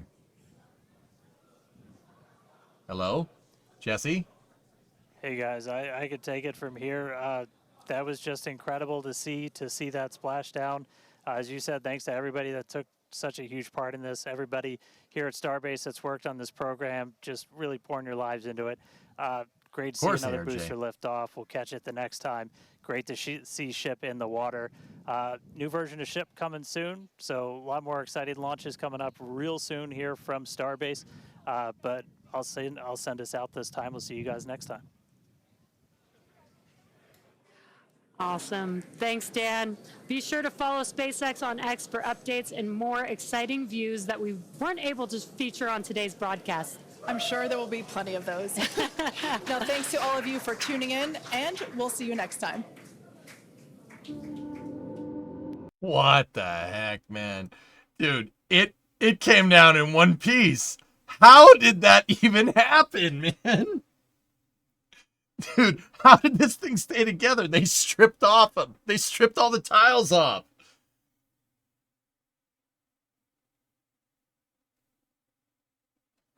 I can't believe that. Dude, that made up for the booster not being caught. Oh my goodness. That thing came down and it was next to the buoy cam again, which means it was a precise landing. Dude.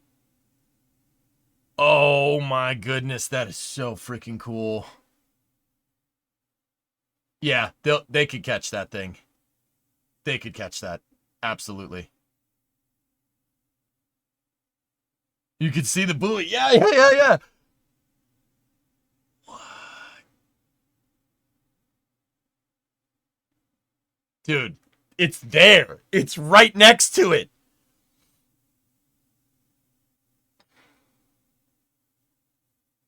Yeah, it buckled.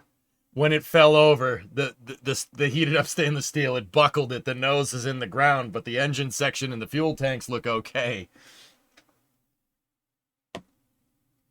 Wow. Unbelievable. It didn't blow up. No, it didn't pop like the last one, but it is not in that thing is not in one piece. How sick is the metal going to look on these after multiple re-entries? It is going to look pretty cool. It'll look like anodized, man. It'll look awesome. The front fell off. Yeah, the front fell off. It's been removed from the environment. Yeah, will do, Ando. Wow. Wow. How's that, man? It's pretty good. Flight 7 shouldn't be too far off, guys. I don't think it's going to be this year. I don't think it's going to be this year, but it's going to be soon. Sooner rather than later. What sort of standards are these ships built to? Really rigorous standards.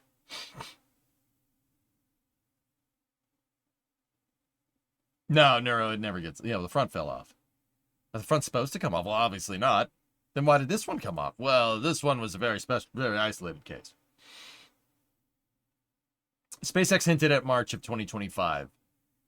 Yeah, it's going to be a little bit. They have to retool a couple things because that was the last version 1 Starship, guys. The next one, they showed it on the stream. The next one is going to be it has a lot of modifications, so it might be a little bit, but yeah, that was fun. That was a good time. That was a real good time. I hope you guys enjoyed it. Thank you for watching it with me. I do appreciate it. And if you've been here since I started the NSF stream at 5 this morning, yeah, that was like 13 hours ago.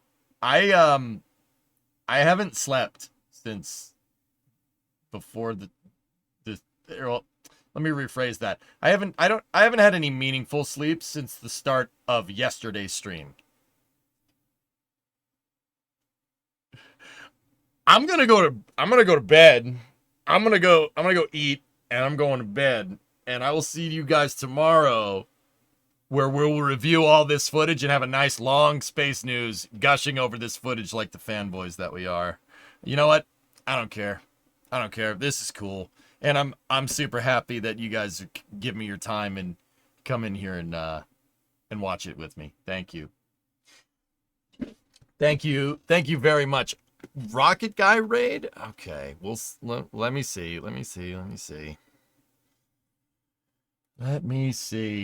So, thank you very much for watching, everybody. I do appreciate it. Thank you, everybody on the YouTube side of things. Appreciate you guys. We're gonna look at all the footage tomorrow, guys. Same time, same place for space news. That rhymed inadvertently. That's how you know when I got bars. That's how you know I'm tired. Like, yeah, we should stop. So my buddy Rocket Guy, if you're interested in rockets, my buddy Rocket Guy is streaming right now. He's an actual rocket scientist. He's playing Kerbal Space Program. Let's go see what Rocket Guy is up to on the YouTube side of things. I don't know. Go see what NSF is up to. Let's go. We'll raid Rocket Guy on the Twitch side of things, but this is going to do it for our broadcast day. I will see you guys all tomorrow. Thank you very much for watching. Have a good rest of your day. Oh, this is space. I'm in space. Why are you doing this?